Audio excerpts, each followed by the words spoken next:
The Senate will come to order. Senator Pa. Mr. President, I impose a call of the Senate. The Senate is now under call.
Senator Murphy.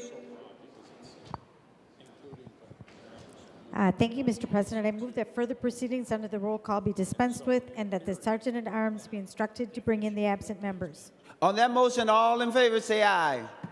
All those opposed say no. The motion prevails. Members, if you'd be so kind as to stand.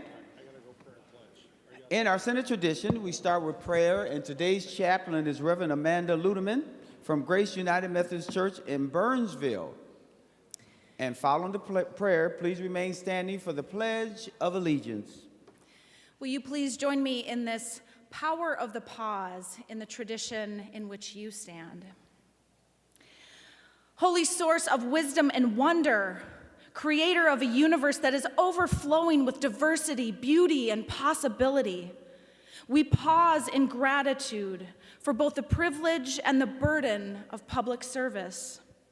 In these chambers where words carry consequence and decisions echo far beyond this room, awaken us to a deeper moral imagination, the courage to see beyond the rigid human constructs that reduce people to deserving or undeserving, ally or adversary. Help us resist becoming captive to the smaller instincts within us of power, pride, and certainty.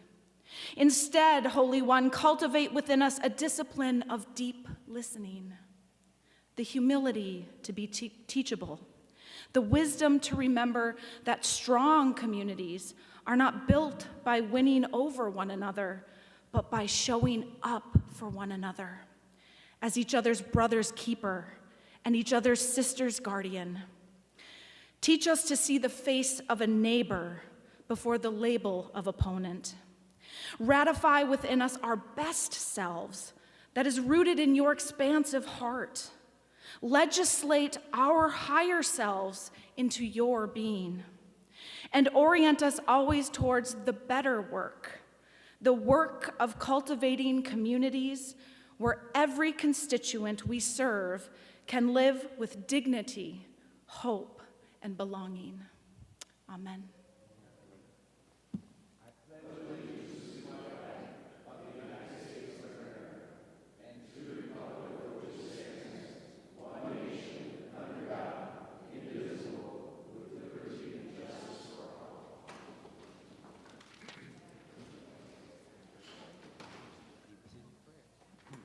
Thank you, members. The secretary will take the roll.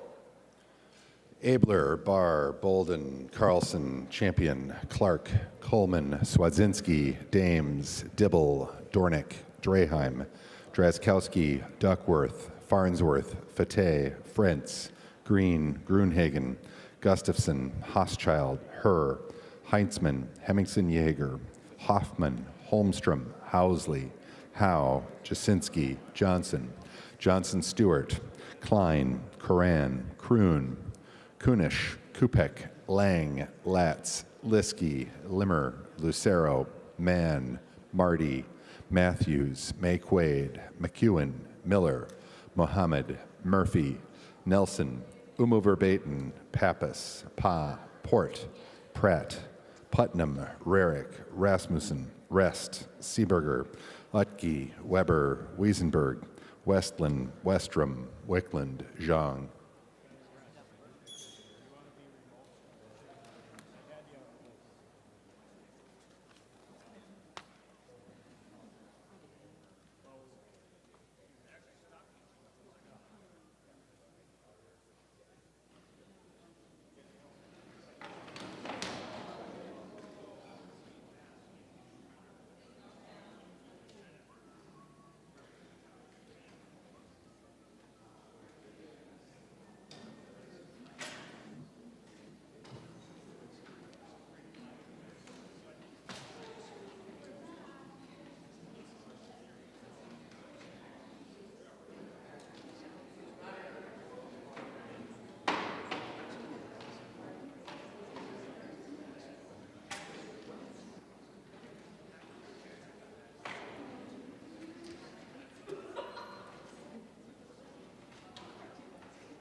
Members, a quorum is present. The following members intend to vote from a remote location pursuant to Rule 40.7. Senators Carlson, Hochschild, Port, Rest, and Young. If you want to follow along, I am reading from today's Senate agenda dated Tuesday, May 12, 2026. We will begin at the third order of business, which is messages from the House. The Secretary will read the first message. Mr. President, I have the honor to announce the passage by the House of the following Senate file as amended by the House, in which amendments the concurrence of the Senate is respectfully requested. Senate File Number 476, a bill for an act relating to state government, modifying policy provisions relating to continuity of care following a payment withhold, etc. Senate File Number 476 is herewith returned to the Senate. Signed, Patrick Duffy Murphy, Chief Clerk, House of Representatives. Members, I am going to call on Senator Hoffman for a motion.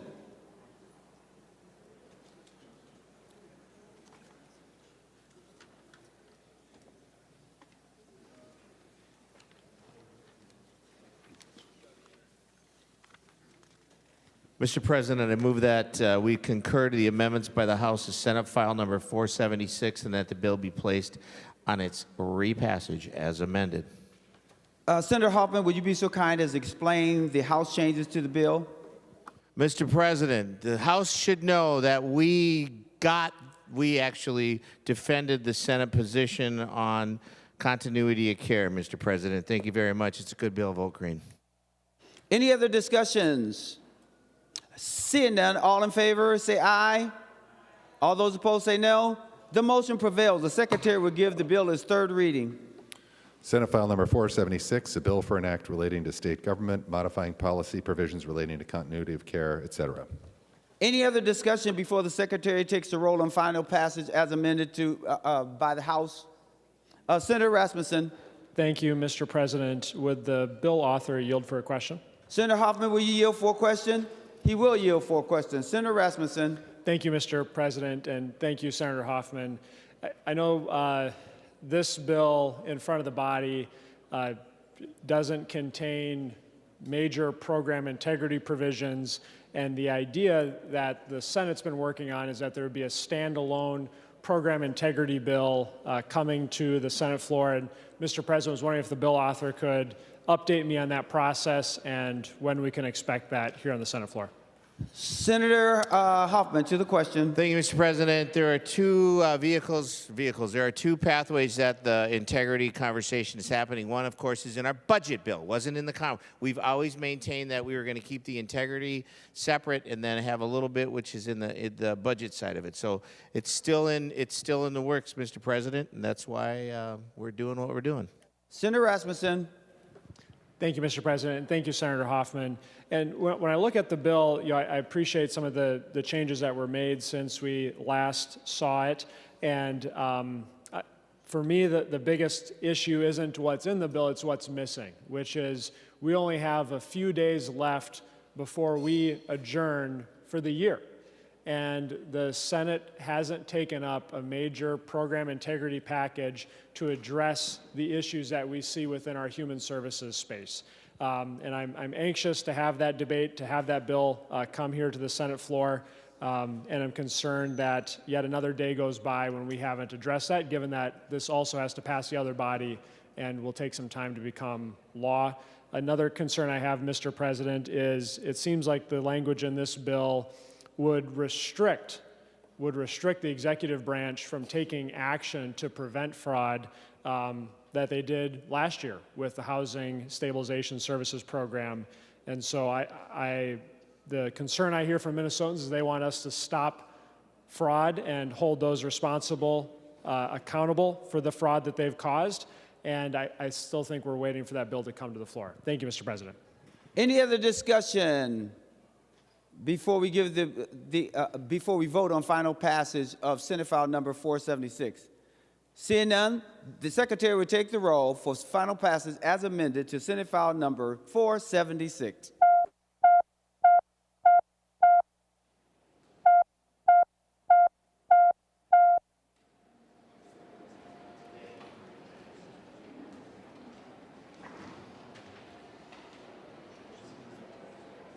Members, please vote.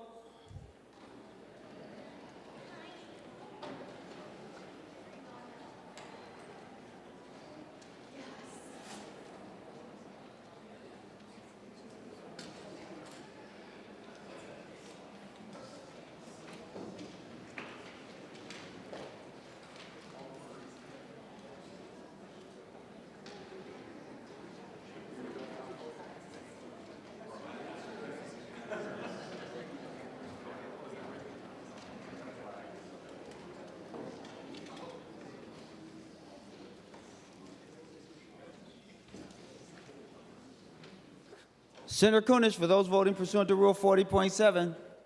Mr. President, Senator Carlson votes aye. Senator Carlson votes aye. Senator Hauschild votes aye. Senator Hauschild votes aye. Senator Port votes aye. Senator Port votes aye.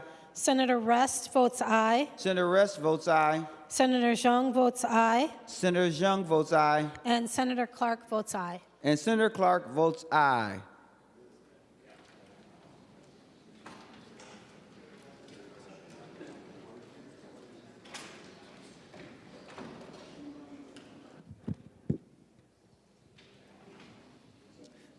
Senator Kunesh. Mr. President, Senator Murphy votes aye. Senator Murphy votes aye.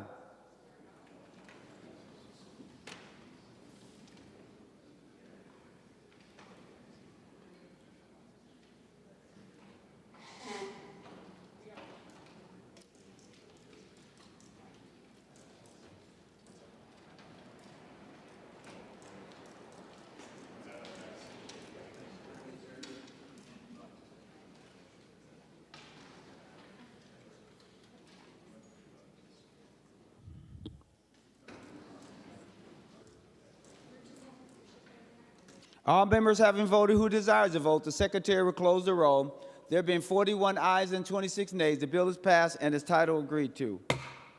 The Secretary will read the next message. Mr. President, I have the honor to announce the passage by the House of the following Senate file, as amended by the House, in which amendments the concurrence of the Senate is respectfully requested. Senate file number 4476, a bill for an act relating to state government, modifying provisions relating to human services, continuity of care, etc.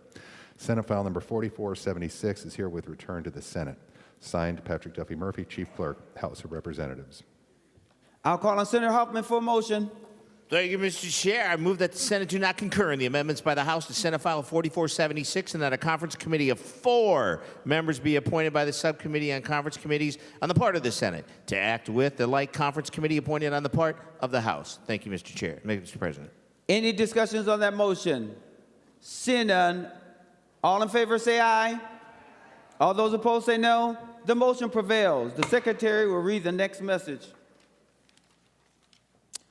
Mr. President, I have the honor to announce that the House refuses to concur in the Senate amendments to House File number 3900. House File number 3900, a bill for an act relating to state government proposing an amendment to the Minnesota Constitution. The House respectfully requests that a conference committee of 4 members be appointed thereon. Igo, O'Driscoll, Long, and Joachim have been appointed as such committee on the part of the House. House File number 3900 is herewith transmitted to the Senate with the request that the Senate appoint a like committee. Signed, Patrick Duffy Murphy, Chief Clerk, House of Representatives. Senator Kunesh for a motion. Thank you, Mr. President. I move that the Senate accede to the request of the House for a conference committee on House File 3900 and that a conference committee of 4 members be appointed by the Subcommittee on Conference Committees on the part of the Senate to act with a like conference committee appointed on the part of the House. Any discussion on that motion? Seeing none, all in favor say aye. All those opposed say no. The motion prevails. The Secretary will read the next message. Mr. President, I have the honor to announce the passage by the House of the following House files herewith transmitted.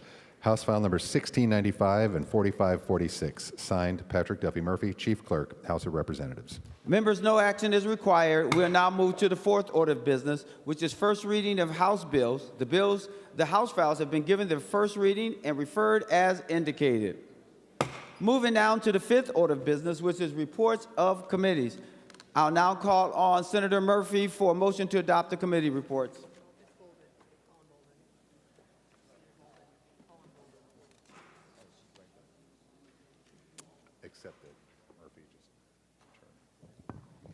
Thank you, Mr. President. I move the committee reports printed in the agenda be adopted. On the adoption of the committee reports, all in favor say aye. All those opposed say no. The motion prevails. Members, we'll now go to or proceed to the seventh order of business, which is second reading of House bills. The Secretary will read the House file numbers. House file numbers 4102 and 4348. The House files have been given their second reading. We'll now go to the eighth order of business, which is introduction and first reading of Senate bills. The bills listed on today's introduction calendar are given their first reading and referred as indicated, with no modifications. Members, will now proceed to the ninth order of business, which is introduction and first reading of Senate bills. The bills listed on today's introduction calendar have already been given their first reading. Going to 9, we're on motions and resolutions. We will adopt the author's motion as one motion. All in favor say aye. All those opposed say no. The motion prevails.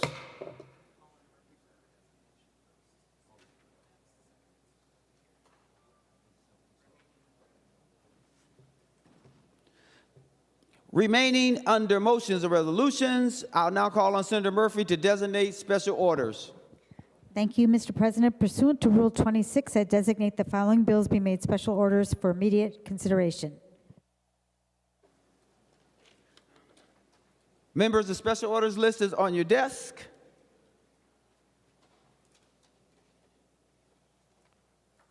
I don't have my special orders list.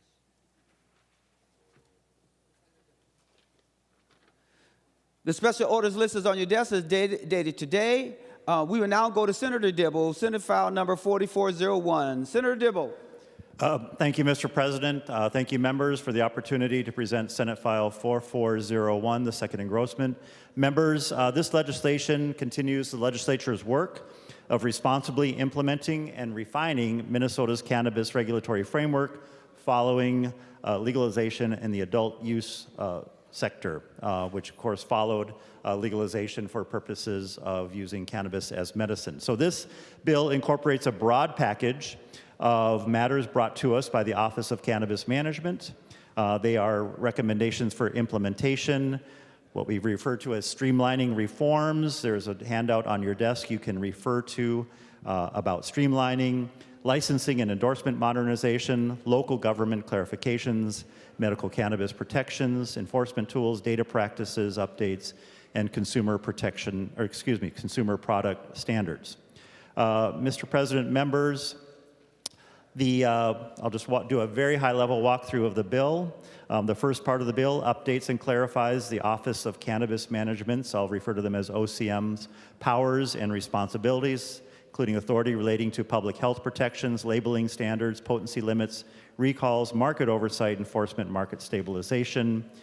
There are some updates to studies, reporting, and an annual market analysis that we request and require of OCM.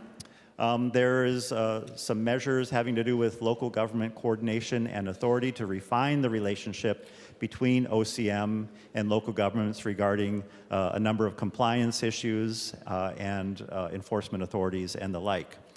There's several items on licensing review and final authorization for applicants to establish clearer timelines and standards and full compliance with the application and licensing requirements. There are some elements around ownership standards and labor compliance to modernize ownership and clarify tax compliance, prohibiting eligibility with willful labor violations. There are updates to data practices to clarify what application data is public, protect sensitive operational and financial information. There's an effort to balance transparency and consumer confidence, public oversight. The bill strengthens compliance, checks, and enforcement and oversight, requiring annual unannounced age verification checks, things like that. The bill updates product standards and sales regarding cannabis flower, concentrates, hemp-derived consumer products, beverages, etc. There's a modification to the cannabis event organizer licensure regimen so that event organizer is licensed on an annual basis. Then each event itself receives a streamlined process for that event licensure. There is a psilocybin therapeutic use program report, which is fairly modest. It monitors federal funding opportunities related to psilocybin therapeutic use programs, requires OCM to consult with legislative leadership if that opportunity does arise, and report annually to the legislature those opportunities. Moving on, there is a modernization to what we call license endorsements. In other words, allowing holders of licenses to do particular things around cultivation, transportation, retail operations, medical cannabis activities. There are cultivation endorsements and agricultural standards to incorporate agricultural best practices, pollinator protections, things like that. And then, Mr. President, we get to the parts around streamlining. The streamlining proposal is designed to modernize and integrate Minnesota's medical and adult use cannabis supply chains in order to create a more stable, efficient, and sustainable regulated market while preserving strong protections for medical cannabis patients. Under current law, these are carried out entirely separately. Separate inventories, operational systems, product flows, duplicative infrastructure is required even when operated by the same company, which increases costs, reduces operational flexibility, creates supply inefficiencies, threatens the long-term affordability and availability of the products. So to address those concerns, Mr. President, there's a more unified operational framework centered around the macro business license and a coordinated endorsement structure, allowing those businesses to integrate all of those elements I just described within a single regulated system rather than maintaining everything entirely separately. It authorizes shared inventory, product movement, medical and adult use operations, et cetera, for those vertically integrated businesses, preserves the medical cannabis patient registry program, maintains tax exemptions and patient protections, and requires continued access to products needed by medical patients. It incorporates a negotiated safeguard and transition provisions. There have been extensive conversations with tribal governments, medical operators, cultivators, other stakeholders. This provision includes some delayed timelines for broader macro business expansion, limits on canopy size, restrictions requiring macro businesses to choose between indoor and outdoor cultivation, and phased transition rules intended to promote market stability and fairness as this cannabis market continues to develop. Aside from the macro businesses, it includes the opportunity for the micro and meso businesses to come into the integrated medical use and adult use regulatory framework through the system of endorsements and then in turn gives them expanded operational authority. So it maintains the distinctions among the license tiers regarding scale and operational scope, but provides for some opportunities for those smaller businesses to participate in the growing manufacture distribution of medical cannabis. Mr. President, I think this is a very, very powerful idea because it does much to address the problems that other states have run into with respect to access and affordability, proximity. It provides a measure of competition and just wider distribution availability of medical product while also strengthening the adult use market so we don't see what has happened in other states, the medical market simply disappear, which is really would be a real shame because, of course, we care deeply about especially the young people with seizure disorders who need access to the non-intoxicating cannabinoids that can be very, very difficult sometimes to attain and very, very expensive. Thank you, Mr. President. I will now pause and respond to questions or amendments. Senator Nelson.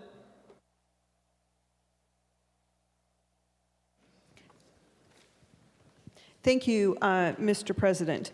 I have the A20 amendment. Senator Nelson offers the A20 amendment. The Secretary will report the A20 amendment. Senator Nelson moves to amend Senate File Number 4401 as follows. Page 9, line 5, before residential, insert. This is the A20 amendment. Senator Nelson, to your A20 amendment. Thank you, Mr. President.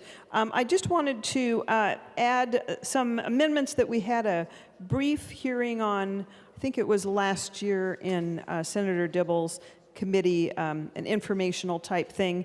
And there's just a few things that I believe are still missing that could make this bill better. And the A20 amendment is really a common sense amendment about restrictions on cannabis business locations.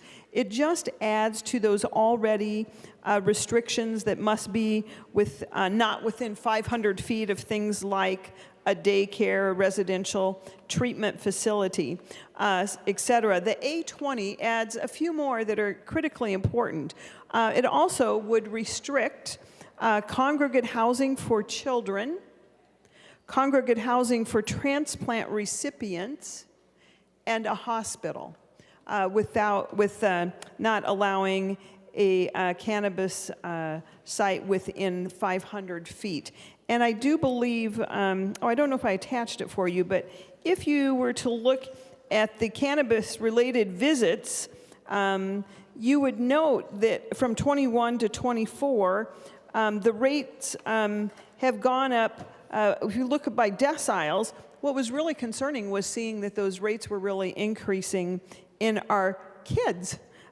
Kids under age 14, and saw, I think, the biggest increase, ages 10 to 14. That's per 1,000 students, has increased, and that's regarding cannabis poisoning. And so I think it would be very helpful if we amended our law to also say that we're not going to have a hospital, congregate housing for children, or congregate housing for transplant recipients within 500 feet. Senator Dibble to the A20 amendment. Thank you, Mr. President. Thank you, Senator Nelson. I appreciate your having brought this amendment and this idea to my attention prior to our floor session. And Mr. President, I would like to indicate that the A20 would be accepted as a friendly amendment. Thank you, Mr. President. Any other discussion on the A20? Seeing none, all in favor of adoption of the A20, say aye. Aye. All those opposed say no. The motion prevails. Senator Nelson. Thank you, Mr. President. I also have the A17 amendment. Senator Nelson offers the A17 amendment. The Secretary will report the A17 amendment. Senator Nelson moves to amend Senate File Number 4401 as follows. Page 8, after line 22, insert. This is the A17 amendment. Senator Nelson to your A17 amendment. Thank you, Mr. President.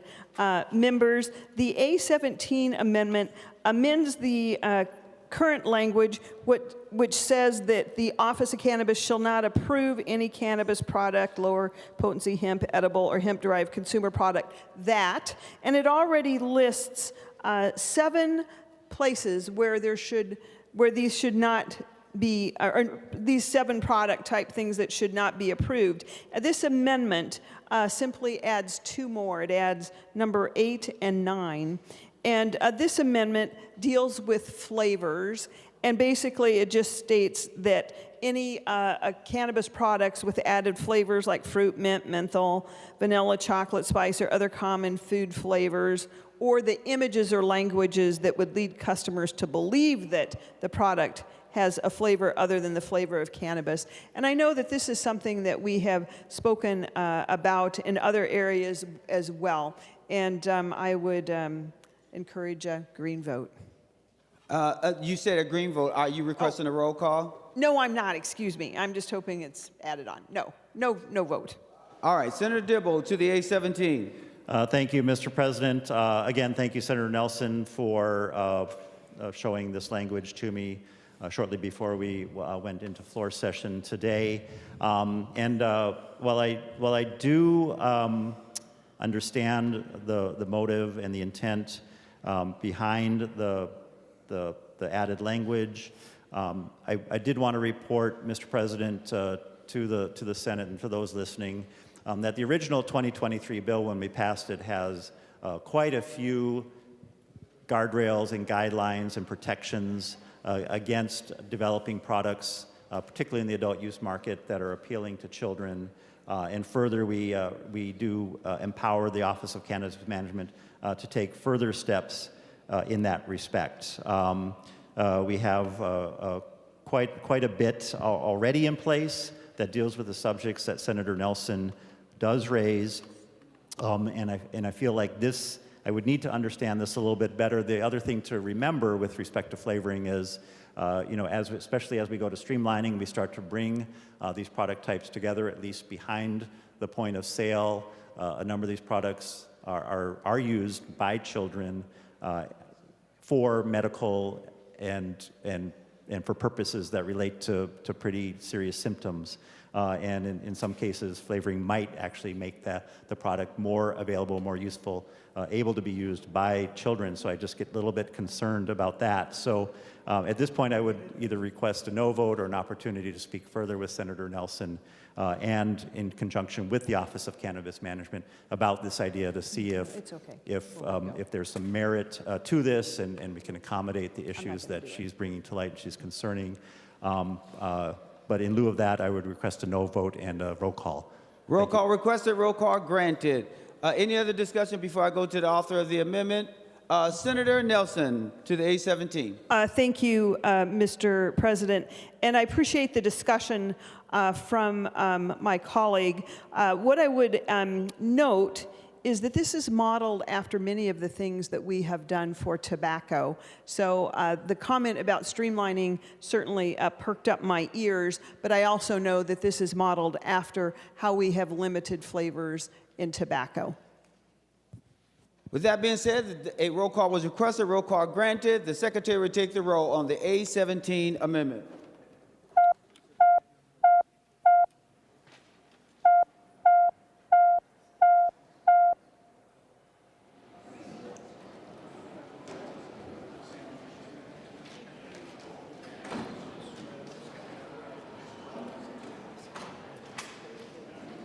Members, please vote.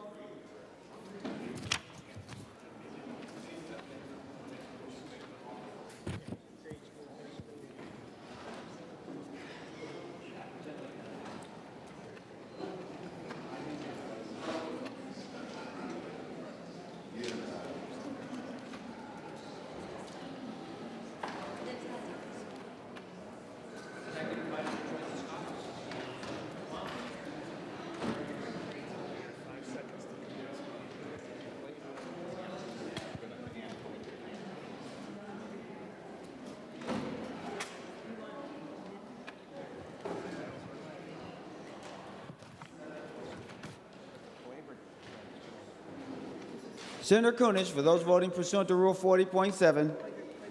Mr. President, Senator Carlson votes no. Excuse me. Carlson votes no. I beg your pardon. Senator Carlson votes aye.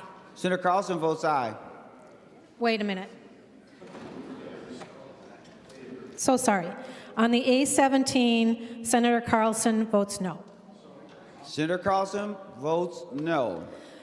Senator Hochschild votes no. Senator Hochschild votes no. Senator Rest votes no. Senator Rest votes no. Senator Clark votes no. Senator Clark votes no. And Senator Fateh votes no. And Senator Fateh votes no.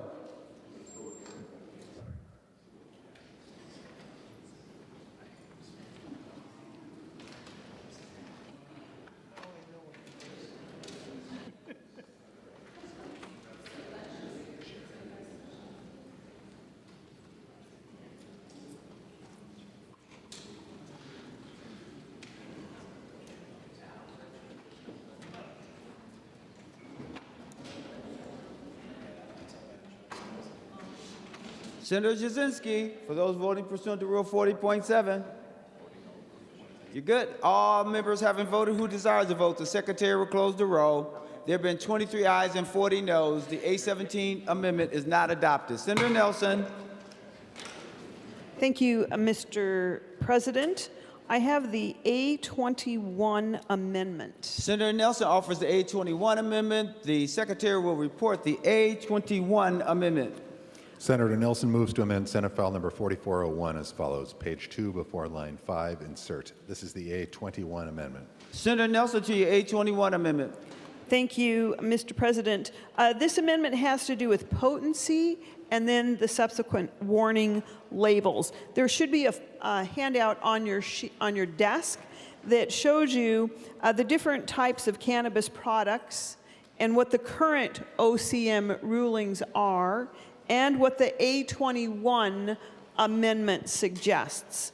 And also, probably the most important thing to read is the bottom and look at all of the studies and data that have suggested the limits that I have in the A21. The adult use concentrates should be at 30%, no higher than 30% THC. That is what is in the A21.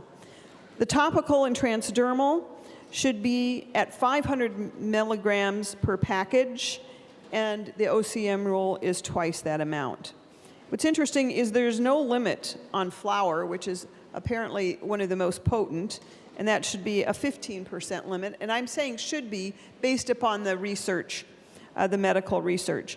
The low-dose hemp edibles, OMC has those at 0.3% THC, and actually that is fine, so that doesn't really need to be changed. However, the infused cannabis flower pre-rolls should be banned. They are apparently extremely addictive, difficult to even perhaps understand the potency in those. And I will just close my comments, should you not have the sheet in front of you.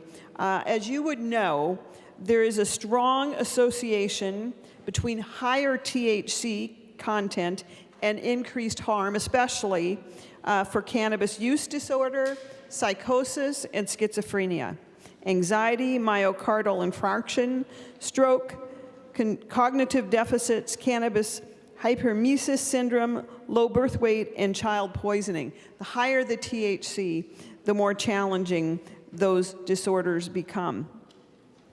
And there is no scientifically determined healthy amount of THC consumption.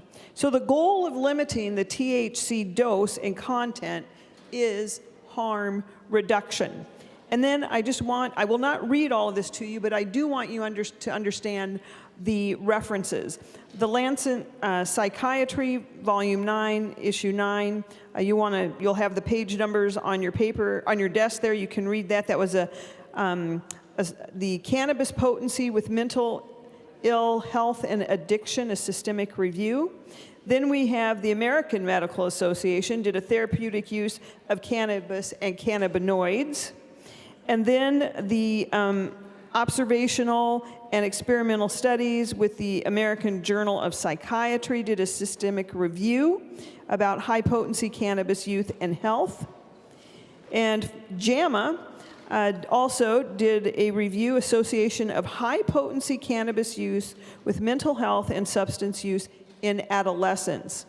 And then there is another study about toxic tetrahydrocannabinol THC dose in pediatric cannabis edible ingestions. That's in pediatrics.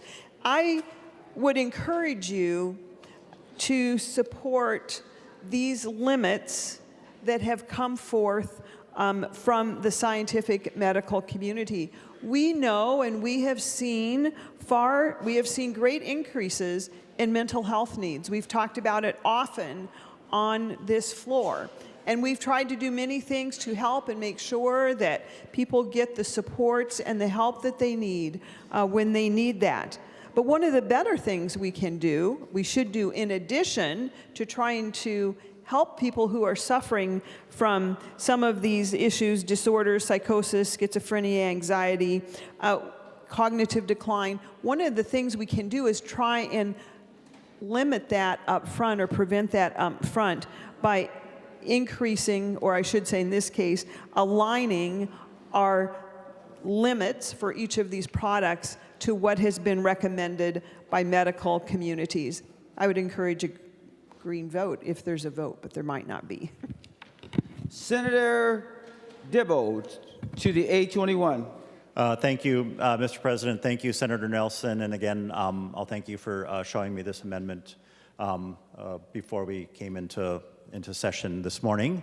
Mr. President, before I forget, I will ask for a roll call. Roll call requested, roll call granted. Senator Dibble.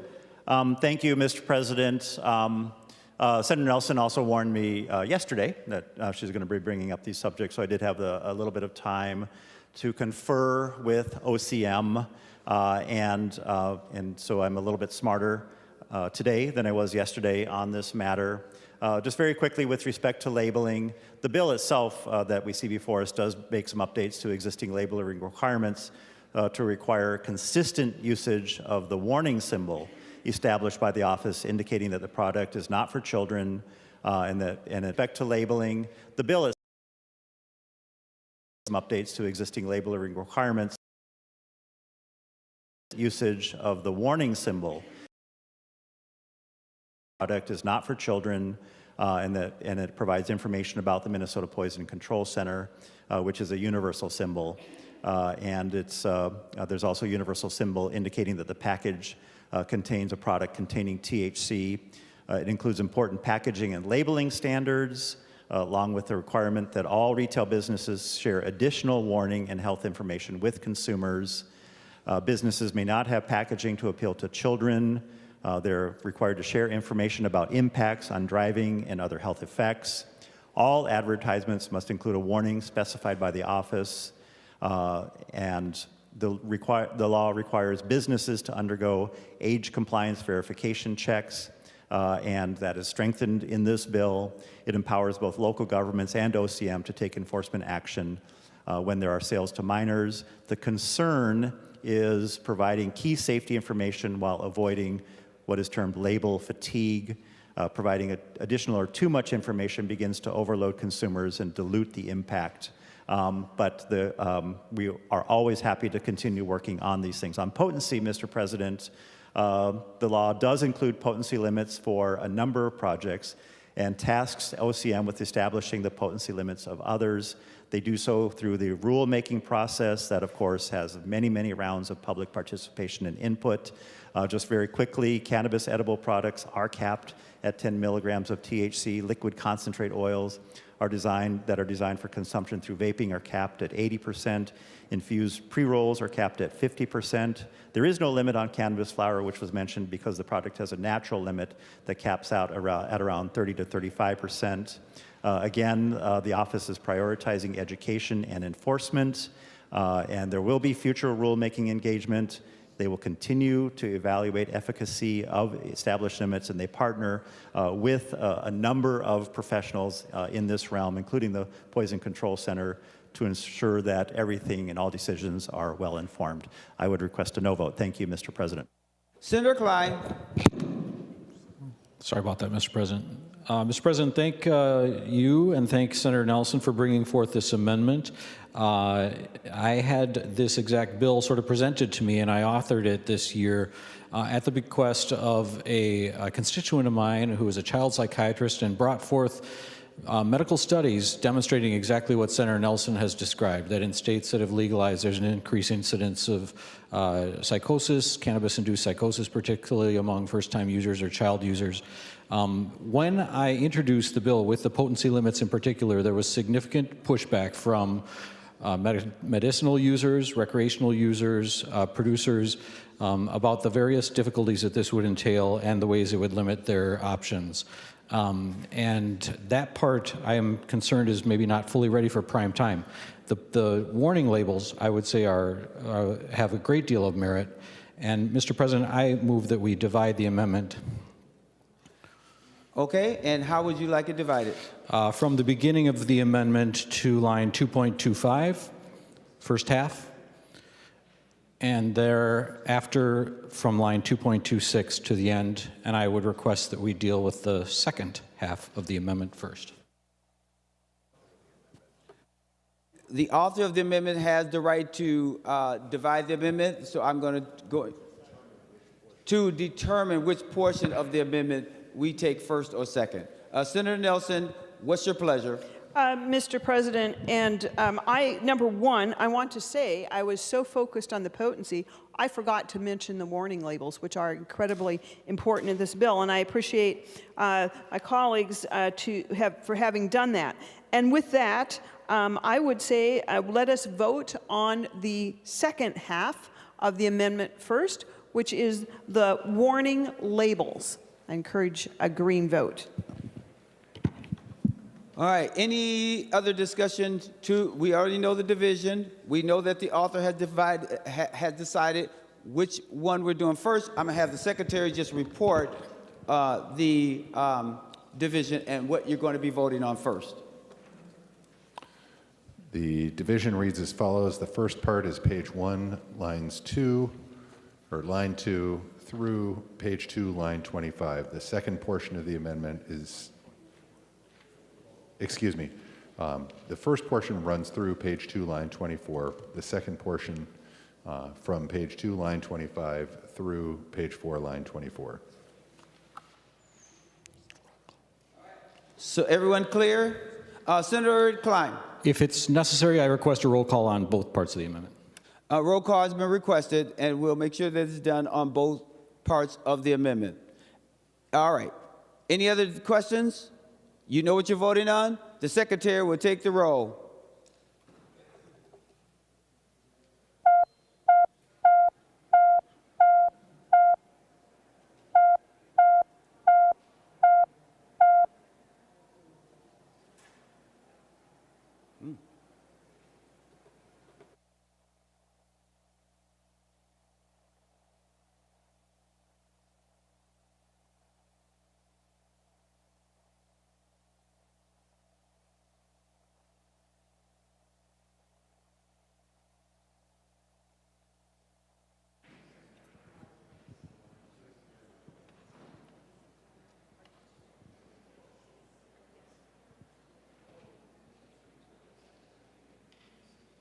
Senator Kunesh, for those voting pursuant to Rule 40.7. Mr. President, Senator Carlson votes no. Senator Carlson votes no. Senator Hoschild votes no. Senator Hoschild votes no. Senator Port votes no. Senator Port votes no. Senator Rest votes no. Senator Rest votes no. Senator Zhang votes no. Senator Zhang votes no. Senator Fateh votes no. Senator Fateh votes no. Senator Murphy votes no. Senator Murphy votes no. And Senator Marty votes no. And Senator Marty votes no.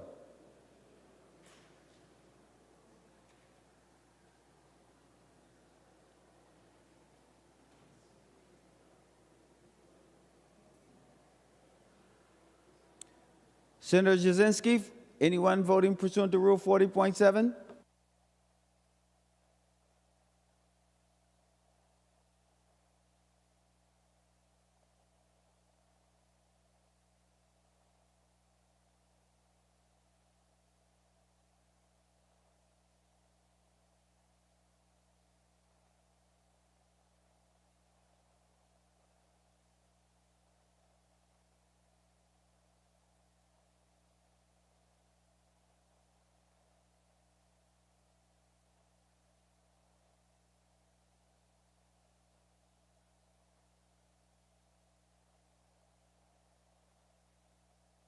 Senator Jasinski. Thank you, Mr. President. Senator Johnson votes aye, and we're still waiting on. Senator Johnson votes aye. All senators having voted who desires a vote.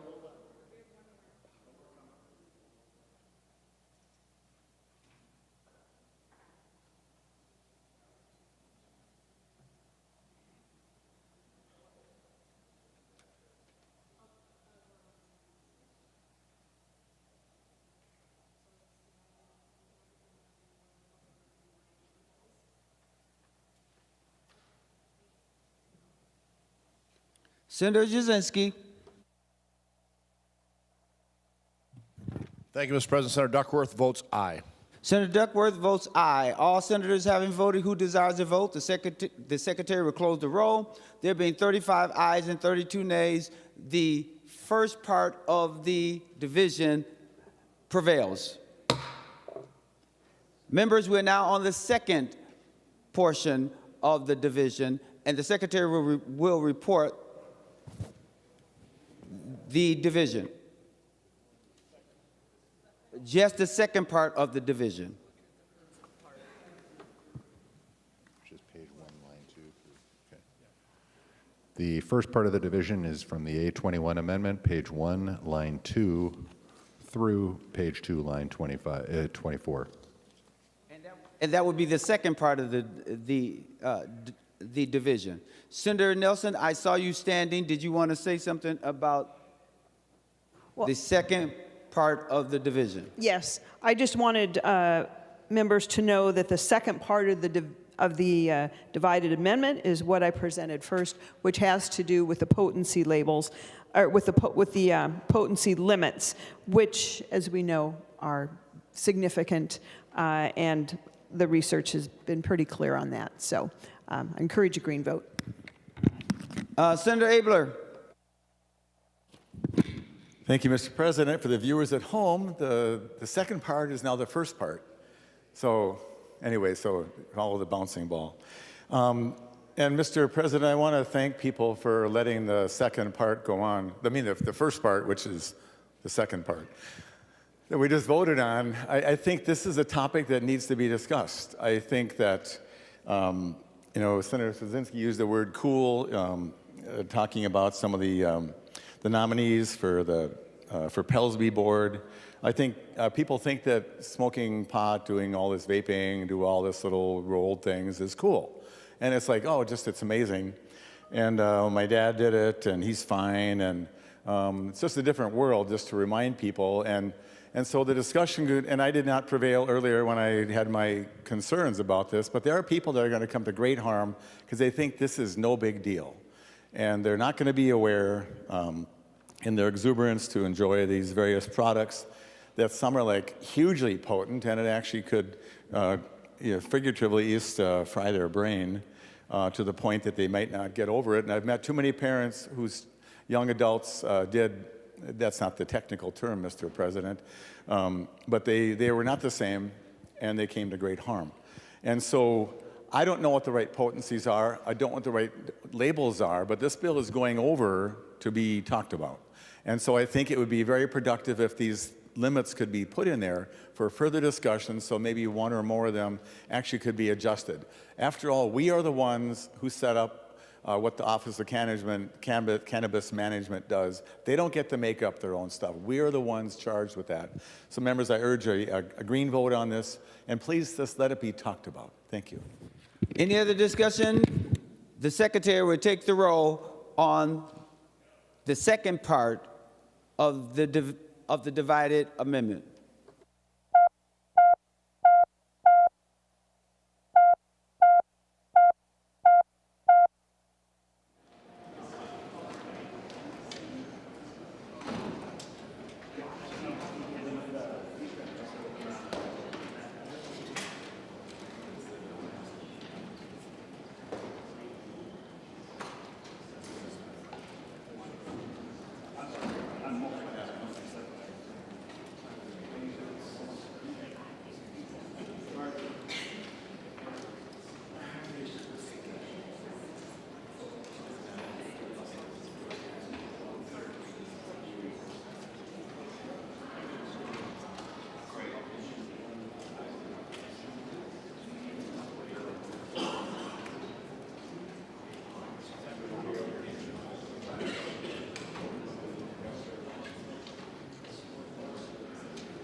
Senator Kunesh, for those voting pursuant to Rule 40.7.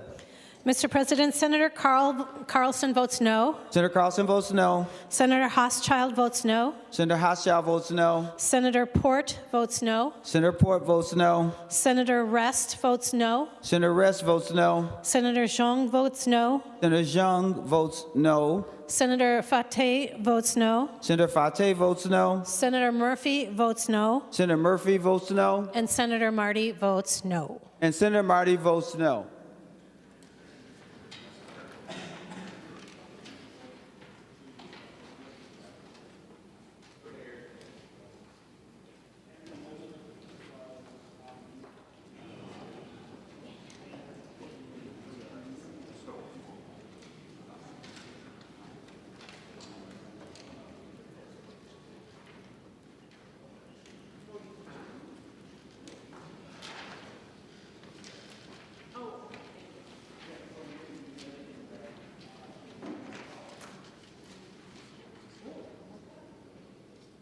Senator Jasinski, for those voting pursuant to Rule 40.1. Thank you, Mr. President. 40.7. Thank you, Mr. President. Senator Howe votes aye. Senator Howe votes aye. All members having voted who desires to vote, the Secretary will close the roll.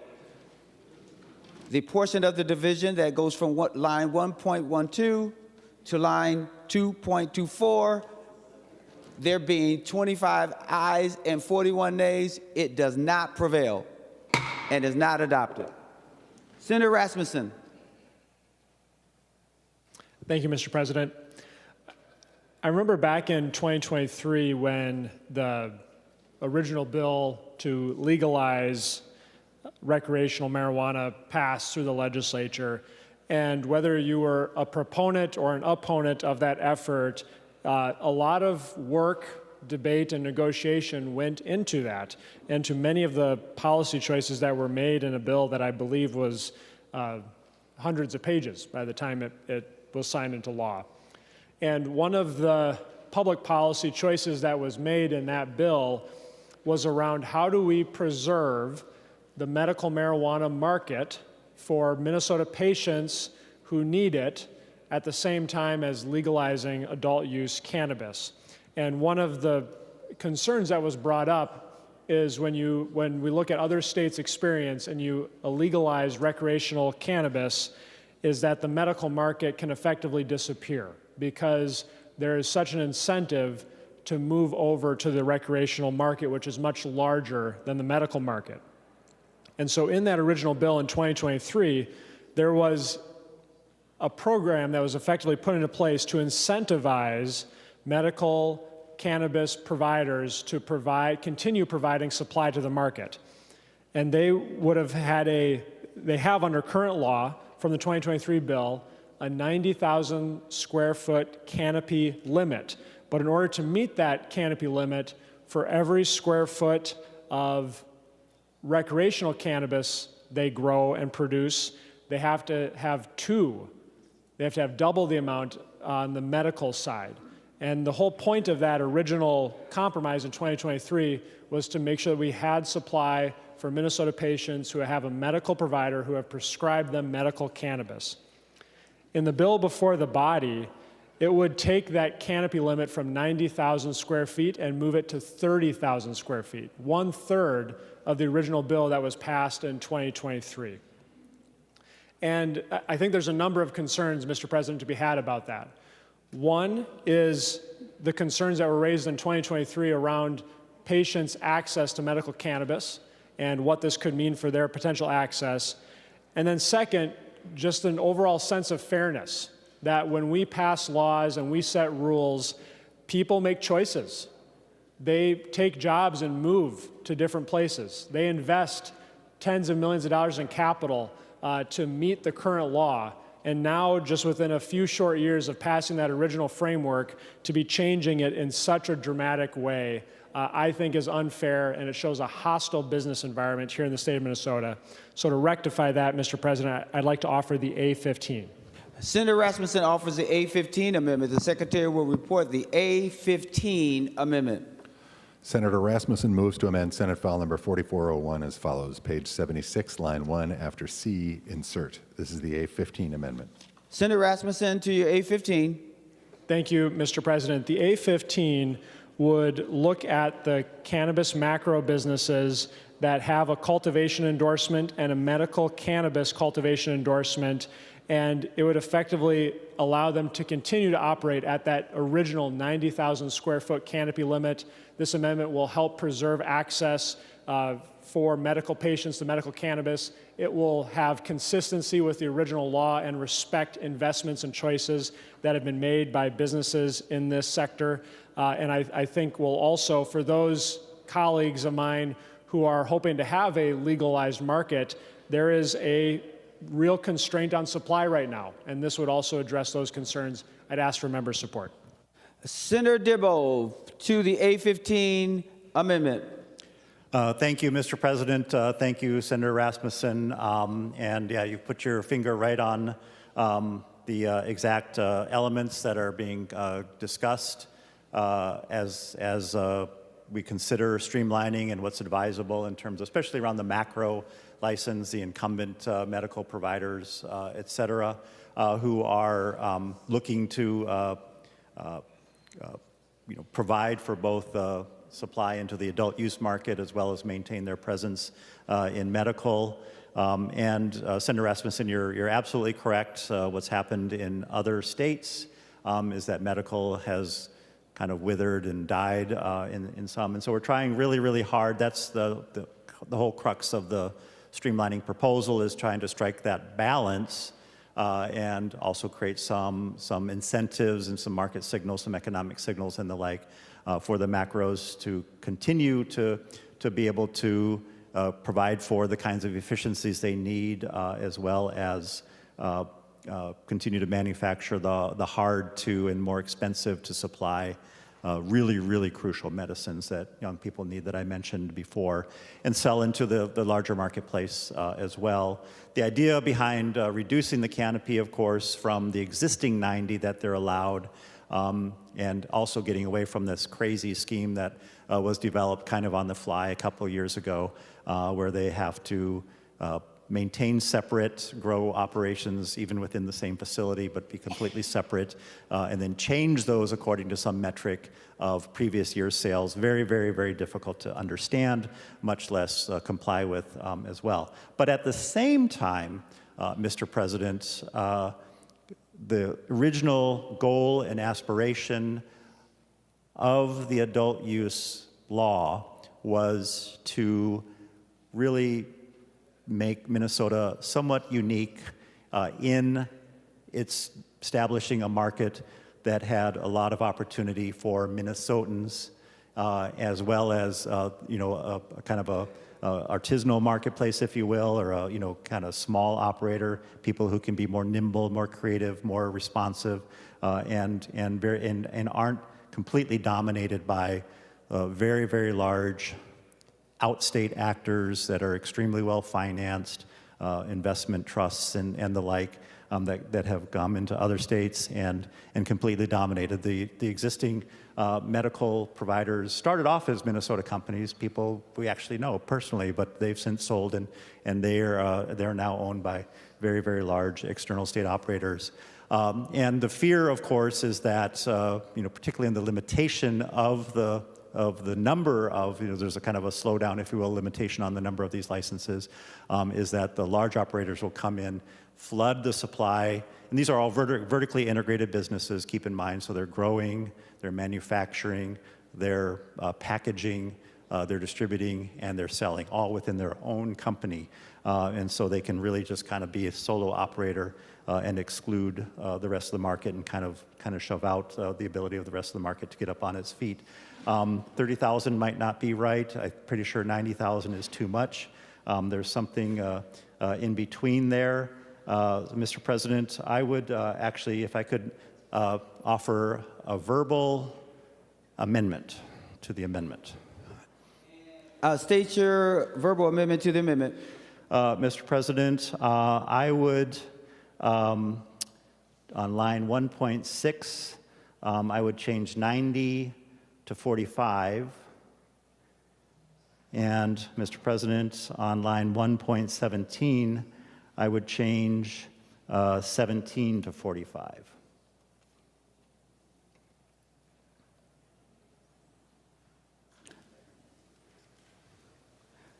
Senator Dibble, just so that we have clarity, line 1.6, where there's 90, you want to strike 90 and insert 45. Yes, Mr. President. And then on line 1. Where's the other line? 1.17.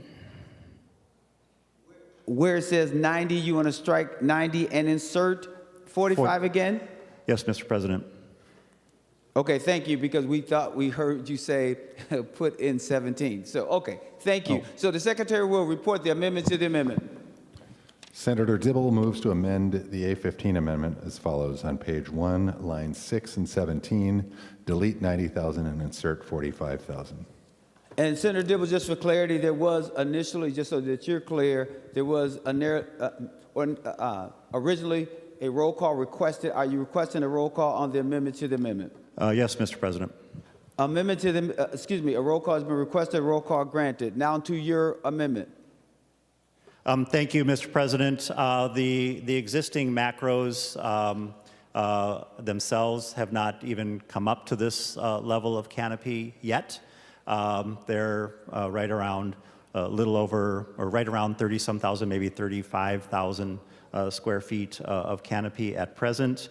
And like I mentioned earlier, the whole idea of going from the 90 to the 45 is to acknowledge two things. One is they have an opportunity to make much better use of the space they have available, because the grow operation now is combined and unified into one place. And of course, the other concern which I talked about, which is other entrants into the marketplace, aren't quite as well financed from out-state financing business interests, and we are really trying to create an opportunity for Minnesota not to be completely dominated by gigantic and gargantuan out-of-state vertically integrated businesses, to exclude Minnesotans from being able to participate fully. Thank you, Mr. President. 45 seems to be where this conversation is going. This would represent where that compromise is ending up. Thank you.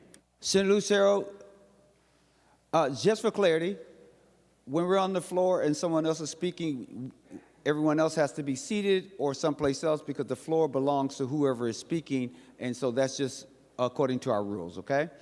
Senator Rasmussen, which is why I called on you, because you were standing up, okay? But I have you on the list. Senator Rasmussen? Thank you, Mr. President, and I appreciate the remarks from the bill author. And while 45,000 is greater than 30,000, it's still half of the original 90,000 in the 2023 bill. So I will be opposing the amendment to the amendment, but I'm glad to see a recognition that the current bill is probably too low going forward. Senator Lucero. Thank you, Mr. President. I'm wondering if Senator Rasmussen would yield for a question. Senator Rasmussen, will you yield? He will yield. Senator Lucero. Thank you, Mr. President, and thank you, Senator Rasmussen. I just want to confirm that the underlying amendment, the A15, is focused on grandfathering in existing companies, and hence the 90,000 square foot canopy limit that you had referenced. Senator Rasmussen, to Senator Lucero's question. Thank you, Mr. President. That is correct. Senator Lucero. Thank you, Mr. President, and thank you for offering the amendment to the amendment, Senator Dibble, but I'm wondering if he would yield for a question. Senator Dibble, will you yield for a question? He will yield. Senator Lucero. Thank you, Mr. President, and thank you, Senator Dibble. I want to just confirm your understanding of the underlying amendment from Senator Rasmussen, that this is focused on existing businesses, and the limitation as originally drafted, the 90,000 square foot canopy limit, was to maintain what's in the law for those existing companies, and that your amendment to the amendment, dropping it down now to 45,000, is going to impact those existing businesses. I just want to make sure that was your understanding and intent. Senator Dibble, to Senator Lucero's question. Thank you, Mr. President. Yeah, that is correct. The existing businesses are allowed up to 90. This would bring that limitation down to 45. Neither of them are even at 45 at this point, so in that sense, no, but in sense of what is allowable under their current medical cannabis provider limitation, that's 90. That presumes some different factors that I discussed earlier. Thank you. Senator Lucero. Thank you, Mr. President. Well, Mr. President, I'm concerned with the bill, and I'm concerned with the amendment to the amendment, and I support the original underlying A15 Rasmussen amendment, and here's why. Vireo Health is one of the 2 licensed medical cannabis companies in Minnesota. And under current law, as we've been discussing here, a 90,000 square foot canopy is currently permitted. Vireo has has a facility in one of the communities I have the privilege of representing, Otsego. I toured this facility back in the 2018 timeframe, and it's my first time having toured such a company, and I was very impressed. Another community I have the privilege of serving is Elk River. It's an adjacent community to Otsego. And this same company, Vireo, which has been operating in Otsego for a number of years, acquired an abandoned heavy industrial site in Elk River that previously was owned by and operated by Great River Energy. It's been abandoned for a number of years because it's very specific and there's very little additional purpose that could be conducted or business that could be conducted in such a site. So Vireo purchased this site and they have been undergoing the configuration of the building to expand. And the configuration and the business that they've been operating to target was at 90,000 square foot canopy limit that was set. So business decisions were made, contracts were made, hiring offers have been given, and they're on the cusp of opening likely next month. And so many, many dollars have already been spent. As I said, the hiring process has been going on for weeks. Job offers have been given with a start date of June 1st. There are many new hires of those that have been offered the job that have put their homes on the market.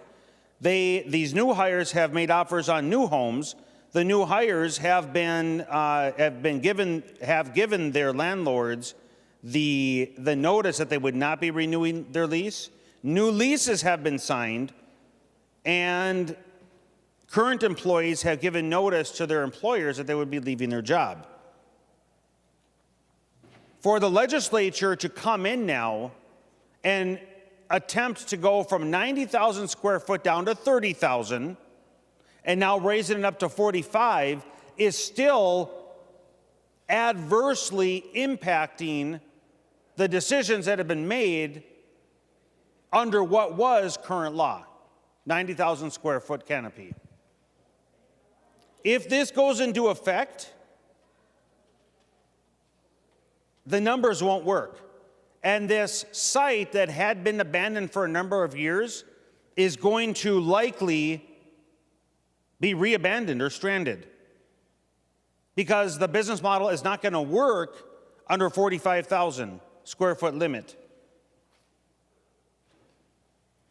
There are two witnesses who testified in favor of the canopy cut in the Commerce Committee, and these two that testified represent the Indian tribes, who are also in the cannabis business.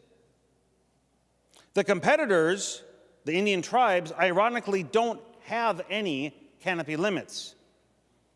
Cannabis operations on tribal land are governed by state tribal compacts, which omitted the canopy limits. The Mille Lacs Band plans to have a 250,000 square foot canopy by 2030. 250,000 square foot canopy limit, or not even a limit, canopy, compared to the 45,000 now that the amendment to the amendment is proposing. Prairie Island's facility will be able to support a 100,000 square foot build out. This is grossly unfair. We have private sector businesses that have made decisions, have made job offers, and we have prospective new hires that have made decisions in their lives to quit their jobs, to list their houses, to make offers on new houses, to non-renew their leases, to form leases with new landlords. We have all the contracts that have begun to be formed for this new site. The city of Elk River has been part of the process, and this is going to upend that entire effort. And it's going to throw into jeopardy and chaos all of these stakeholders.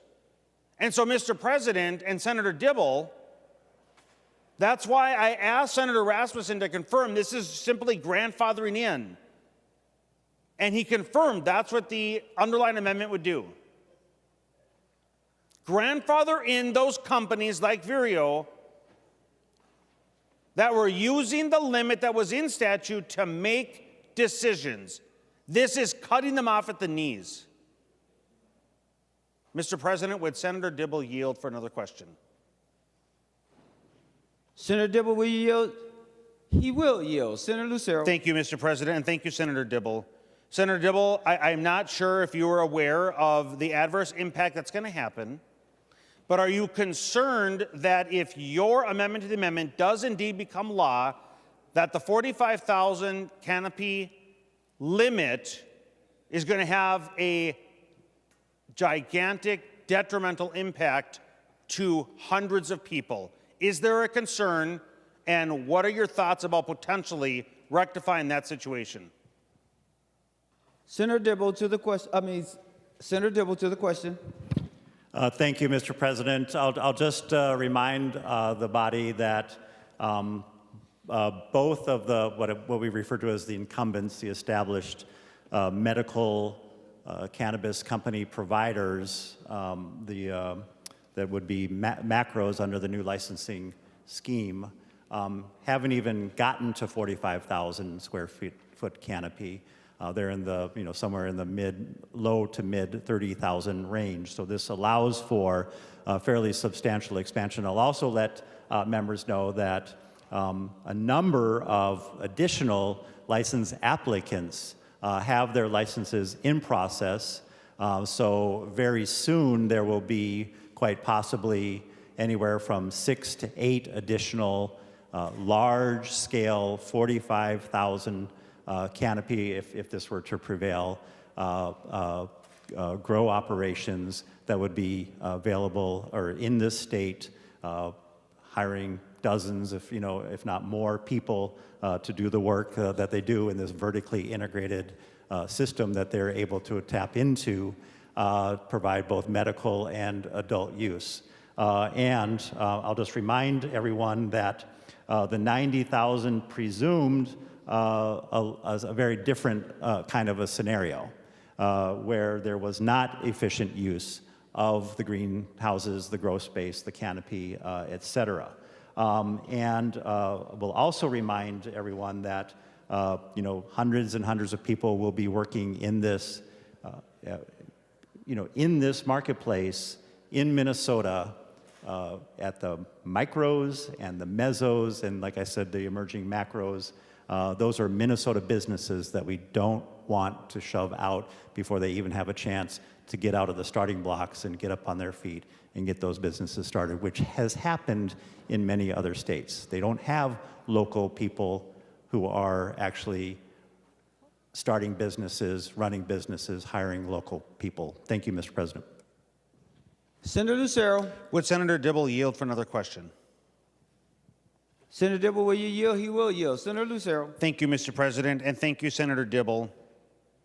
And in the answer I just heard you give, you are concerned about the larger players in the space potentially crowding out the micros that are attempting to get into the space. Can you help me understand then your concern of the macros crowding out the micros when two very, very macro entities, the Mille Lacs Band with 250,000 square foot canopy and Prairie Island with 100,000 square foot canopy, would not crowd out and would not achieve the very thing that you're concerned about? Senator Dibble to the question. Members, we're on the amendment to the amendment. Thank you, Mr. President. What the tribes do and how they stand up their business is kind of outside of this debate and this conversation. That's because they are sovereign and they enter into a tribal compact negotiation. That's somewhat separate and different and outside of this conversation.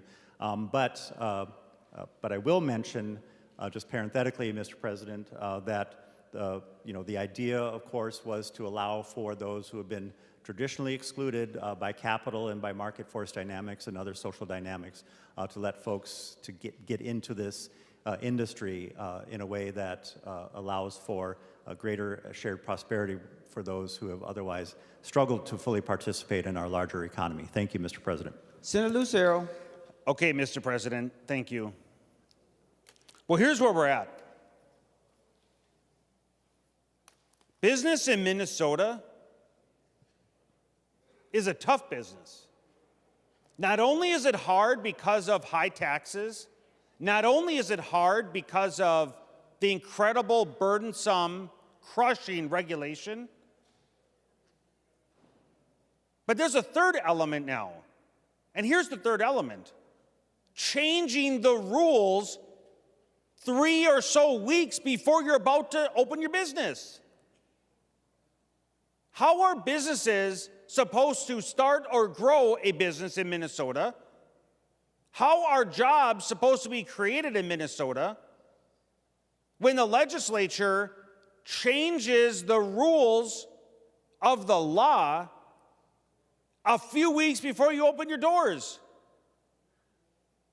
Now, while something that Senator Dibble said is true, they may not have at currently a 90,000 square foot canopy. They haven't reached that. That is a separate issue, and it's a distraction as an answer. Because decisions have to be made on the capacity of the facility. The size of the facility has to be acquired. Contracts have to be signed. Job offers have to go out with the assumption that they're going to be able to build up to the 90,000 square foot limit, and that's what was done. So it's irrelevant that as we speak, there isn't a canopy of that size. That's irrelevant. What is relevant is all the decisions that were made to have the capacity to reach that, to allow the numbers to work. And if you're going to change the law 3 weeks before the doors open and have a limit then of 45,000, the numbers don't work. The site would not have been purchased, job offers would not have been extended, contracts would not have been signed. So it is a distraction, and it's frustrating to not even acknowledge the reality of the hardship that's going to be created and further chase businesses out of this state. This is why. This is what's happening, and why Minnesota is one of the toughest states to start or grow a business. Mr. President, I know there's a roll call on the amendment to the amendment. I encourage a no vote on the Dibble amendment to the amendment. Therefore, we could preserve the original 90,000 square foot canopy that's in the underlying amendment. Again, vote no. Senator Duckworth. Thank you, Mr. President. I appreciate it. I'm going to make a few comments and ask a couple questions. The comments I'll start with are this. Maybe we should have got this law right the first time.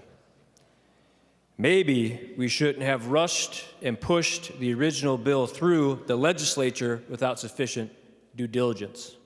And maybe the legislature should have known what it was doing a few years ago when it rammed this bill through and took a political victory lap. Mr. President, I would ask if Senator Rasmussen would yield for a question. Senator Rasmussen, will you yield? He will yield. Senator Duckworth. Thank you, Mr. President. My question is this. I've heard repeatedly that nobody out there is at this capacity yet. However, I wonder, Senator Rasmussen, since this is your amendment, are you aware of businesses out there that are either at this capacity or will be soon or have set things in motion to be at this 90,000 capacity? Senator Rasmussen, to the question.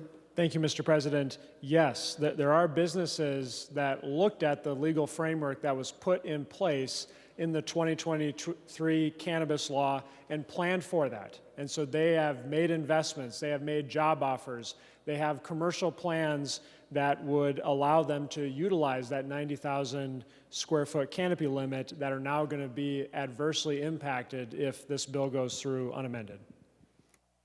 Senator Duckworth. Thank you, Mr. President. Would Senator Rasmussen yield for another question? Senator Rasmussen, will you yield for another question? He will yield for another question. Senator Duckworth. Thank you, Mr. President, and thank you, Senator Rasmussen. I know in the Commerce Committee, which we're both members of, there was a lot of conversation regarding capacity specifically and inventory. And what I recall is that there was a large concern regarding the inventory of cannabis in the state of Minnesota and how that impacts retailers and everybody up and down the chain of supply here. And one of the reasons why some of these initial capacity numbers were, I think, proposed in law was to solve what folks thought were an inventory issue. To the best of your knowledge, Senator Rasmussen, are you aware of folks expressing an inventory issue or a shortage right now as it relates to cannabis in Minnesota, and whether or not that could impact the success or failure of the market here in our state? Senator Rasmussen, to the question. Thank you, Mr. President. When we heard testimony in the Senate Commerce Committee on the Office of Cannabis Management's policy bill, this was one of the key issues that was raised, is that currently, because of the slowness of the licensing process and the slowness of the legal market to be stood up in Minnesota, there is a deep lack of supply in the marketplace, and there are many of the small cannabis businesses that were supposed to be set up under this bill that are waiting for supply, waiting for product to be able to sell. And so that's, I think, one of the other arguments to amend Senator Dibble's bill, is that by lowering that canopy limit, we're going to be lowering the legal supply into the legal market. Senator Duckworth. Thank you, Mr. President. Would Senator Rasmussen yield for just one more question, please? Senator Rasmussen, he's asking you to yield for another question again. Senator Duckworth. Thank you, Mr. President. Thank you, Senator Rasmussen. So I'm a little confused, and I'm hoping maybe you can shed some light on this, because I know you've done a lot of work on this issue. If folks are working toward and have set things in motion to achieve this capacity, and if folks have stated that we have capacity issues and we need a lot more capacity in order for this market to succeed in the state of Minnesota, well, then why then, Senator Rasmussen, do you think a change to the law to reduce or cut in half the capacity of these businesses is even being offered or contemplated? Senator Rasmussen. Thank you, Mr. President. Thank you, Senator Duckworth. I think one of the original issues, with the cannabis bill and how we have set it up in Minnesota is that it is a system that is designed to pick winners and losers. And I think, this bill, again, picks winners and losers.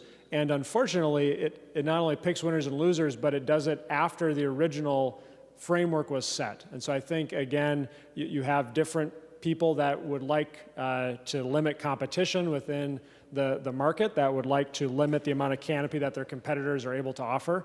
And I think that's what we're seeing here in the underlying bill. Senator Duckworth. Thank you, Mr. President. Thank you, Senator Rasmussen. I appreciate your answer to that last question. I think what I heard you say, and these are my words, not yours, is the reason why it's being offered, or the reason why the change is being sought out, is special interests, period. Based on the conversation we have, based on testimony... Members, we have to be careful that we do not impugn the integrity of others, saying that they are motivated by special interests. Just be careful. Senator Duckworth. Mr. President, I will be careful. I'll refer to special interests. I won't say anybody's doing anything specifically in regard to them, but it is my opinion that that would seem to be the cause, because I don't know why, Mr. President, we would see or have testimony in various committees saying we need more capacity for this market to succeed. We need more. We need to encourage it, otherwise the market's going to fail. But, oh, by the way, our solution to that is to essentially cut the market in half in some capacities at some of these facilities, or reduce inventory.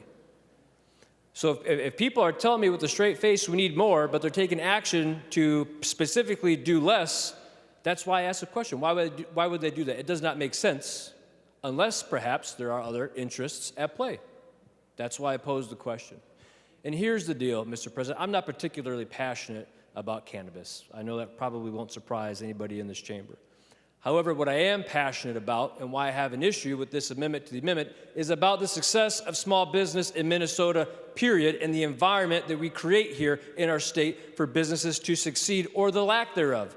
What kind of signal are we sending to businesses both inside and outside of our state if we say, come here, invest, build, grow, drive our economy. But once you get here, once you make the investment, once you set things in motion, we're going to change the rules on you in the middle of the game and watch you fail, watch you lose money, watch you lay people off. That's not the role of state government. Quite frankly, it's the opposite.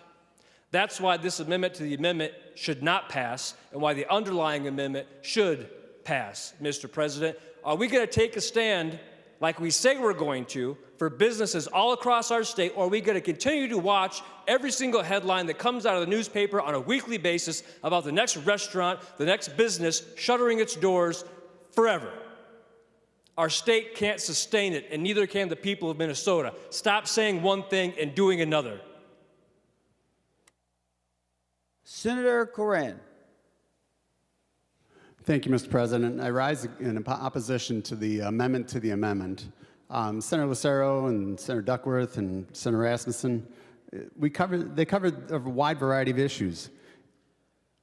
And when you look at it, it's really about how does somebody in this business, how do we ever get to achieve that market? I wasn't a super fan of recreational cannabis, but if it's going to be a regulated market for an intoxicating substance, we already had intoxicating substances laws, we had outdoor consumption laws, we had all of those things.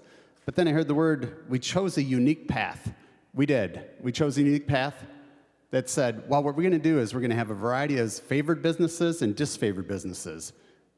And what we're doing today is looking and saying, well, we just decided, after many people, we created laws for the last 3 years or a year and a half, and then said, well, sorry, but you're a disfavored business, but we really don't like it because you're a large canopy. We approved you for a large canopy. You took the investments, you did it, you built the infrastructure, it's all good business activity for Minnesota for what is now a legal product. But then you said, well, it's just too large. We can't have one of them out there. But then we said, well, we've got other favored businesses, and we don't have a limit on their canopy. And implied that we don't have the ability to control that on a sovereign nation. Well, I think the compact does that. Our governor gave away whatever he chose to the favored business of the week. How does anybody do business in this state without knowing who is disfavored and who is favored? This opportunity was sold on the backs of trying to help those that were, I think the term was used over and over and over, those are over-prosecuted for drug crimes. We did massive expungements. And yet, every one of these changes robs the very opportunity, because it's not about giving them an opportunity. It's not about giving the current disfavored large medicinal cannabis who grow into recreational cannabis, but to award it to another population, the favored tribes, with no limit. Even in the macro business, talk about, oh, we're going to grow more. I think that 250,000 foot of canopy would be about 8 macro businesses at 30,000 foot canopy, for which the current law states. So, Mr. President, each one of these robs an opportunity for those that claim that they're disadvantaged on the backs of those that claim are disadvantaged yet favored for the weak. We will never achieve those goals until we actually have a cannabis bill that actually opens up and recognizes it is a free market, set the regulatory environment, and make sure it's stable so when investment can come to the state and we can effectively manage it. The chaos has stagnated the market. We predicted it, and we talked about it on the floor. You had to have supply. You were too busy picking winners and losers to figure out who gets those. If you look on the market, you wonder, how do you even get a cannabis license in Minnesota? How do you get on the favored status? Because everybody in the friends and family plan got their licenses. In fact, they got so many licenses that there's about 100 of them that were for sale as little as 2 months ago. How does somebody get something so rare and unique and then have 100 of them that are for sale, and many got more than one? How does that happen in this environment? It's a friends and family plan. It's designed to indiscriminately treat a business unfairly in Minnesota under the guise of equity, and it's done none of those things. Mr. President, I think we should vote down the amendment to the amendment and support Senator Rasmussen's underlying amendment. Thank you. Senator Holmstrom.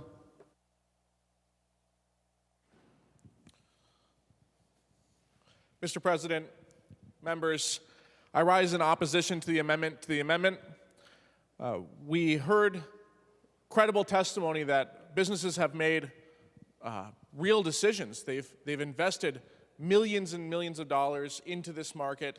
They've hired employees.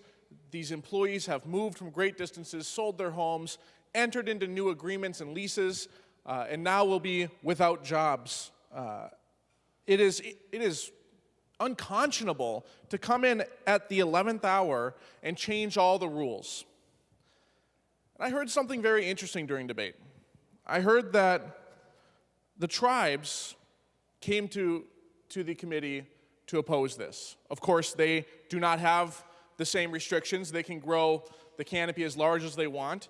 And I'm no friend of recreational marijuana, but I am a friend of consistent rules and regulations. Everyone should play by the same rules. But I heard also that the tribes are sovereign, that they're outside of our control, that they're outside of this conversation. But of course that isn't true, Mr. President, because they testified that the tribes showed up to the table in this conversation. Because the tribes, while they're outside of our control, they want to control how we limit other people. They want to use our power to benefit their own businesses. Members, Minnesotans are sick of this. We are really genuinely tired of this pay-to-play politics. We all know that the tribes donate highly to one side of the aisle, and we know it's not mine. Mr. President. Mr. President, yesterday we watched this body, hold on. members who should have recused themselves, vote to fund a grant. That means to be quiet. Now, for what purpose do you rise? Because you have to have specific reasons to interrupt another speaker. Senator Dibble. Mr. President, I am rising for the same reason that you reminded us a few minutes ago to not question motive. When a member uses the term pay to play, that is impugning motive. I am not motivated by any interest that has anything connected to a financial interest in this discussion. Members, the other day, I talked about how it's important for our demeanor on this floor to be respectful. And you're going to respect me as the president. And you're not going to have any more outbursts when I've asked you to be quiet. Now, if you cannot do that, then I will not recognize you as a speaker. I want to recognize you because you have a right to speak, but not a right to be disrespectful. Members, to all members, do not impugn the motives of each other. When you use certain cliches, that impugns the motives of another. Let's be careful. We are colleagues. We are not adversaries. We may disagree on a piece of policy, but we do not have to be disagreeable, members. Now, Senator Holmstrom, we're going to try this again. So the next time, with all due respect, when I ask you to be quiet, it means to be quiet. You can read the rules. It tells you that. Senator Holmstrom. Mr. President, I think it is disrespectful to the people of Minnesota to treat this body and the power that we hold in the fashion that we are here today. I think it is disrespectful to our election certificates and to the trust that the people of Minnesota have given us. And I wholeheartedly disagree. I was not impugning the motives of anybody on the other side of the aisle. They have not voted yet. But I can guarantee you their motives will be impugned when they vote to implement rules that only apply to those who chose to invest and try to make Minnesota a place of commerce. And, Mr. President, I will say one more time, this is pay-to-play politics.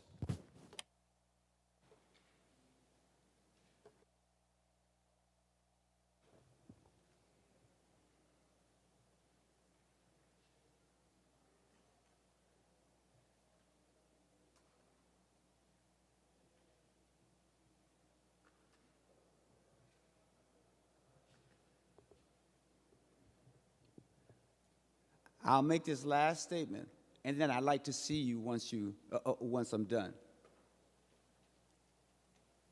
I grew up where my parents taught me that two wrongs never makes anything right. That is something that I'm sure that's universal, that we all have been taught that very lesson. I treat you senators as senators, not as children.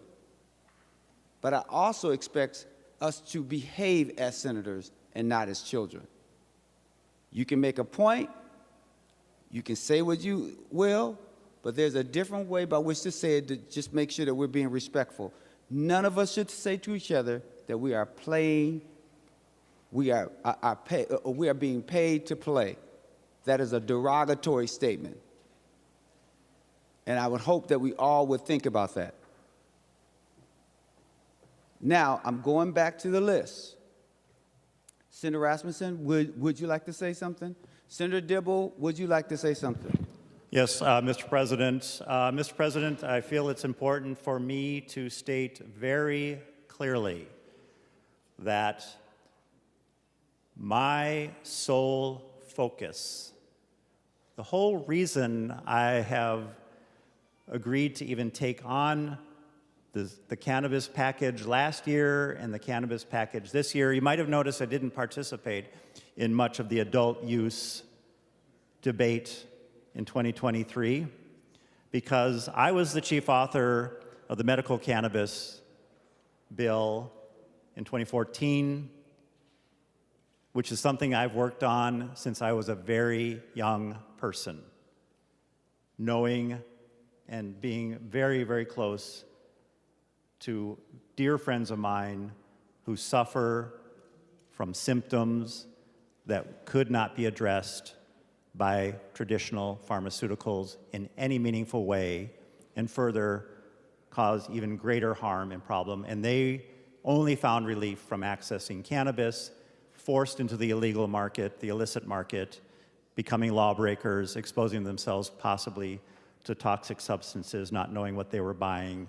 It was an untenable circumstance, and then learning more about the efficacy of cannabinoids and cannabidiols, non-intoxicating through oils that relieve seizure disorders in young people where traditional pharmaceuticals only exacerbate their circumstance and their problem. That is my sole focus and my sole goal. I respect Senator Rasmussen, Senator Duckworth, and others who have a different perspective on the best way to address the medical market. And I feel like we have a very vigorous policy debate and economic analysis and how we should prioritize that. And that is a very, very fair debate, an honorable debate to have. I disagree.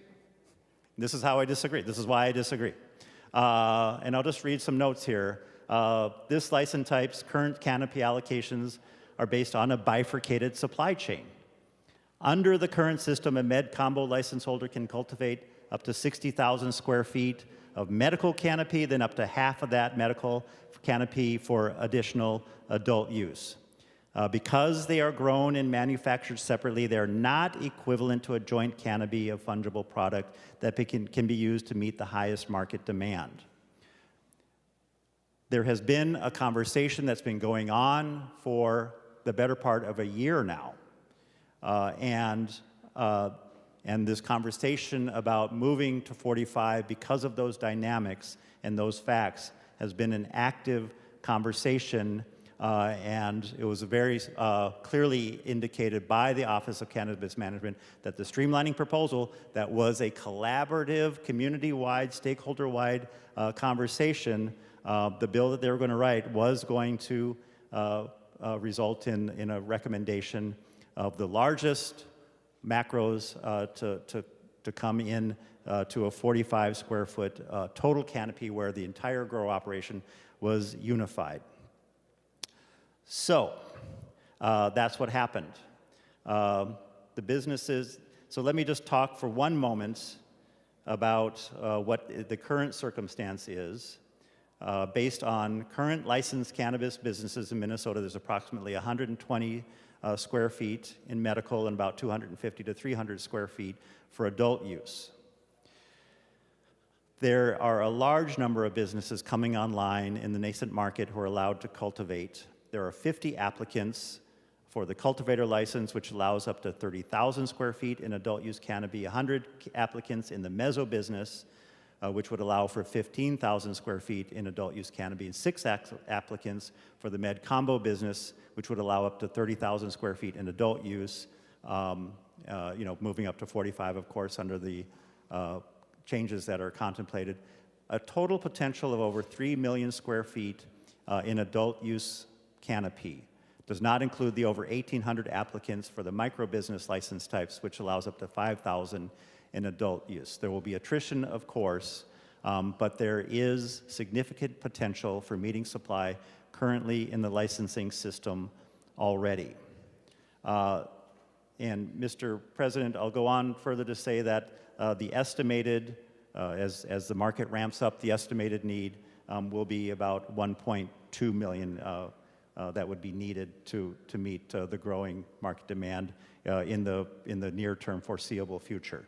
Mr. President, I do care about business, and I do think that this is a way to allow for the thriving, continuing provision of adult use and medical from the existing businesses, allowing the other macros to come in at that 45,000 to do the same, and then allowing, of course, Minnesota, pardon the pun, Dad caucus here, homegrown businesses to provide in the micro and the meso levels to get this product out into more retail outlets at a price that's comparative, that's proximate to where people live, that makes medical more available at an affordable way for people who need it, especially those children. Thank you, Mr. President. Senator Lucero, I saw you rise, but he was the last person to speak because he's the author of the amendment to the amendment. And I had made that clear, but I'll recognize you once we are done, okay? Members, a roll call was requested and a roll call granted. The secretary will take the roll on the amendment to the amendment.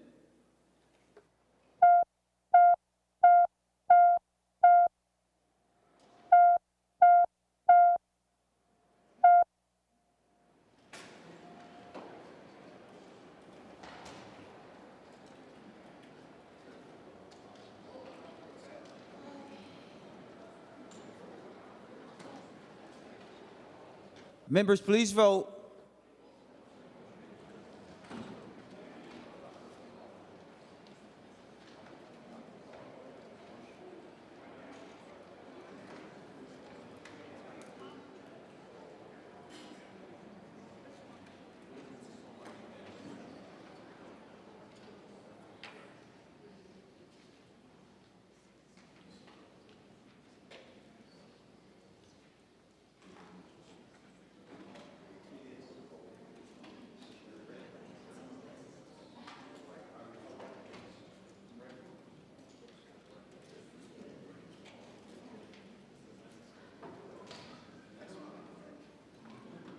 Senator Kunesh, for those voting pursuant to Rule 40.7.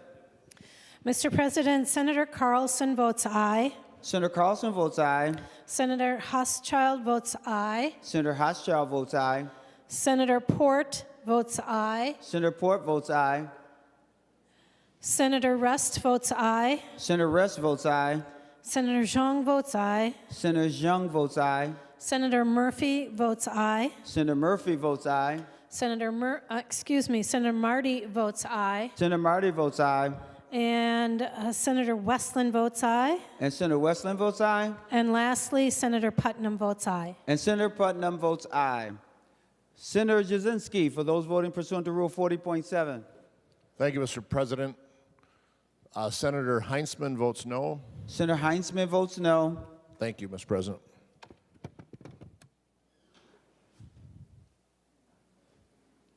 Senator Kunesh, do you have any others?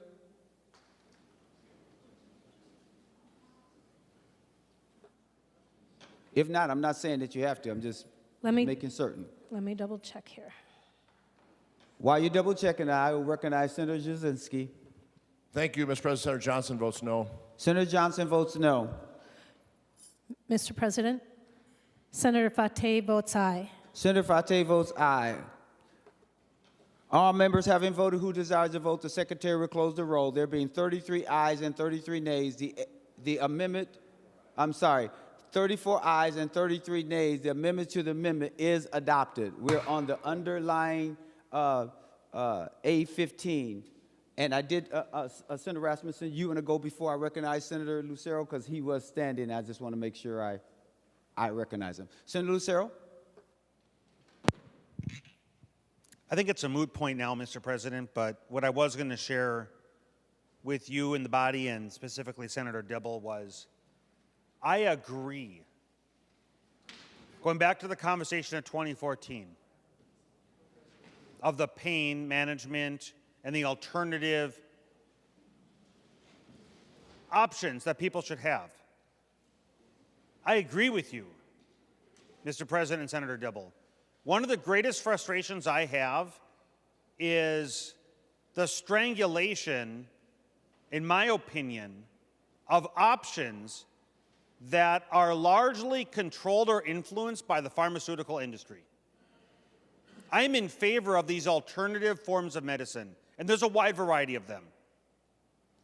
But they include, for pain management and other remedies that you enumerated there, a handful of them, cannabis, medical cannabis. I'm a strong proponent of that, and I have been.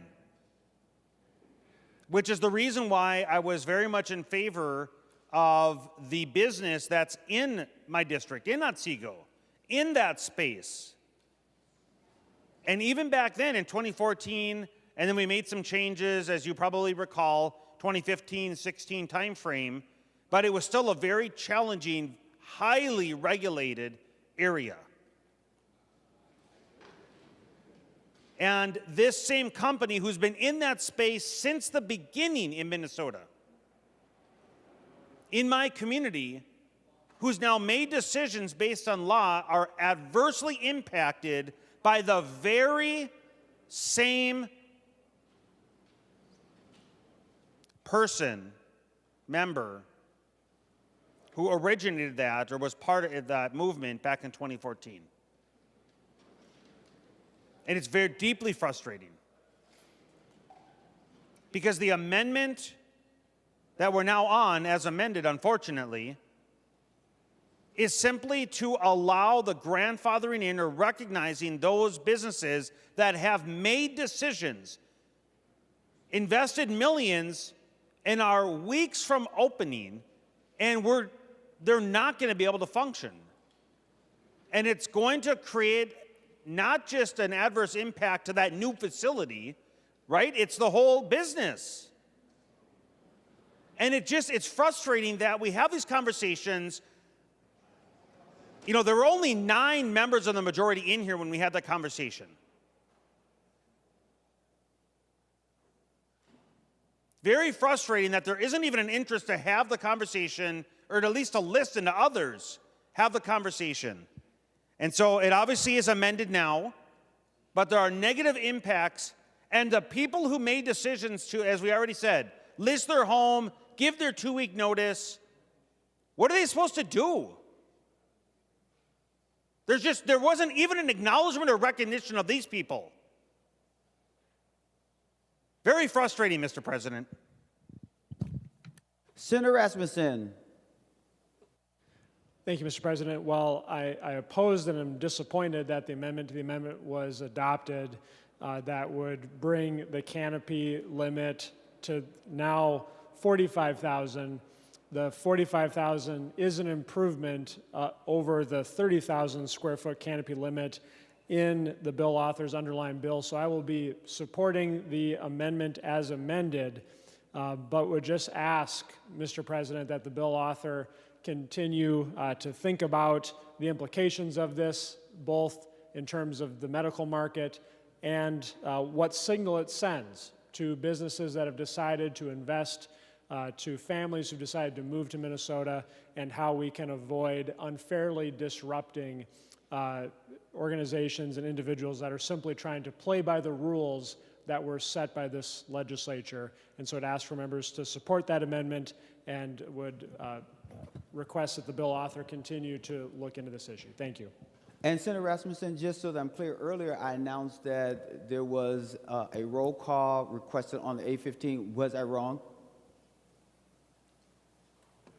Okay, you didn't. Then I was wrong. It's okay to tell me. That's okay. All right. So no roll call was requested on the underlying amendment. Senator Dibble? Thank you, Mr. President. With the A15 amended, I will accept it as a friendly amendment. Thank you.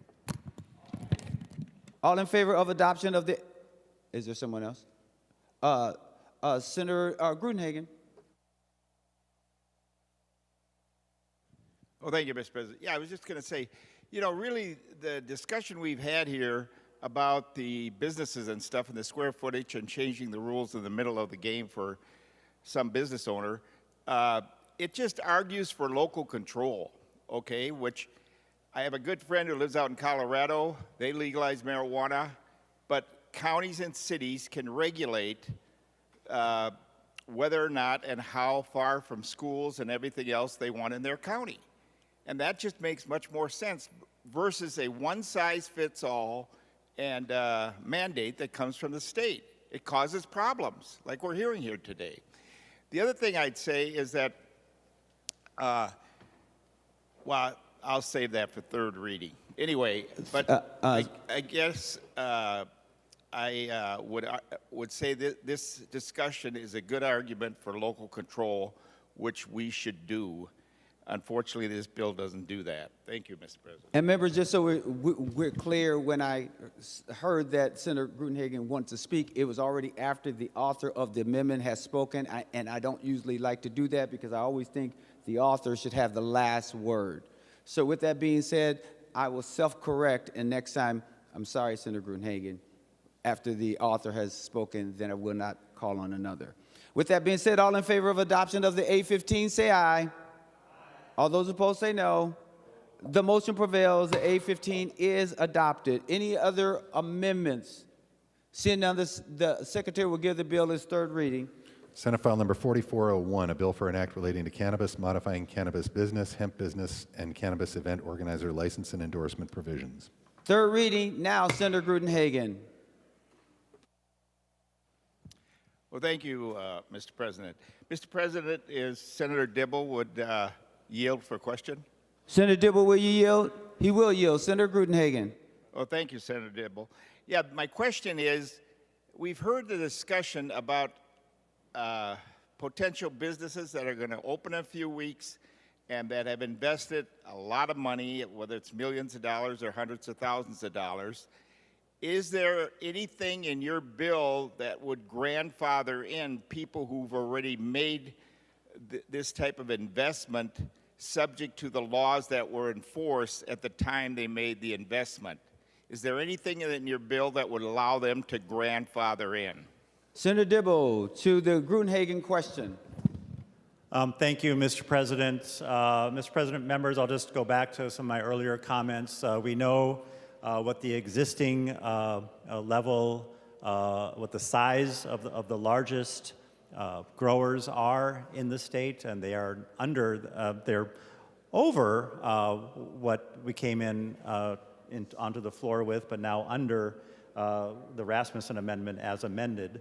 And so, Mr. President, as I mentioned and as I read, the standards that were set, the 90 that we were talking about earlier, were set under a different scenario, a different scheme, with a large proportion presumed to be medical, a subset of that presumed to be adult. Now that's all combined into one. But furthermore, no one is at the 45,000 limit that is now been incorporated into this bill by amendment.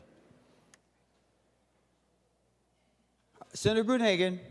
Oh, thank you, Mr. President. Senator Dibble, I guess I would, you know, if this bill passes, this amendment, and ultimately the bill passes, and there's a conference committee with the House, I just encourage you to take into consideration people, if there's businesses out there and individuals who have invested hundreds of thousands of dollars under the previous law, that you would consider a grandfather or a waiver for them so that that doesn't pull the rug out from underneath them. I think that's just a reasonable thing to do. So I just encourage you to consider that if this bill passes and if it, with that amendment and with a conference committee with the House. So anyway, there is one thing that I would add to third reading on this bill that unfortunately is not in here, and that is what I referenced before, local control. Again, I have a close friend who moved to Colorado over a decade ago, and counties and cities can regulate the sale of cannabis rather than a one-size-fits-all from the state. It seems like that has been much more flexible and workable from what I hear from my friend there who's been there a long time. He doesn't like it, the sale of marijuana. I voted against it initially, but now we are where we're at. And I would like to see in the future some type of local regulation to this business. And then one personal note too, this is an addictive product. It's unfortunate that Senator Nelson's bill reducing the addictiveness of cannabis based on medical science did not get added. You know, marijuana compared to 20 years ago is much more addictive with the ingredients that have been added to it. And of course, her handout documents that. And I'll just share one personal example. I have a customer, him and his wife have been customers of mine probably 25 years. He's a business owner, very successful, and has a number of contractors that work for him, updating houses and reselling them or updating them and renting them out. Has about 25 to 30 of those homes insured with my agency. Here's the thing, the other day, he's always been law-abiding, no problems legally. The other day his wife called and talked to my wife and said that he was in jail. He's in the local county jail.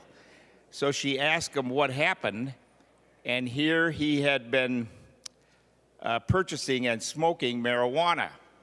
And he got, in addition to stealing some stuff in order to subsidize that, then trying to resell it and not letting his wife know where he's spending that money, he got very aggressive with his wife when she started questioning him and started threatening her physically. So she called law enforcement, and now he's sitting in the county jail. So here's a business owner, for 25 years a customer of mine, never had a problem legally. All of a sudden he's addicted, and psychosis set in, and he did things that he never did before. And it's even more devastating for young people. And again, sometimes I think we should have a requirement to be in a legislature that you do 3 years of jail ministry, so you see the human exhaust of addiction. Because once you're addicted, you will do anything. You will steal, you will lie, you'll do criminal behavior in order to feed that addiction. And it destroys your health in many cases. So those are just some of the reasons I'm going to have to vote no on this bill. And I wish, again, the least we could do is allow local regulation and control of the sale of this, Mr. President. Thank you. Senator Bowden. Thank you, Mr. President. I just want to say thank you to the author of this bill for his work on this and including the language and policy around streamlining the supply chain. As a family member of folks who rely on the medical cannabis program and medicine, it has been incredibly difficult with some of the product shortages that we have seen. I have spent a lot of time trying to track down the medicine my family members need across the entire state. And so anything that we can do to be sure that people who rely on medical cannabis have the medicine that they need is a good step. So thank you. Senator Coran. Thank you, Mr. President. I'd like to thank Senator Dibble for adding the psilocybin assisted therapy into the cannabis bill. I think when we look at the natural medicines, I was a big fan. I was also co-chair on the Medicinal Cannabis Task Force for a period of time. And with the natural medicines and the work that's being done, and not only for psilocybin, but ibogaine, we talked about that a little while back, is at the federal level. These medicines are having tremendous impacts on at least the ibogaine and psilocybin for PTSD as well as addiction therapy. What we'd hope is in this bill, or we'd hope that along with for the psilocybin, that the House picks it up and maybe we can get it, Senator Dibble, to get the House to add it to their HHS finance bill, and we can get this across the finish line. Psilocybin's already providing thousands of people around the country with great help with the PTSD and drug addiction. Let's hope Minnesota can be the next state and have an opportunity to go out and take part in it. Not only if there's federal dollars available, whatever state resources are available, and then in the coming years, we'll continue to put together a medicinal business unit, probably alignment with cannabis, or we'll rename it. But appreciate Senator Dibble for adding that into the cannabis bill, as well as the work you've done on everything on the psilocybin. I won't repeat what I said before, but I think the challenges that we have, we still haven't had the correction bill in the cannabis recreation market that just normalize it. It's an intoxicating substance, make it legal, local control, or local enforcement, so we actually have enforcement. OCM, I would love them to be the arbiter of making sure every product that comes into this state that we've deemed legal is safe and only sold to the appropriate people.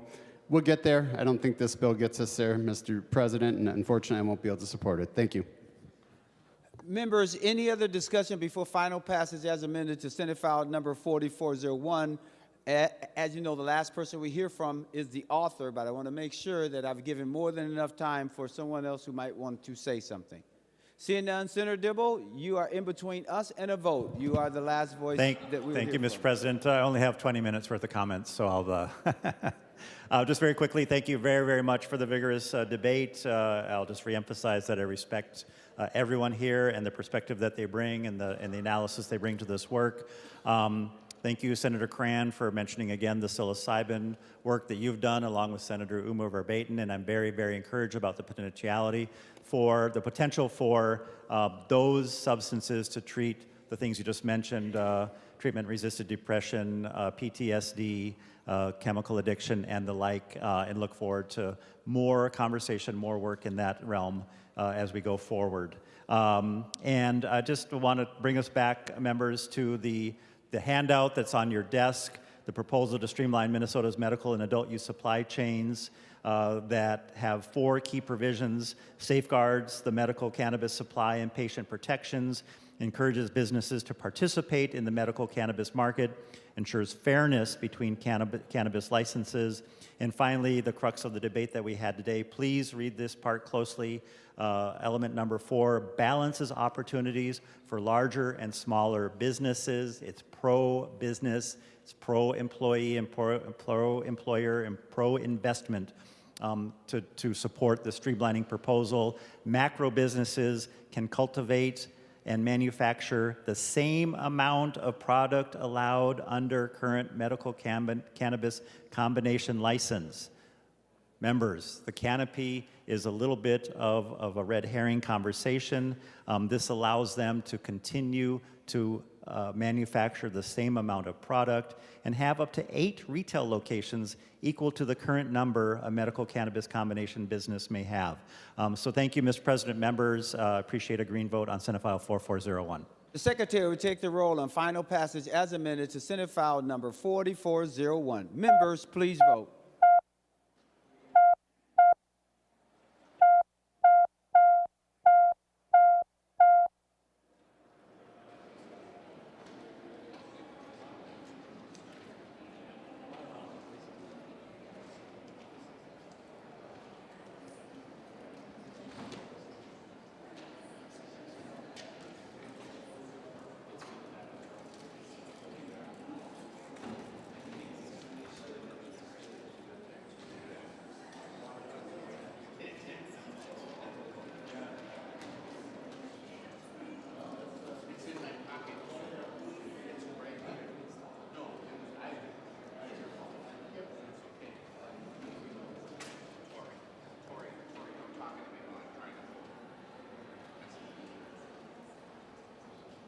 Members, please vote.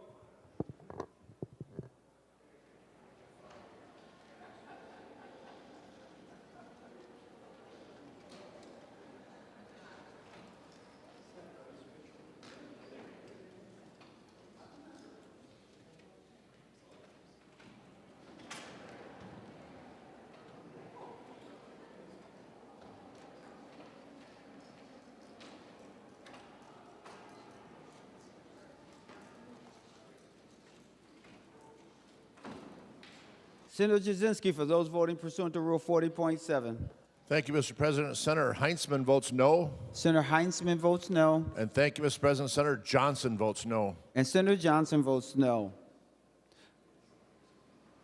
Senator Kunesh, for those voting pursuant to Rule 40.7.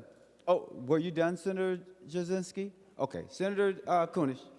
Mr. President, Senator Carlson votes aye. Senator Carlson votes aye. Senator Hauschild votes aye.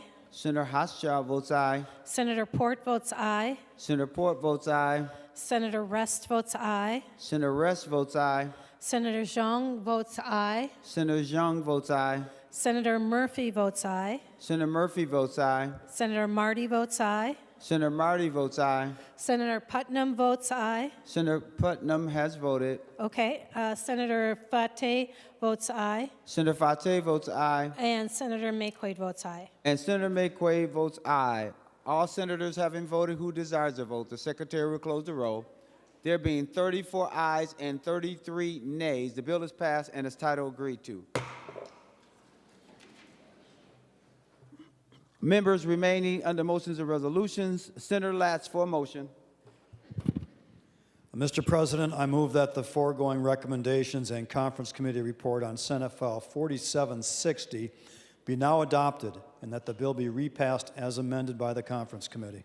Senator Latz, to that motion, please explain what changes were made in the conference committee. Mr. President and members, the conference committee report has a few changes in there.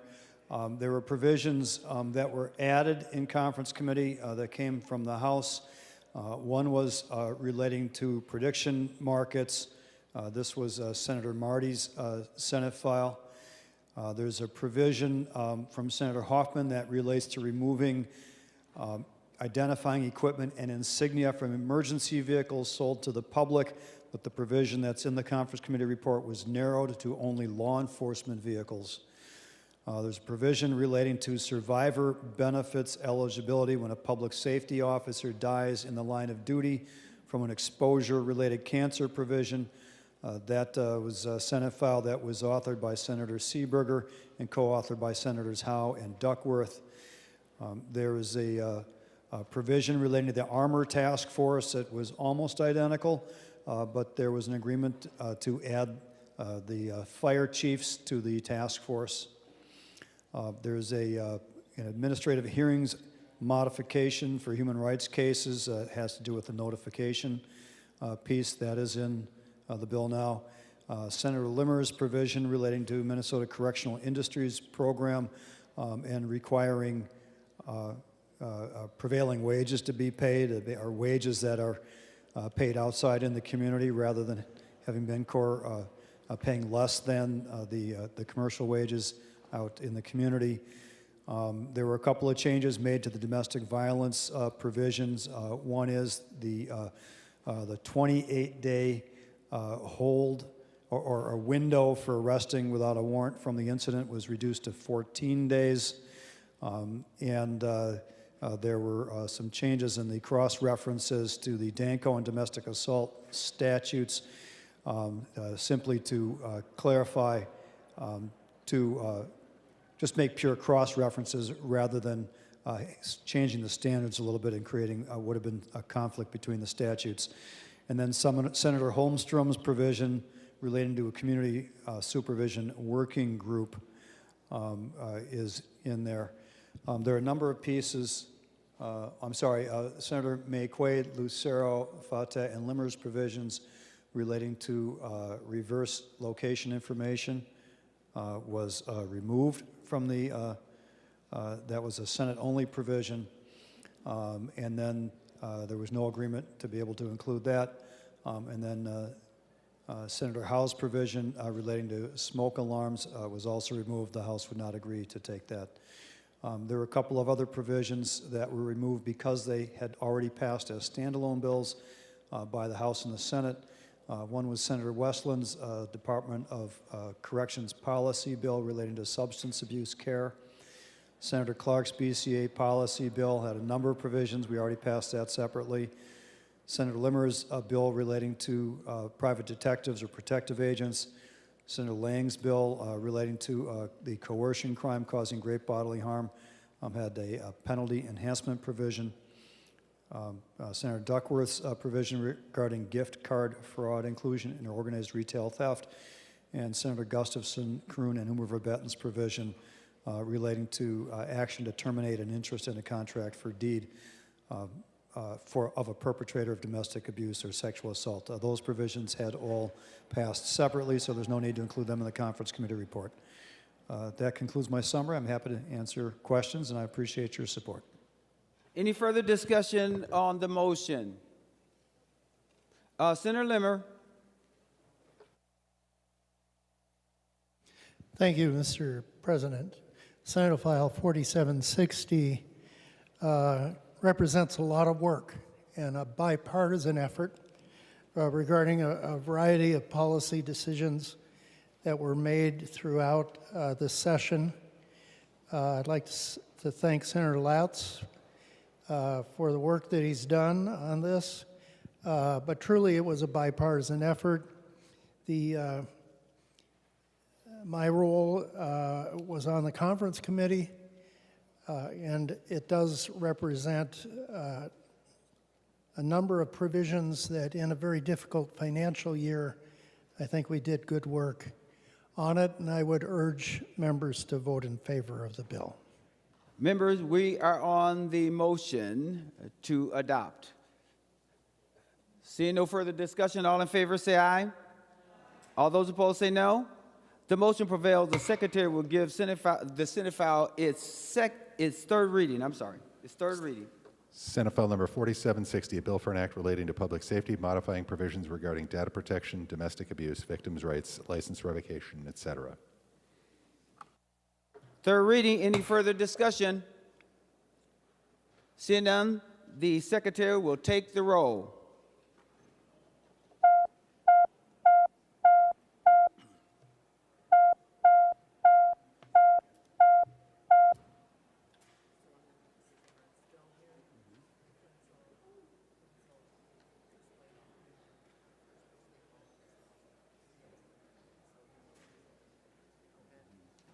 Shamika told me that.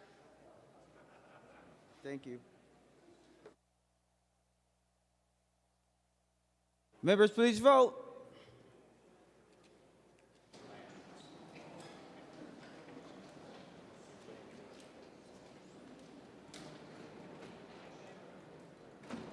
Senator Kunis, for those voting pursuant to Rule 40.7.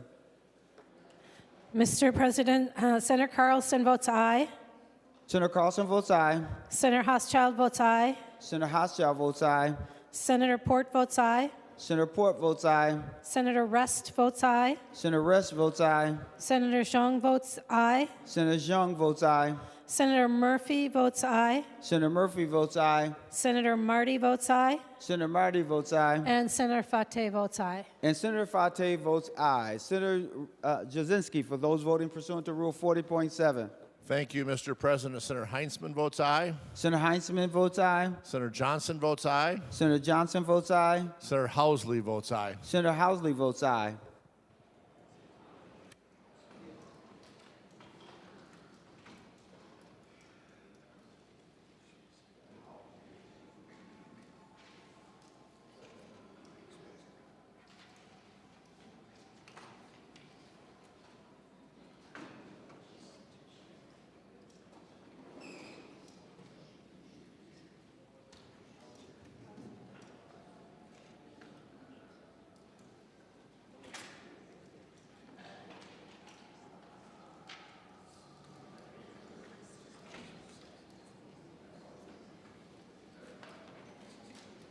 All senators having voted who desires a...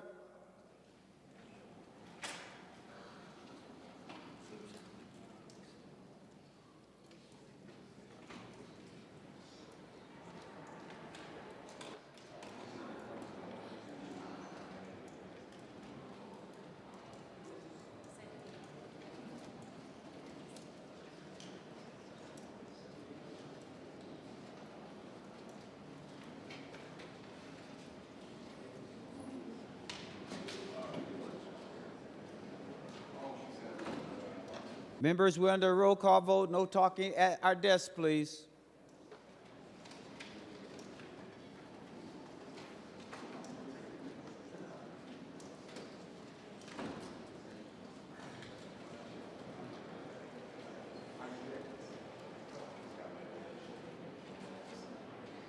Senator Jasinski, for those voting pursuant to Rule 40.7. Thank you, Mr. President. Senator Holmstrom is now on the chamber floor. Thank you for announcing his entrance. All senators having voted who desires to vote, the secretary will close the roll. There being 57 ayes and 9 nays, the bill is passed and its title agreed to. Members, we will now go to Senate File number 4504. Senator Frentz. Thank you, Mr. President, and thank you, members. Very proud to present to you the 2026 Omnibus Energy Policy Provisions in Senate File 4504. Thanks for all the hard work of our members. Mr. President, those members include Senator Gruenhagen, Senator Green, Senator Hoffman, Senator Klein, Senator Dibble, Senator Weber, Senator McEwen, our Vice Chair, Senator Zhang, and Ranking Minority Member, Senator Matthews. Collaborative, bipartisan at times committee, and I'm proud to chair it.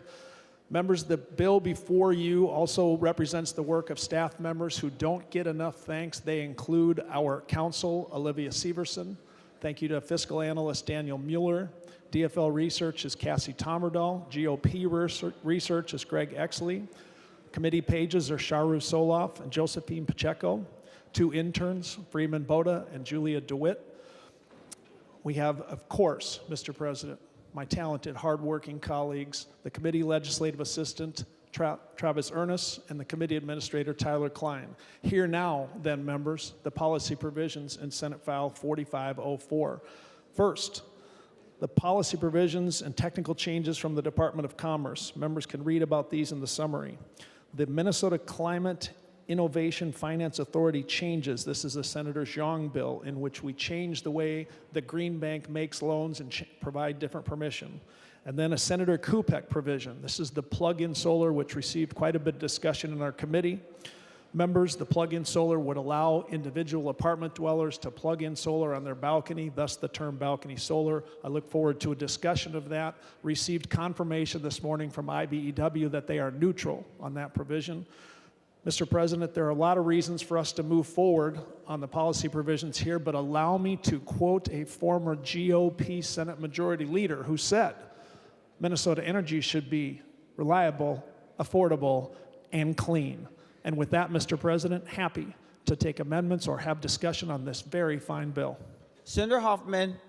Thank you, Mr. President. I would like to offer the A30 amendment. Senator Hoffman offers the A30 amendment. The secretary will report the A30 amendment.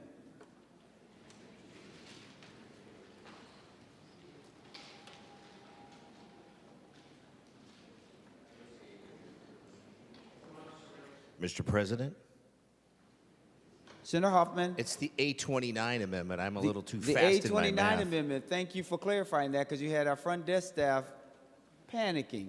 The secretary will report the A29 amendment. Senator Hoffman moves to amend Senate File number 4504 as follows. Page 1 after line 11, insert. This is the A29 amendment. Senator Hoffman to your A29 amendment. Earlier this session, Mr. President, the Energy Committee heard the bill that we're talking about. It's Senate File 3954. The A29 amendment incorporates portions of that bill. It does 2 things. First part of the amendment modifies what is included as part of the employee expense when a utility files a rate case. Current law requires utilities to include a vendor name, such as the name of the hotel where they stay, but by not disclosing the name of the hotel, sensitive employees are better protected without undermining the information that regulators need to evaluate the suitability of the employee expense. Simple protection. Second part of the amendment, Mr. President, reveals a sunset date on the gas utility infrastructure cost rider. Remember, it was first passed in this body in 2005 and included a sunset date in the original law. Subsequent legislatures have extended those dates at least twice, Mr. President. This rider has proven itself as an efficient way to ensure the safety of natural gas systems and is a valuable tool to help reduce the frequency of natural gas rate cases. And by avoiding more rate cases, Guess what, Mr. President? Customers save money. So I'd like to get support of the A29. Senator Frentz to the A29 amendment. Thank you, Mr. President, and thank you, Senator Hoffman. Mr. President, I'd like to move to divide the amendment.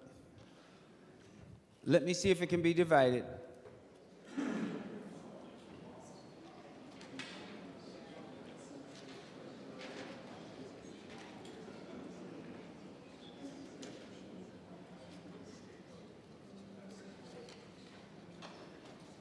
All right, and let's see.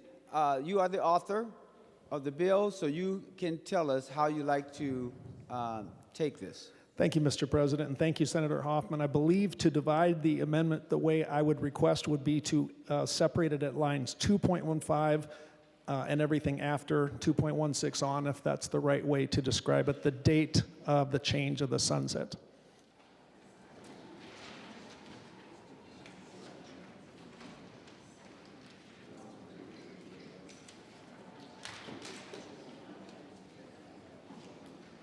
Mr. President? 211 and 212.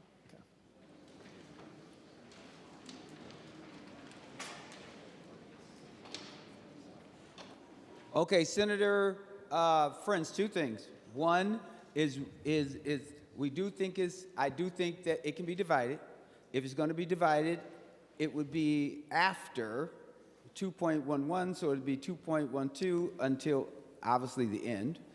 And then the other part is everything above the 2.12.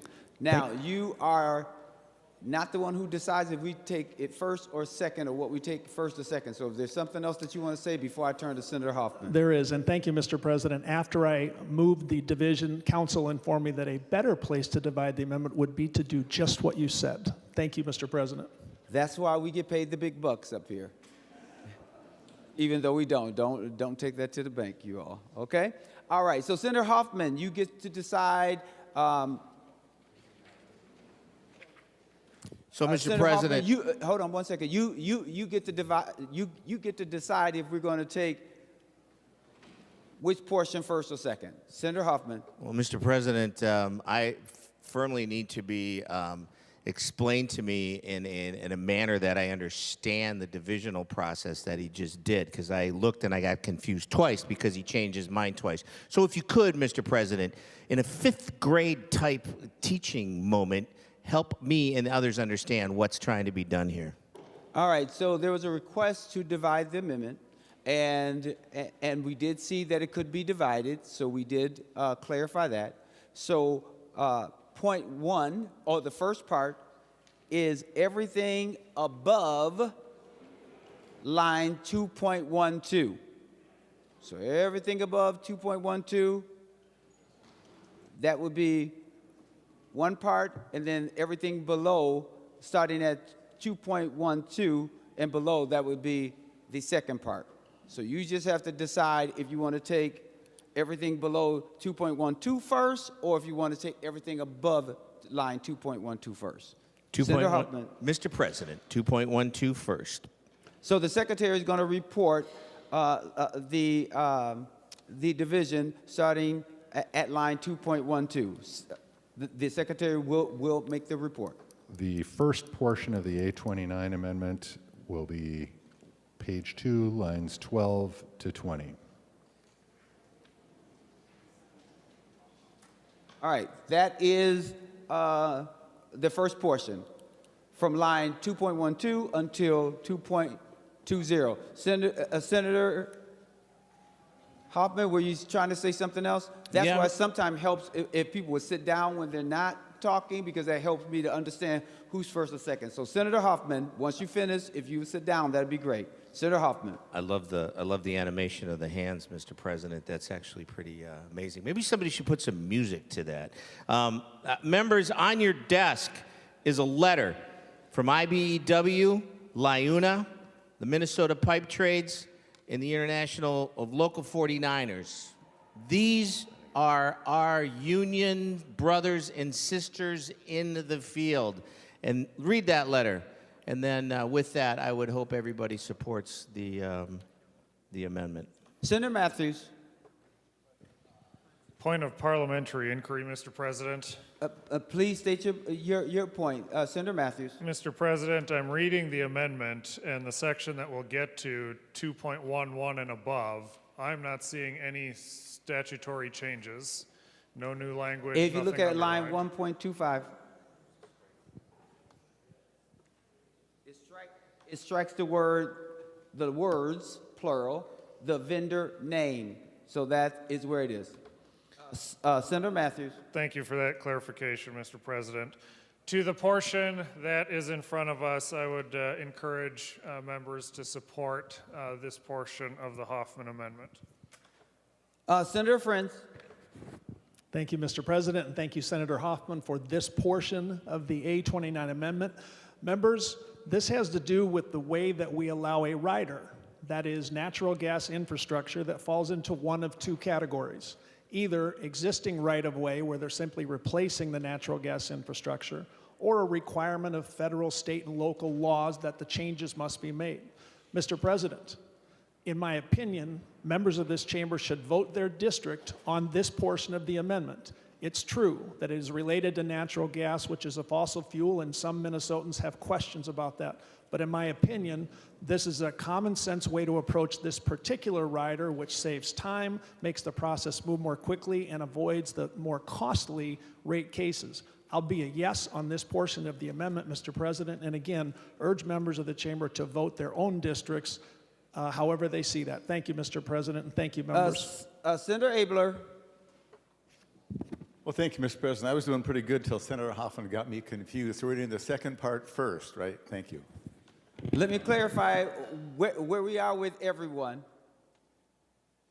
You're voting on the first portion.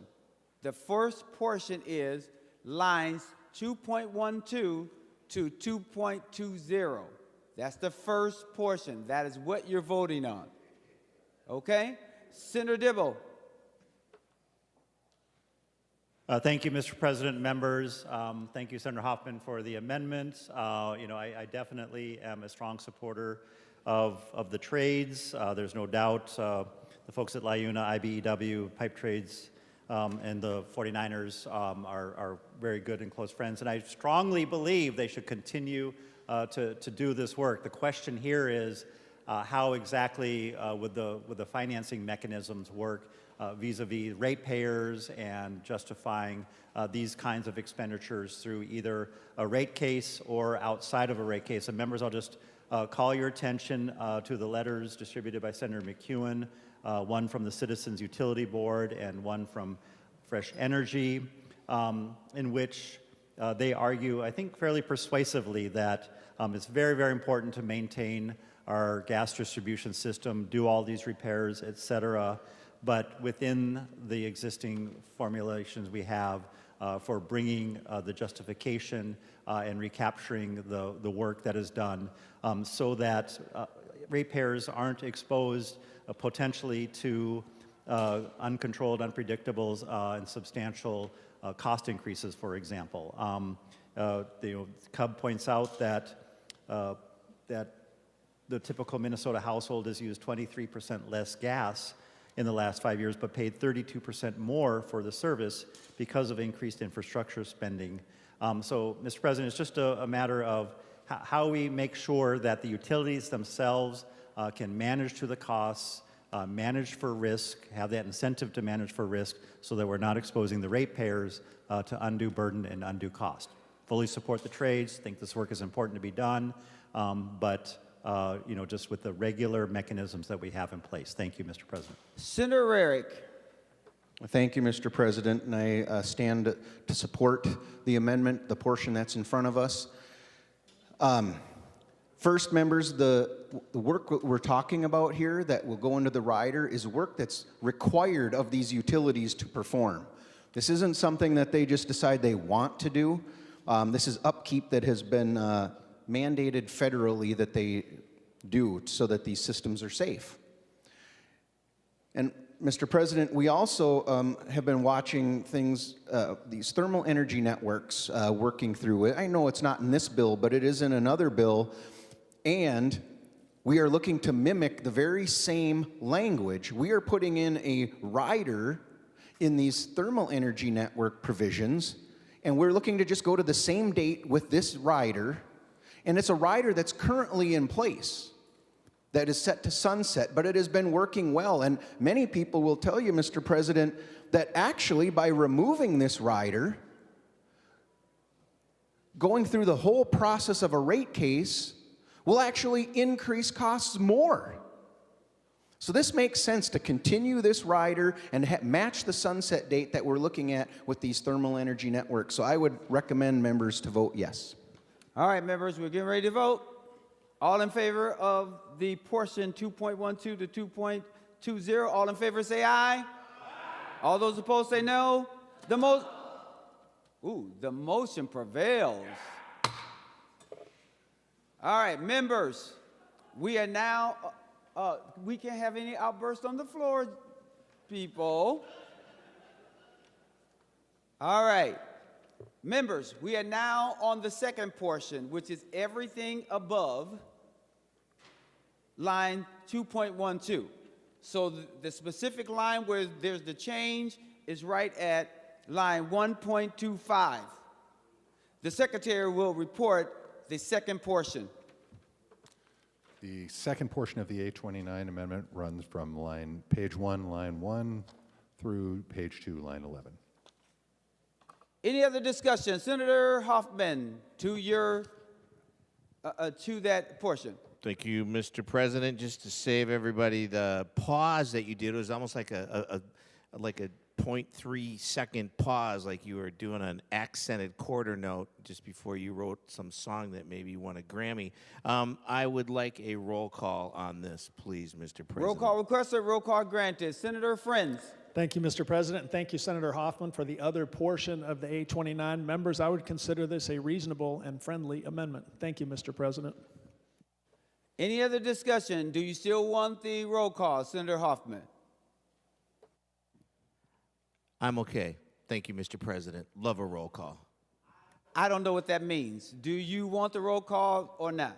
Well, given the fact, Mr. President, that they split this up and were confusing me, and the good senator from Anoka was confused by my confusion, that led to another bit of confusion, you can remove the roll call, Mr. President. Roll call has been recalled. All in favor of adoption of the 829, say aye. Aye. All those opposed say no. The motion prevails. The second portion has been adopted.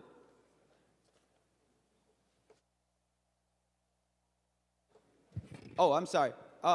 Senator McQuaid, and then you, Senator Matthews. Senator McQuaid. Thank you, Mr. President. I introduce the A32 amendment.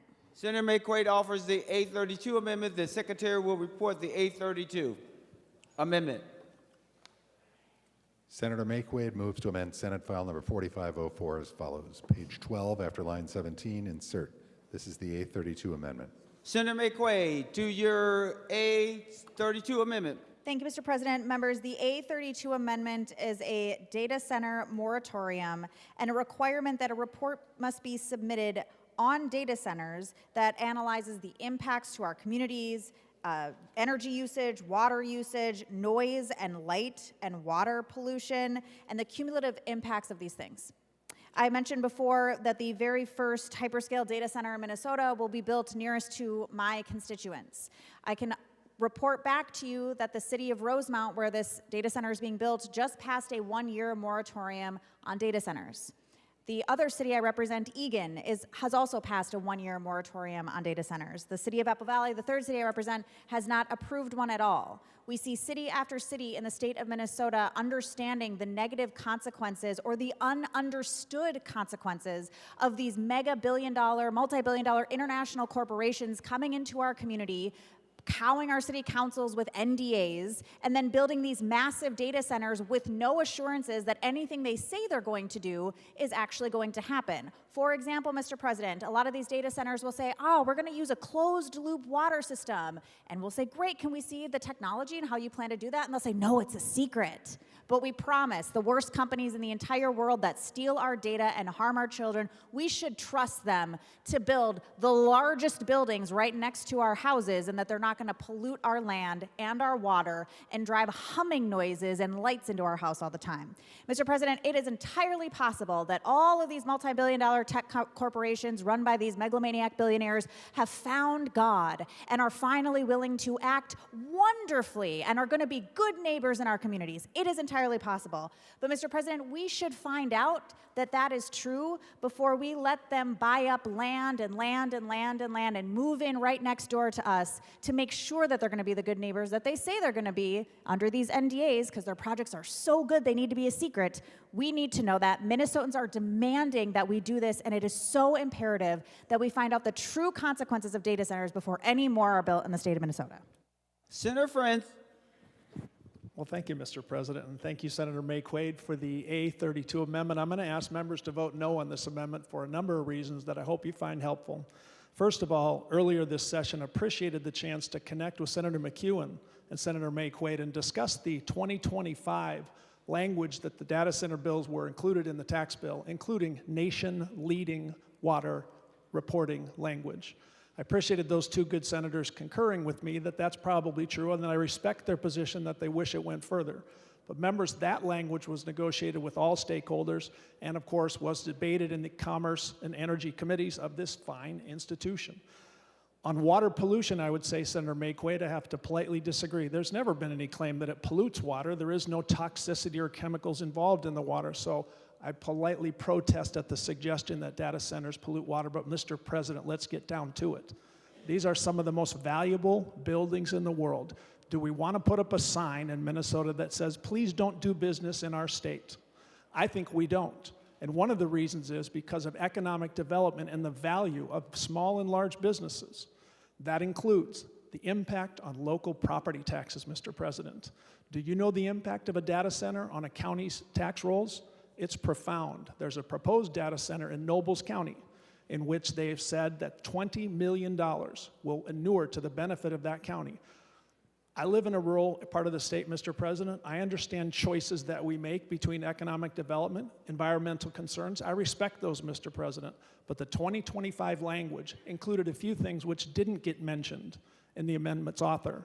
One, $2 to $5 million per data center to be paid to low-income Minnesotans to help with their electric bills, Mr. President.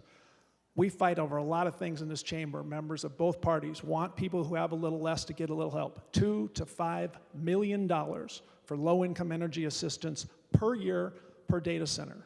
Number two, members, a protection for our clean energy goals. I realize members of the minority party in this chamber may not be big fans of the 2040, but anything that says you cannot make our environment dirtier is a good thing for both parties. Also, these data centers employ a profound number of men and women in the building trades.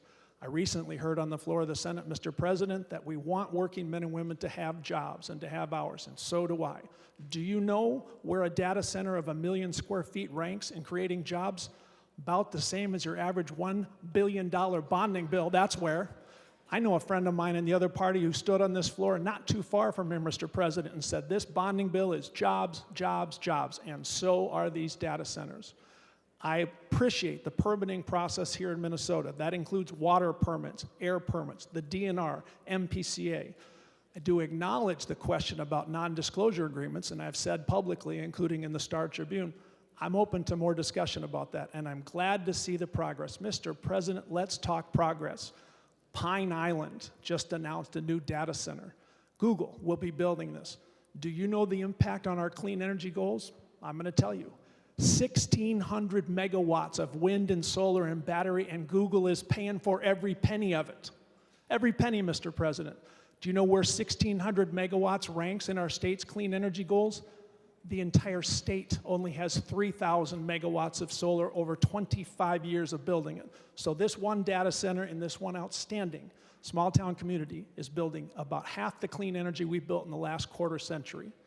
So members, you may vote how you wish on the A32 amendment. I'm voting no on a data center moratorium. We've had data centers in this state, Mr. President, for years. There were 41 before we passed it. And to the good senator from Apple Valley, I would say, your members' concerns in your district about the Farmington and Rosemount projects occurred when we didn't have the 2025 law, and those laws and those provisions, Mr. President, are very helpful. I'll be a no on the A32 if you can't tell. Thank you. Senator Rasmussen. Thank you, Mr. President. Would the bill author, the senator from North Mankato, yield for a question? Senator McQuaid, will you yield? The bill's author, Senator Frentz, will you yield? He will yield. Thank you, Mr. President, and thank you, Senator Frentz. Senator Frentz, in your bill before us, is there any policy related to data centers in the bill that you're presenting to the Senate today? Senator Frentz. Thank you, Mr. President. Thank you, Senator Rasmussen. No, but I acknowledge the bill does refer to Section 216, which is generally our energy policy. Senator Rasmussen. Thank you, Mr. President, and I'm going to rise to a point of order under Rule 35.2 that the amendment is not germane to the underlying bill, and I'm happy to offer advice, Mr. President. Advice. Thank you, Mr. President. Advice. While the amendment that Senator McQuaid has brought to us, the A32, does have some references to definitions of data center, and there are some mentions of energy usage, the A32 is effectively a local preemption amendment. If you look at page 1, line 6, it says the state or local government must not issue a permit. And again, when we think about those types of permits, that would be within the state and local government committee jurisdiction. And so this amendment that's being proposed is on a different subject. I would offer as advice to the body, and isn't dealing with energy policy, which is what the underlying bill is about. This is about building permits, being able to construct data centers, limiting local governments and state government on what type of permits they can issue. And so I would say the core of this amendment is not germane to the bill in front of us, and would ask you to find the point of order well taken. Advice, Senator McQuaid. Thank you, Mr. President. I would advise you to find the point of order not well taken. This bill is in 216, which is referenced, or this amendment, excuse me, is 216, which is referenced in the bill, but I will also finish the senator from Fergus Falls sentence. It is about what state and local governments can do until the Public Utilities Commission submits a comprehensive report, and then the entire rest of the amendment lays out what the Public Utilities Commission must study and do and submit to the chair. So the entirety of this amendment is about what the Public Utilities Commission must study and do, and what can't happen until they have done that work. This could belong nowhere else in the Energy Committee, and that's why it's coded to 216, and exactly why it belongs in here. I understand that folks might not like it, they should vote however they want to, but this is germane to the bill, Mr. President, and I ask you to find the point of order not well taken. Senator McEwen. Thanks. Advice, Mr. President. Advice. Thank you, Mr. President. Under Rule 35.2, I just want to make sure that we're referencing the language of the rule. A non-germane amendment includes one that relates to a substantially different subject. I think it would be a real stretch to argue that the subject of this amendment, which is a temporary pause in hyperscale data development while we assess all of the issues that we just heard enumerated by Senator McQuaid that deal directly with the issues that are contained in this bill, it would be very difficult to argue that that is even a different subject, much less a substantially different subject. So on those grounds, Mr. President, I also would encourage the President to find that this amendment is absolutely germane. Thank you. I'll take it under advisement. Give me a moment.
After reading the rules and talking through the rules, the point of order is well taken. Mr. President, I would like to challenge the ruling of the president and ask for a roll call, please. Members, a green vote goes to upholding the ruling of the president, and a red vote goes against the ruling of the president. Senator McQuaid. Thank you, Mr. President. I would like to offer advice to the body. Advice to the body. Thank you, Mr. President and members. With deep respect and gratitude for our president, I would ask for a red vote. We were held hostage on this floor for an hour yesterday for a remarkably similar reason. And for that to happen and then have the same party stand up and say that this amendment that is clearly germane is not germane is kind of hilarious. I would also advise the body, Mr. President, that this amendment is coded in Section 216. If you look at the end of the title for this bill, it says an act relating to energy, and then at the very end it says in Chapter 216B. This is about what the Public Utilities Commission is required to do and collect, which is what is in this bill. We have information about the Public Utilities Commission. This is the chapter of law that regulates the Public Utilities Commission. Again, Mr. President, I know that there are varying opinions on this type of amendment, but if we are looking solely at germaneness, this is a very germane amendment, and I would ask for a red vote. Senator Grudenhagen. Well, thank you, Mr. President. Yeah, I would just rise and urge members to vote green to support the president. He's right on this, I believe. Any other arguments before we vote? Seeing none, the secretary will take the roll. Remember, a green vote supports the ruling of the president, and a red vote goes against the ruling of the president.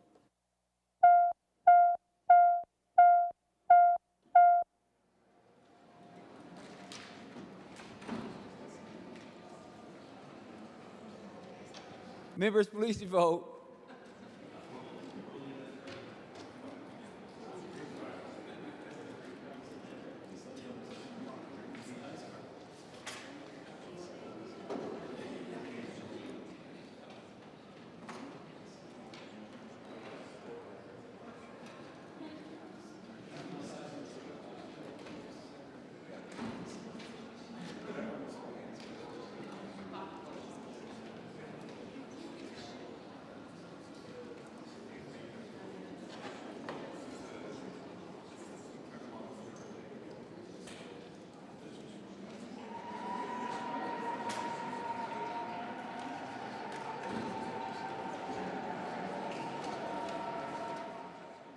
Members, please vote.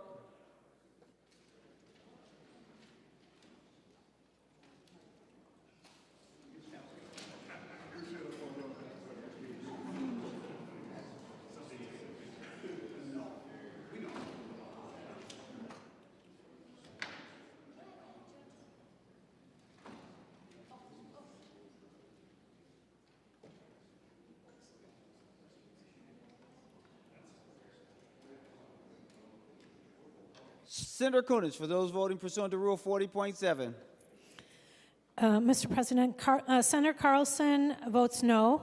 Senator Carlson votes no. Senator Hochschild votes yes. Senator Hochschild votes aye. Senator Port votes aye. Senator Port votes aye. Excuse me, Senator Port votes no. Senator Port votes no. Senator Rest, I'm waiting on that one. Senator Zhang votes no. Senator Zhang votes no. Senator Fateh votes no. Senator Fateh votes no. Senator Klein votes yes. Senator Klein votes aye. And Senator Seeberger votes aye. Senator Seeberger votes aye.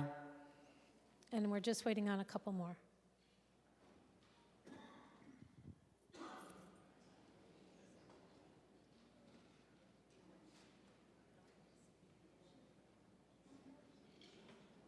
Senator Jasinski, for those voting pursuant to Rule 40.7. Thank you, Mr. President. Senator Heinzman votes aye. Senator Heinzman votes aye. Senator Johnson votes aye. Senator Johnson votes aye. And we're waiting on one more.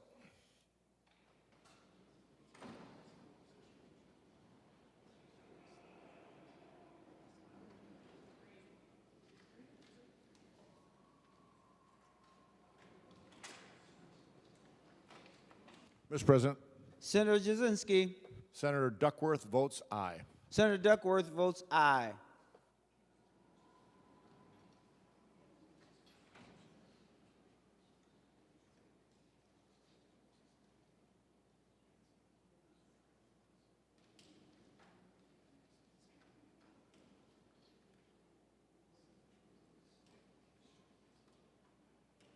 Senator Kunis. Mr. President, Senator Murphy votes aye, and Senator Murphy votes aye. and Senator Rest votes aye. And Senator Rest votes aye. And that completes my votes.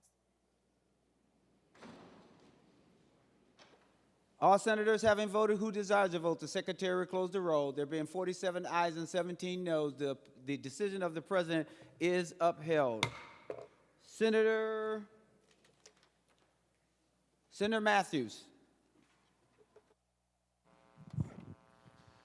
Mr. President, I offer the A24 amendment. Senator Matthews offers the A24 amendment. The secretary will report the A24 amendment. Senator Matthews moves to amend Senate File Number Amendment. The secretary will report the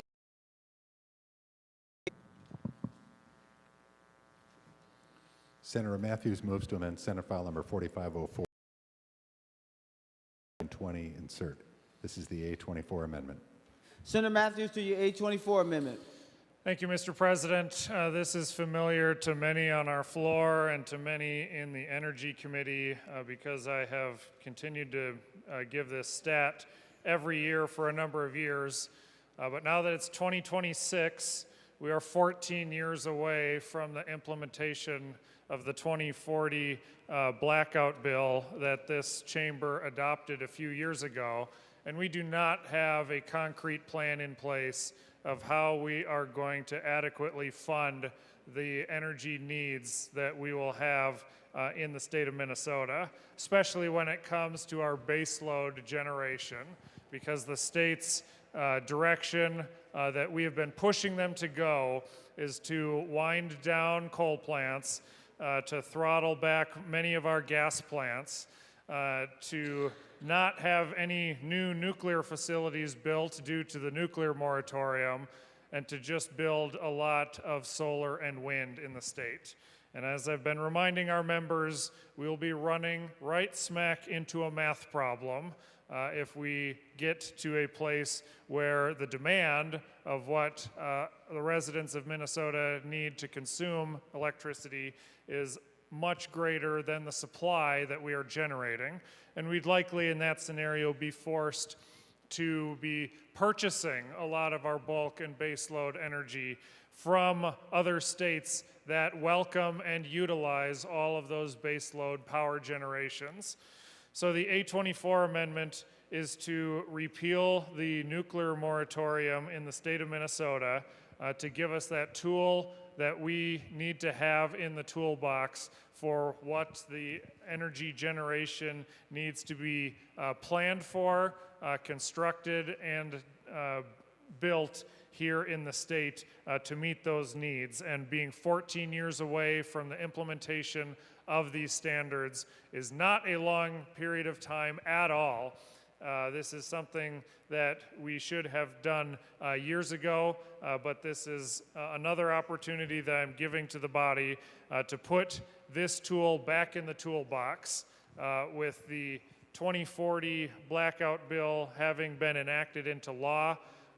Nuclear is the only form of baseload generation that meets that standard.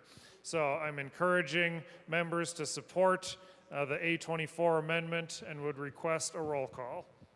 Roll call requested, roll call granted. Senator Frentz. Thank you, Mr. President, and thank you, Senator Matthews. Members, I'm going to encourage a no vote for a couple simple reasons. Minnesota's situation with nuclear is not like other states. The community of Prairie Island was misled in the 1970s about nuclear waste storage, found out that the federal government reneged on its promise in the 1990s, and that led to not only the renewable development account, but a promise from some Minnesotans, Mr. President, that we would not, repeat, not issue a certificate of need for nuclear without the support and consent of that community. I assume we agree, members, that community is not consenting to lift the moratorium today by amendment. I'd also like to say that we want to continue to encourage new development of energy, Mr. President. We have also got geothermal. We have battery storage. We still have hydro. We have new technologies like iron battery. Those are all things we can pursue in our goals. And with that, Mr. President, I appreciate the amendment. I appreciate the spirit of the nuclear study, which was passed by the Senate Energy Committee, which I think is a possible step towards lifting the moratorium. I'll be a no on the A24 and encourage members to do the same. Thank you. Any other discussion on the A24 before we go to the author of the amendment? Senator Nelson. Thank you, Mr. President. Well, I support the A24. If we want to responsibly take care of the energy needs that our state faces, will face going forward, we have to quit talking about things that happened 30 years ago. We need to look at the landscape today. We just don't have the baseload power that will be needed, is needed perhaps right now, will be needed in the near future. The sun doesn't always shine, the wind doesn't always blow, and we just don't have enough of that. Now, fortunately, we have other renewable things as well, like geothermal. All of that's exciting, but we need the baseload power of nuclear energy. And nuclear is very different than it was 30 years ago, which some people are basing their arguments on. Now we have compact, small nuclear. So members, let's be thinking about today and what is needed tomorrow, and quit living in the past mistakes, and let's vote green on this amendment. Senator Limmer.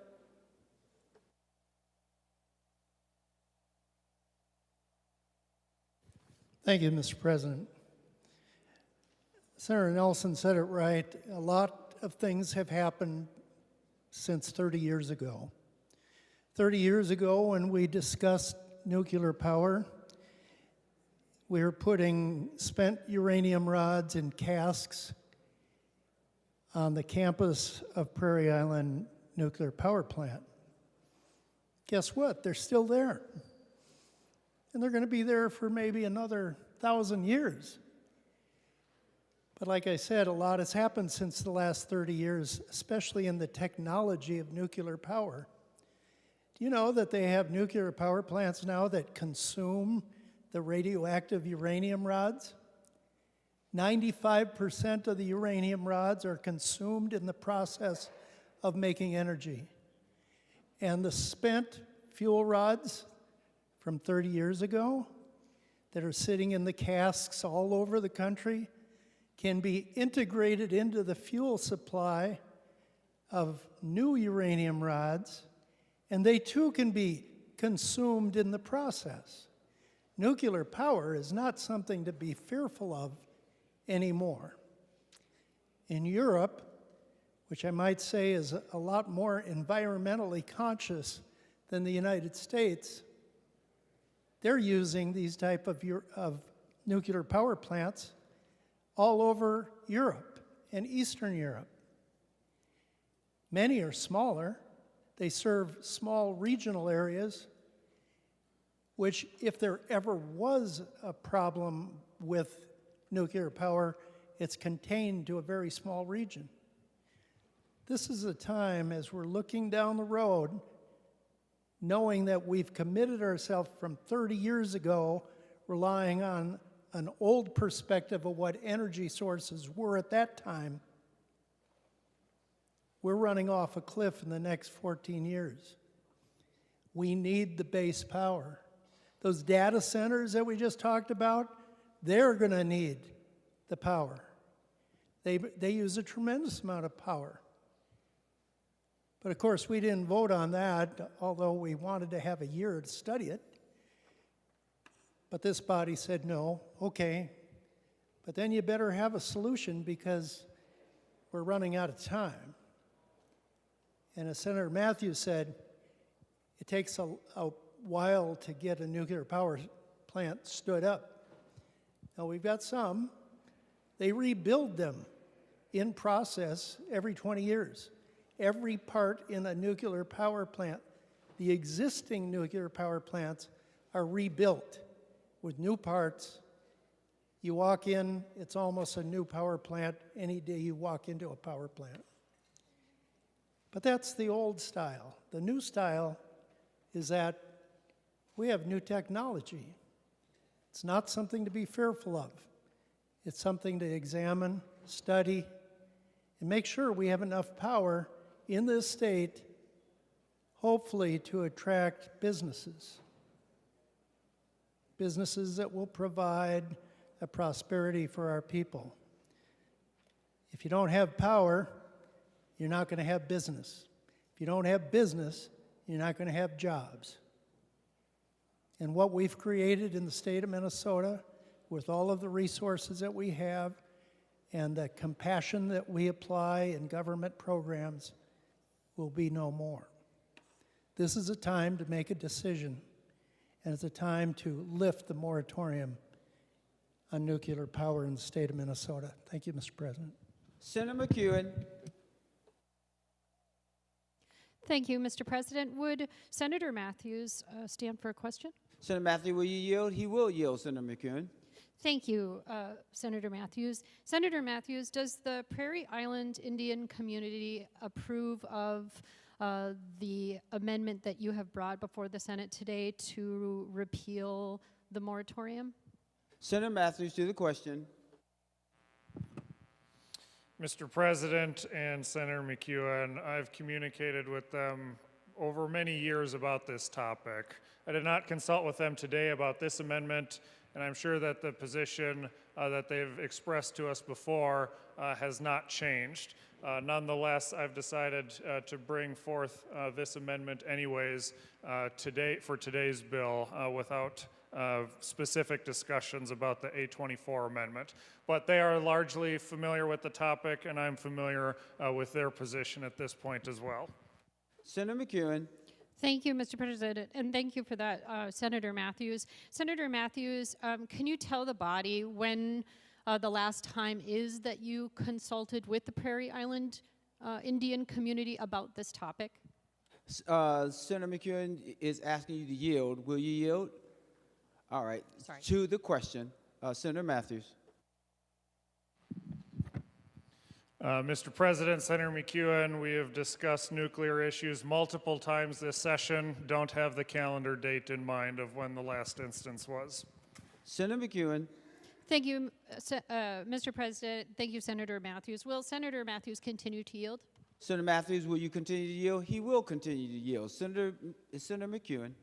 Thank you, thank you, Senator Matthews. Senator Matthews, can you please tell the body how many pounds of spent nuclear waste are stored on the Prairie Island Indian community land? Senator Matthews, to the question. Mr. President, Senator McEwen, I appreciate all the questions and the discussions that you want to have about this amendment. Your question doesn't relate to the policy position that my amendment is seeking to bring. I'm well aware that waste is a significant discussion and one that would be thoroughly vetted and worked on by all the regulatory agencies if we ever get to a point in our state where we lift the nuclear moratorium and we get to the point where a utility or an energy provider wants to start working on developing a plan for nuclear. Waste will be a front and center discussion of what that happens with all the regulatory bodies, with FERC and the other federal regulatory agencies, as well as the Public Utilities Commission.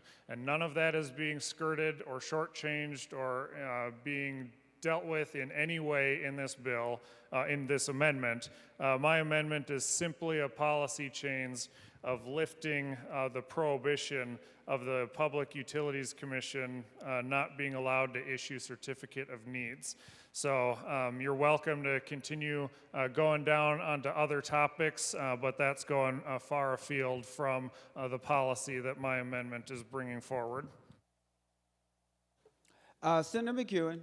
Thank you very much. Thank you, Mr. President, and thank you, Senator Matthews, for answering or for responding to my questions.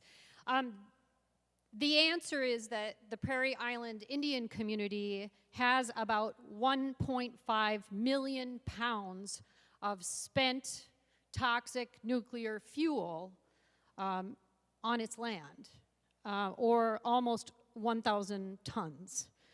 And I think that it's telling that we have an amendment before us today that contemplates reigniting a sort of new renaissance of this new technology for nuclear power. And I have heard some of this, and I am curious about it. We have some studies going on. We'll find out what people have to say. But to bring an amendment that would remove the moratorium that is currently in place for good reason. That moratorium is in place for a reason, members.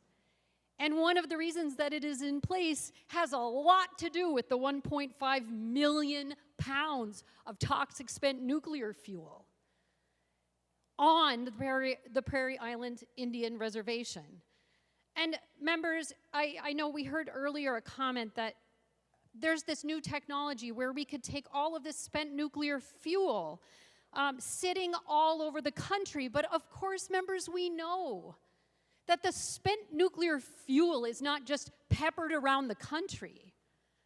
The spent nuclear fuel has been, in many instances, placed very near or within communities that back in the day had little to no power to stop that from happening. Rank environmental racism.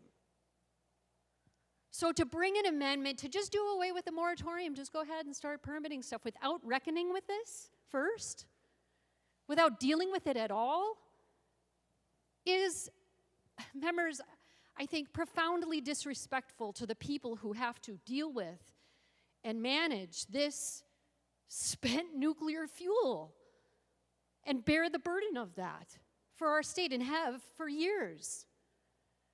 So, members, I really encourage to think deeply about how you're going to vote on this amendment. I encourage you to vote no. I believe a roll call has been requested. I just wanted to make sure. But I encourage people to vote no, and also as we move forward into further discussions on this, to keep the Prairie Island Indian community front and center in your minds as you even consider the possibility of reigniting this industry in our state. Thank you. Senator Holmstrom. Thank you, Mr. President. Members, access to cheap, reliable energy is the cornerstone to prosperity. That's been well established throughout time immemorial. And I think that we're really blessed to be here in America, where we have an abundance of land, we have an abundance of resources, and we have the ability to access cheap energy. It's the reason that this country is so great, one of the many reasons. Unfortunately, we've chosen to tie one of our hands behind our backs. And I understand the admirable goal of wanting to limit carbon emissions and all the science that goes behind that. But of course, we know that nuclear doesn't have carbon emissions. We know that nuclear power is the cleanest, safest, most reliable means of base load power in the country, in the world. And access to affordable energy is a global problem. Every nation is attempting to find the solutions to this. Now, there are nations that abuse energy production. We see that in the Far East, and the result of that is damage to our environment. But we're responsible here. And removing this moratorium will allow us to have the conversation. We'll still get to regulate. We'll still get to permit. We'll still get to create all the safeguards, and we may not issue permits. This allows us to have the conversation. I think it's a totally reasonable amendment. I would hope to have your support. And I am disheartened to hear that the primary concern is that there is a third party that does not want us to engage in these conversations. But I'll remind members that the election certificates belong to those in this room. And it is our job to take those considerations, but engage in the conversation, being more well-informed. I would love to sit down with the Prairie Island Indian community and have this conversation with them. But I'd also like to speak to the the millions of Americans who are experiencing high costs of energy, to the businesses that want to come here and don't because we don't have access to it.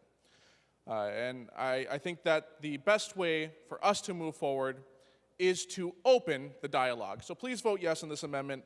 It is good for Minnesota. It is good for our environment. Thank you. Senator Marty. Thank you, Mr. President. First, I want to thank Senator Frentz and Senator Dibble for putting in a good study of nuclear power, which the Senate's already passed. It will look at everything from safety to cost to waste and everything else. And I think that's appropriate. And I do think it's ironic that some of the people who are talking about energy affordability are pushing nuclear power when it is the most expensive form of power being for new construction of new nuclear power plants. And the history in the US it's pretty amazing. I think of the last 48 nuclear plants started in for construction, 46 of them, I think, have been canceled, usually at ratepayer expense. In South Carolina, the electric utility customers were paying 18% of their bills at one point for a plant that later on they crashed after $9 billion spent. Minnesota itself actually got stuck for paying for a canceled nuclear power plant that was in Wisconsin many years ago. The history of this is so long and the cost is so great. Even if we address the waste and the safety and every other concern, you still got the cost. And I appreciate the fact that the author of the bill wants to study the issue, not go ahead and move away from the moratorium. Urge your rejection of the amendment. Senator Kunesh. Thank you, Mr. President. I'm wondering if Senator Nelson would yield for question. Senator Nelson, will you yield? She will yield. Senator Kunesh. Thank you, Mr. President. And Senator Nelson, you mentioned we shouldn't look to the past, that we should look to the future. And so my question to you, Senator Nelson, is would you be willing to volunteer your community to host the next nuclear plant? Senator Nelson, to the question. Well, Mr. President, that's quite an unusual question. And let me be very clear, I do not answer hypothetical questions. Senator Kunesh. Thank you. Then I would like to ask if Senator Matthews would respond to a question, yield for a question. Senator Matthews, and I believe I said yesterday that we won't go to each person around the chambers, but Senator Matthews. She did ask the question. Is that right, Senator Kunesh? I will ask him a question. Senator Matthews. Senator Matthews, I know up in Onamia there is a lot of open land. There are spaces up there. And I'm wondering if you also might offer to host the next nuclear plant as well as to store all those spent nuclear fuel such as Prairie Island has. Senator Matthews, to the question. Thank you, Mr. President. Thank you, Senator Kunesh. I am very glad you asked. First off, I no longer have Onamia in my district, but I do have a good answer for you. The city of Becker within my district and Sherburne County actually did just recently pass a county resolution in full support of this nuclear issue, and the county board has expressed that they absolutely do want to be considered as a future nuclear site. We've got a lot of the infrastructure that is built into that community with current plants that are already there.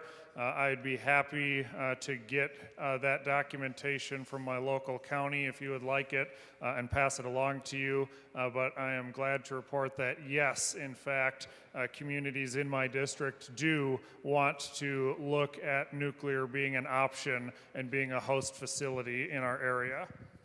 Senator Kunesh. Well, thank you, Mr. President. Well, that's good news. That's good news, so we have at least one community that's willing to take the responsibility of the next nuclear plant and hopefully store their own nuclear fuel. But I think it's really important, members, that we start talking to communities and asking those communities if this is what they want. Oftentimes, we stand up here and we say we should do this, we should do that, and the question has always, always comes up, have you spoken with your own community? So when folks are advocating for something like this, I would hope that they would have that backing of their own community before they start speaking about that. We know that often there's that NIMBY effect, not in my backyard. We can do it over here, we can do it over there. But I think it's really important that if you are going to advocate for something like this, and if you are really looking to the future, and as we say in the indigenous communities, for the next 7 generations, that you have those kind of buy-ins before you start advocating for something so detrimental to our environment, to our communities, and to our future. Senator Gruenhagen. Well, thank you, Mr. President. Yeah, I rise in support of this amendment. You know, if you do a little bit of research, there's only 10 states in the United States that have a moratorium or a restriction on nuclear power now because of the advancements in technology. The other thing you can do, you can look how many states have removed a moratorium on nuclear facilities. And recently 5, Wisconsin, Kentucky, Montana, West Virginia, and Illinois have removed nuclear moratoriums, according to my research, or any restrictions. So members, we're behind the 8 ball here. And again, there's so much concern about spent fuel. New technology allows up to 95% of spent fuel to be recycled for new energy. I have a customer in my insurance agency. He's testing technology.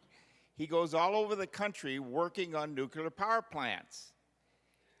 He says, I ask him, well, how come it's so expensive, in your opinion? He's been doing this for years, probably over 20 years. How come it's so expensive or nuclear power plants, new ones, get canceled? You know what his answer was? Environmentalist organization lawsuits. That's what drives up the cost. So you have these funded with government dollars and wealthy individuals who oppose nuclear energy, fund these environmentalist groups to file lawsuits to drive up the cost and ultimately cancel projects. So we don't need to look any further than ourselves in terms of the cost. Vote for this. It'll provide low-cost base-load electricity, and it'll be environmentally friendly. We can reprocess the spent fuel at 95%. And pretty soon it'll be 100%, and you won't have the problems that are being discussed here today. Thank you, Mr. President. Senator Eric. Thank you, Mr. President, and I rise to speak in favor of the amendment. Members, we have been having this discussion for as long as I've been in the legislature. And our utility companies just cannot wait any longer. They do not plan on 1- and 2-year terms. They're planning 5, 10, 20 years out. And we're talking 14 years before they have to be producing carbon-free electricity in this state. And I do want to address a couple of the comments that were made. Cost. I understand the facilities that have been looked to be built recently, they are quite expensive. Mr. President, members, I don't believe that's the route our utility companies are going to go. The small modulars and the micros are what they're looking at for our future. The benefit of those as well is the fact that the current spent fuel that's sitting at the 2 sites in Prairie Island and Monticello will be able to be repurposed and used, and it's about 90 to 95% of the energy in those spent rods goes unused in this current process. The new types of reactors can use it down to almost 0 And Mr. President, the one thing I want to address as well when we talk about where is this going to be, we've been having these discussions for a long time, and I've proposed using RDA funds to move the spent fuel from Prairie Island to another location. Primarily, we've talked Monticello because they already have it there, and the community there is actually open to the discussion. But we have actually talked about it's not the same type of facility, so their spent fuel is a little different, and it wouldn't be able to just be automatically stored there. But Mr. President, literally, I have told people, we can do this. I will allow it to be in my backyard. I've got 62 acres. I've got a hayfield. We could put it there. I'm not afraid. I've been to these facilities. They are incredibly safe. And guess what? I would advocate for my communities to agree with that, because wherever we're going to be storing this spent fuel, that's where the repurposing facilities are going to go when these new technologies come around. And my area is always looking for ways. We are a very property tax poor region of the state. This would be an incredible opportunity. So when people are, it drives me crazy. People want all the luxuries of the lifestyle we live, but then when something comes along, like a data center or like nuclear, then all of a sudden, well, not in my backyard. Guess what, Mr. President? It can be in my backyard. I would accept that, because this is safe. This is the future of our energy. And if we get behind on this, what are we going to be doing? Other areas of the country will put these in, and Minnesota will be buying RECs from these other areas of the state, because we won't be able to use electricity that is produced by fossil fuels. Well, the funny thing is they'll still be here. We'll just be making deals with other areas of the country where they have wind, solar, nuclear, and we'll have to buy it from them, and then they will in turn use our fossil fuel generated electricity. The reality is that's not how the electrons flow. That'll all be on paper. And we'll think we're green. We've gotten there. We're not emitting carbon. Guess what, Mr. President? We will be. We just feel good when we look at a piece of paper and say, wow, we've got this all out there. And for folks who think we're going to get to the electric generation that we need to be carbon-free through wind and solar, we cannot recycle our way to the resources that we need to provide all of those solar panels and all of those wind generators. It can't be done. Again, another math problem that we're dealing with.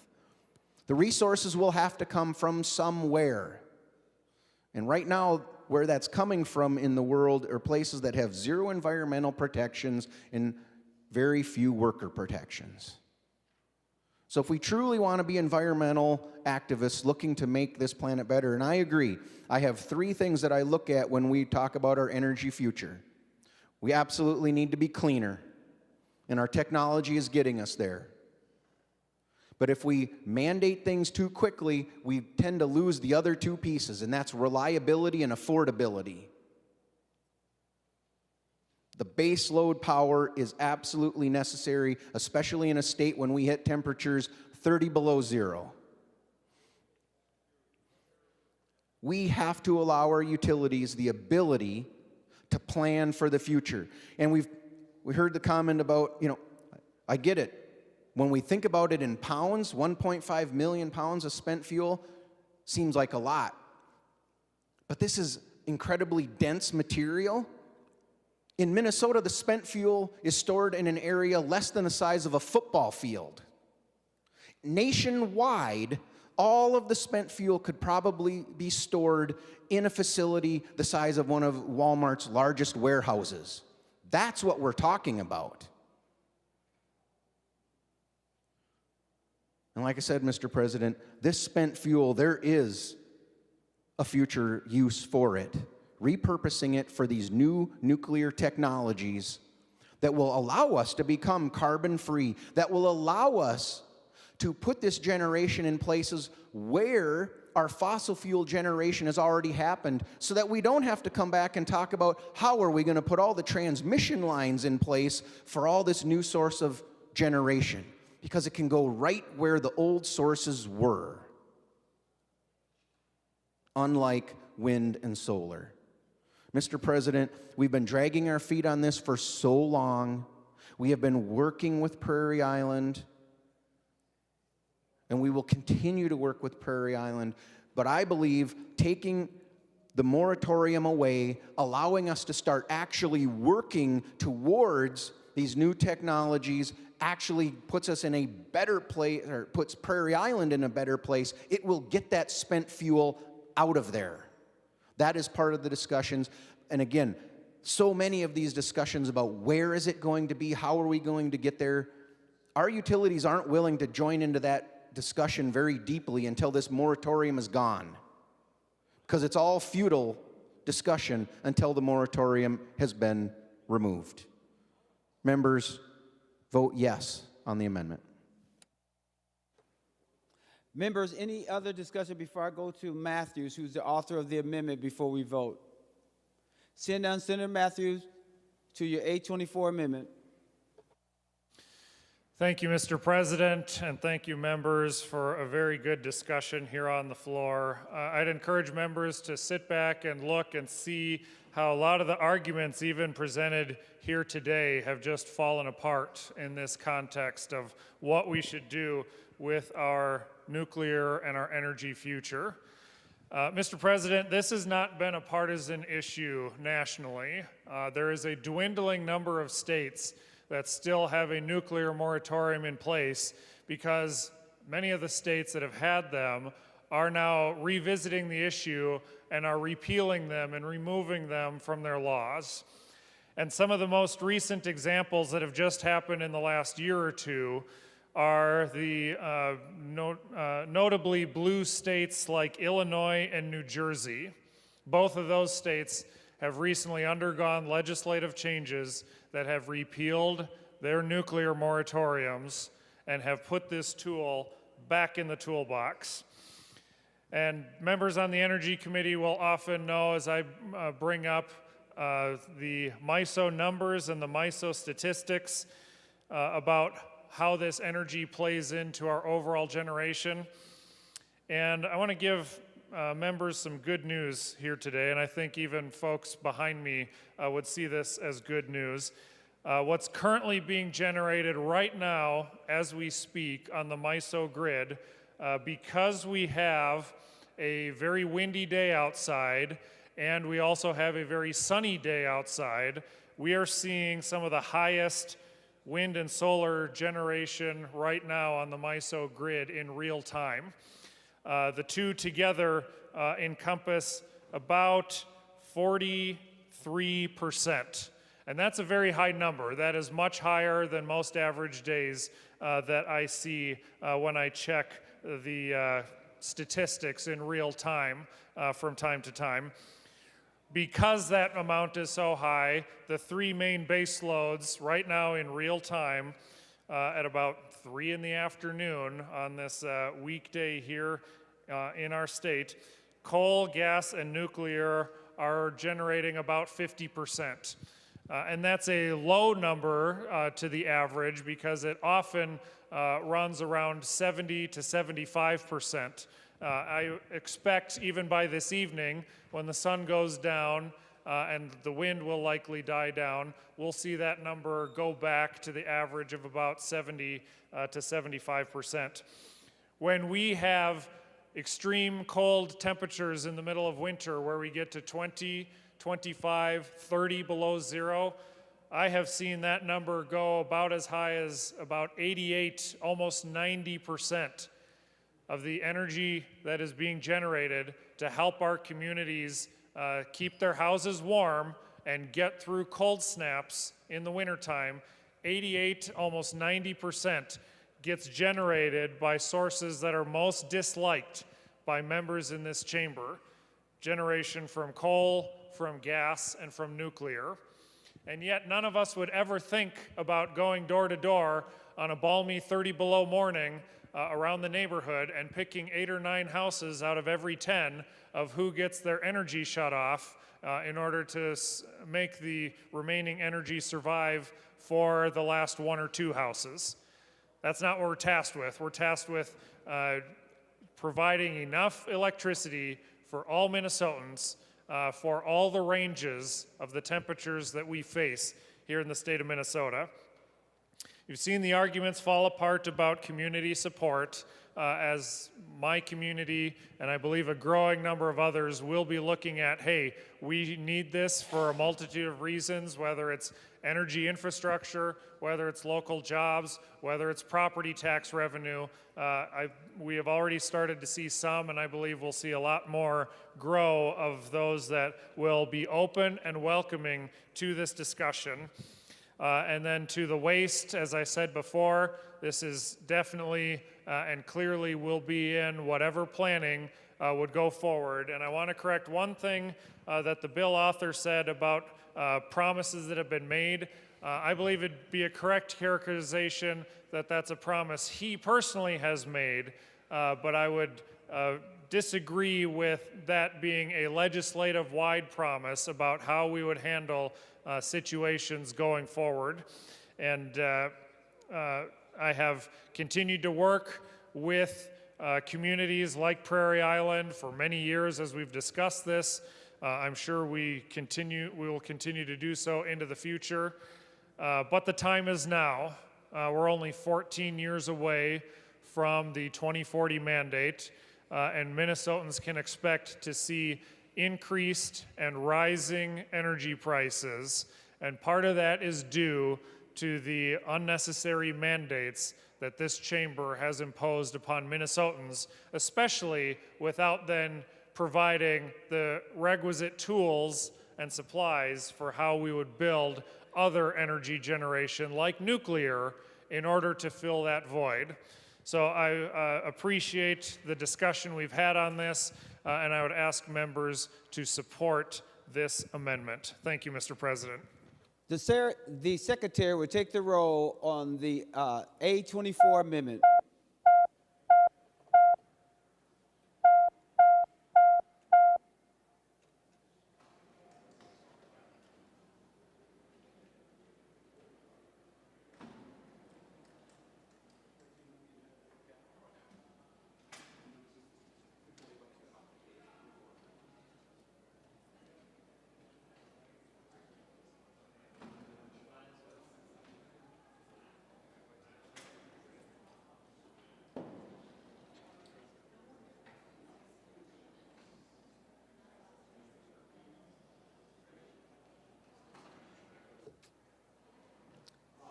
Members, please vote.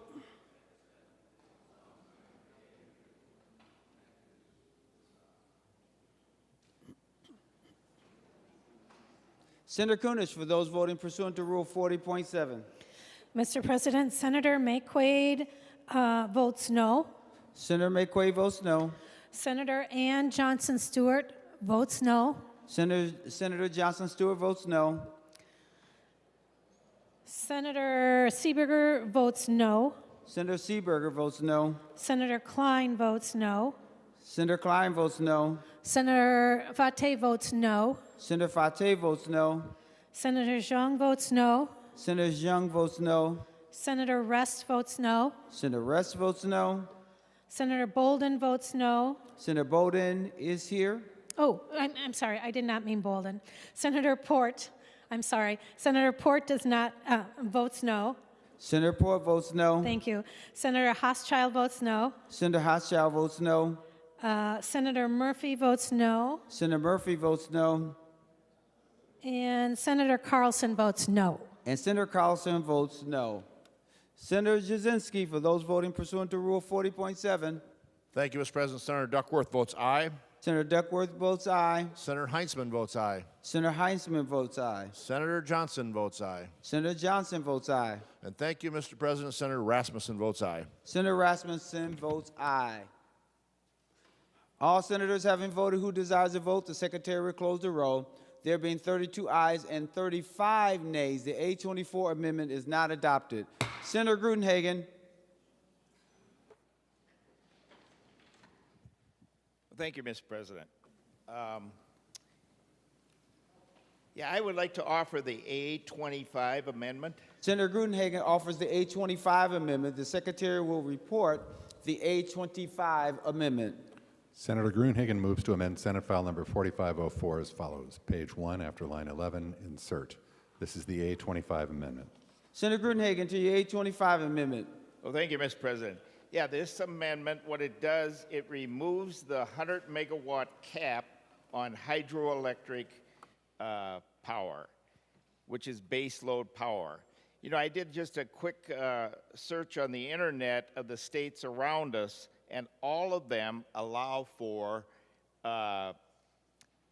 electrical generation of more than 100 watts from hydroelectric. Keep in mind, members, hydroelectric is base load, hydroelectric is carbon-free, and hydroelectric provides inexpensive, cheap, and reliable electricity. Second thing I'd mention to members is really this bill has been, or this amendment as a bill has been vetted both in the House and the Senate in the past, in the other body. In fact, the individual who carried it in the other body was Representative Jerry Newton, a Democrat, so, which I was very supportive of. And he also, in his community, in his district, had a lot of support to remove that 100 megawatts. We've heard some of the statistics of what's coming. The math doesn't work. We need clean, carbon-free baseload electricity. And last year, this was included in the energy bill. It got dropped in the conference committee. So members, I hope you can vote for this. I am hopeful that this will be seen as a friendly amendment. Senator Frentz. Thank you, Mr. President, and thank you, Senator Gruenhagen. I also want to thank you for bringing the amendment to my attention. That was very good of you to discuss it. I'm going to ask members to vote no. This relates to the deal we made on the 2040 Clean Energy Bill, and this is a substantial part of how we got to agreement. If members recall, those that were here, we worked to move all the major stakeholders to at least neutral on the bill. Appreciate the sentiment, Senator Gruenhagen, appreciate the opportunity to serve with you on the committee, but would ask members to vote no on the A25 amendment. Thank you, Mr. President. And I would request a roll call. Roll call requested, roll call granted. Senator Weissenberg. Thank you, Mr. President. I believe the good senator that just told us to vote no in his previous speech said we have types of energy that are now moving forward, such as hydroelectric. So he said that we have hydroelectric power that we can use, and then he just told us to vote no. Seems like a contradiction to myself. And this is free energy. It's carbon.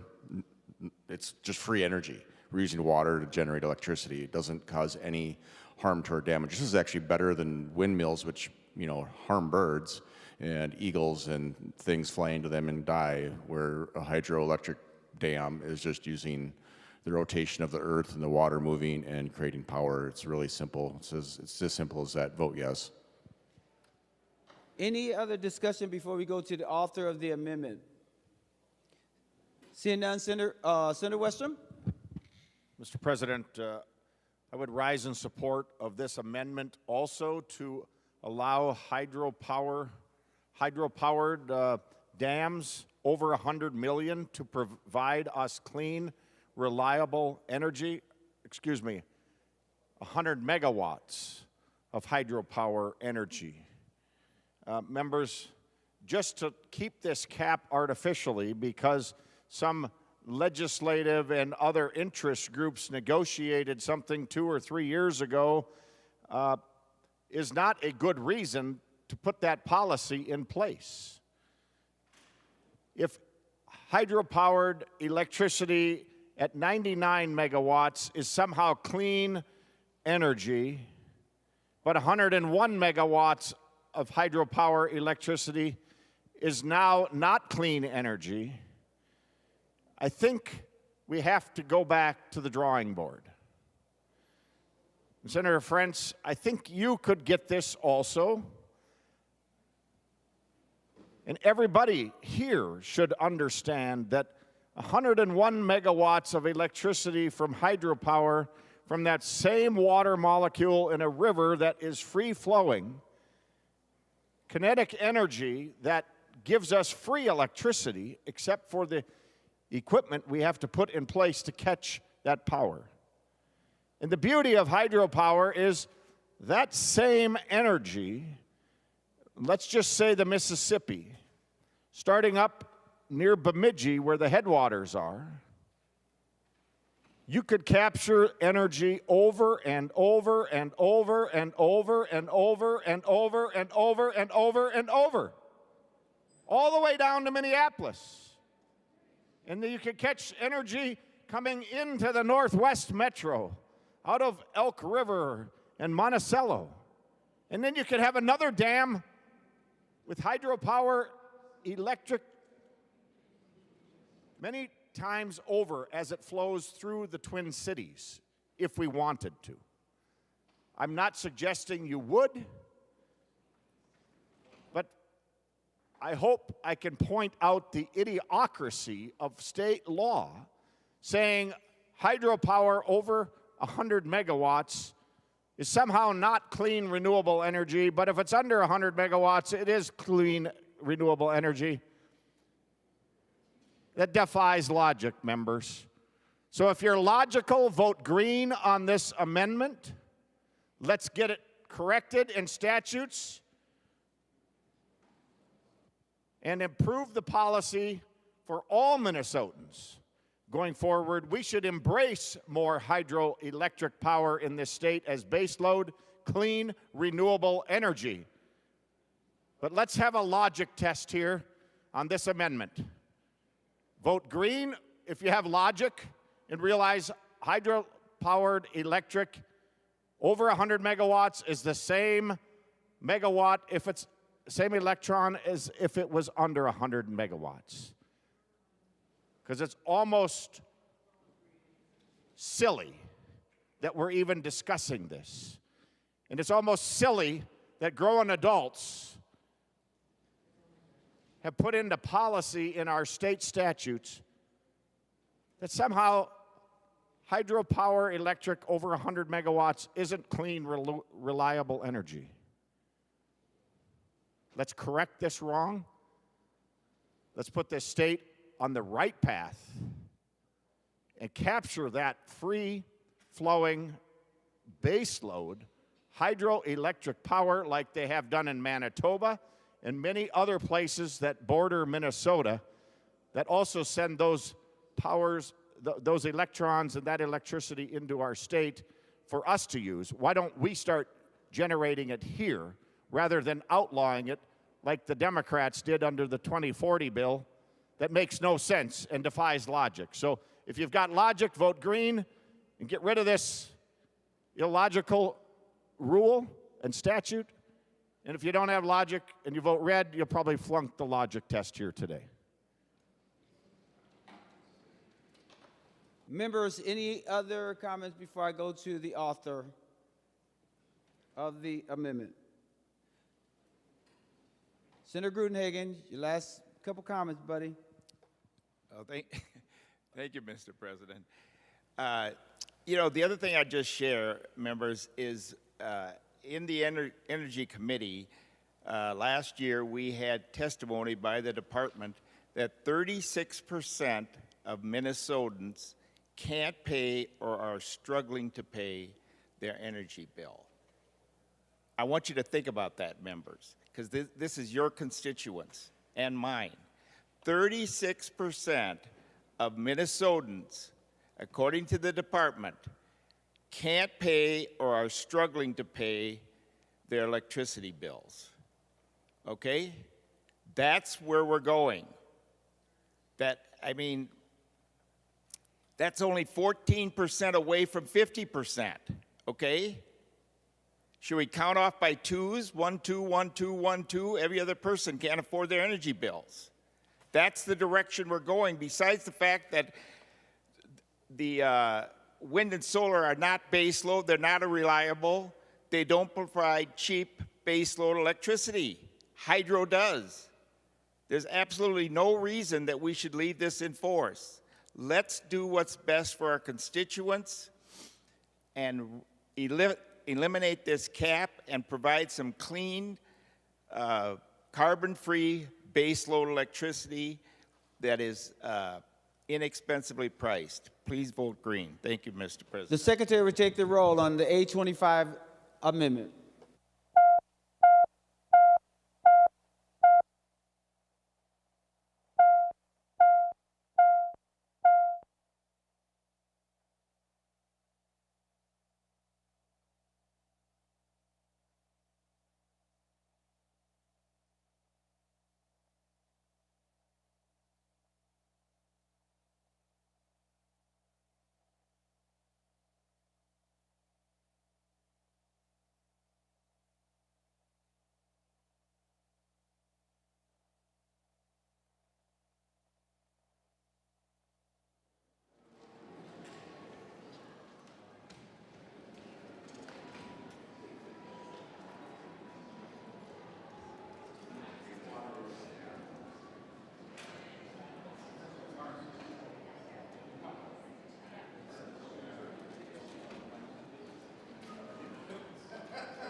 Senator Kunish, for those voting pursuant to Rule 40.7. Thank you, Mr. President. Senator Pappas votes no. Senator Pappas votes no. Senator Johnson Stewart votes no. Senator Johnson Stewart votes no. Senator Klein votes no. Senator Klein votes no. Senator Fateh votes no. Senator Fateh votes no. Senator Murphy votes no. Senator Murphy votes no. Senator Zhang votes no. Senator Zhang votes no. Senator Rest votes no. Senator Rest votes no. Senator Port votes no. Senator Port votes no. Senator Hochschild votes no. Senator Hochschild votes no. And Senator Carlson votes no. And Senator Carlson votes no. Senator Jasinski. Thank you, Mr. President. For Senator those voting pursuant to Rule 40.7. Senator Johnson votes aye. Senator Johnson votes aye. Senator Rasmussen votes aye. Senator Rasmussen votes aye. Thank you, Mr. President. Senator Heinzman votes aye. And Senator Heinzman votes aye.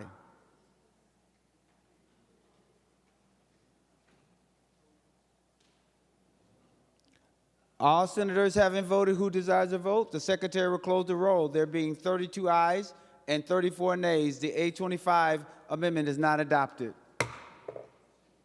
Senator Rarick. Thank you, Mr. President. Mr. President, there is a piece of this bill that has me greatly troubled, and it's the provision in here for the plug-in solar. Mr. President, I'm going to try to make a promise to you that I can keep. And I remember a couple years ago when there was a provision around permit reform for wind and solar, and I got a little worked up, and you caught me the next day wondering what got me so worked up. And I will try not to go there again today. But Mr. President, this piece really has me concerned as an electrician. We're looking at a technology here that is very new to this country. And I know it's been used in Europe for a while, but Mr. President, we have a little bit different electrical system in the United States than they have in Europe. Mr. President, one of the things that we have in this country is a national electrical code that the electrical industry uses for installation of electrical systems so that they are safe. Mr. President, I guess before I go on any further, I had better offer my amendment, and that is the A27 amendment. Senator Rarick offers the A27 amendment. The Secretary will report the A27 amendment. Senator Rarick moves to amend Senate File Number 4504 as follows. Page 1, delete Section 1. This is the A27 amendment. Senator Rarick to your A27 amendment. Thank you, Mr. President. And this amendment is looking to pull out the section of the bill in regards to the plug-in solar. And Mr. President, before I get into more of my comments, I am wondering if the author of this portion of the bill, Senator Kupek, would be willing to yield to a question. Senator Kupek, will you yield? He will yield. Senator Eric. Thank you, Mr. President. Thank you, Senator Kupek. I'm wondering, as I look at this, and I know that the UL standard was just adopted in January, and so we do not have any products that meet this standard yet that are out on the market. What is the actual need for this legislation to go through this year? Senator Kupek, to the question. Thank you, Mr. President, and thank you to my friend from Pine City. The reason is we've seen other states do this, but I think if we get to a critical tipping point of states that would adopt this, that it will push industry to meet this code, because I, like you, am also concerned about safety, and we know that there are products out there that do not meet this UL 3700 code, and we do not want those products to be used because they do, I believe, pose a safety risk. And so I would think that if we put this through, along with a handful of other states, that will push industry to see that there's a market for this and that they will eventually get products that would meet this safety code and would be safe for the residents of Minnesota to use. Senator Eric. Thank you, Mr. President, and thank you, Senator Kupek, for that response. And Mr. President, that is exactly why we should not be adopting this today. We are way out in front of the process. Mr. President, back when arc fault breakers first were introduced, I don't recall that anyone in the Minnesota legislature came forward and said, we should mandate arc fault breakers get used in the state of Minnesota because they're safer than standard breakers. They can help prevent fires in the homes. No, there was a process for that device to go through with the National Electrical Code to be adopted about how that is going to be used safely. This legislature did not get out in front of that process. We waited until it was adopted into the code, and then every 3 years when a new code comes out, the legislature adopts that new code. And I know, Mr. President, it was just stated also, there are a few other states that have done this. Mr. President, I would argue that they likely do not have an electrician in their legislature that understood what was in front of them. In fact, the state of Utah is currently in the process of trying to repeal what they did or make amendments to it because they have promoted a product that was not ready. Mr. President, in fact, there are 2 other states that had legislation similar to this that were in front of them. That would be Illinois and Oregon. They have stopped pursuing that legislation this year. Why? Because IBEW opposed it in those states. I realize in Minnesota, IBEW has not taken a stand in favor or in opposition. They're neutral. Mr. President, here's one thing that I want to ask members to consider. As I look at my desk, I've got a button here that says page, that says cancel, and it says nay, and it says yay. I don't see a neutral button on my desk. I have no ability to vote neutral. And I want to challenge members to think about this. When you've had your discussions with groups that have gone neutral on a proposal, does that neutral position equate to yes? Not the folks that I've talked to. In fact, I would argue that 75 to 90% of groups that have gone neutral, when they look at the buttons on this desk, they would ask us to push the red nay button if a choice has to be made.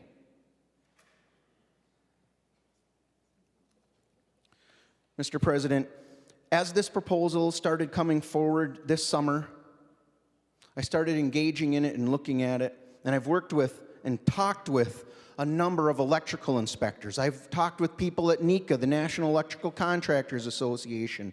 I've talked with people from the State Board of Electricity. I've talked with IBEW members. I've talked with utility members. Mr. President, there is not one group among them that is here saying, yes, pass this.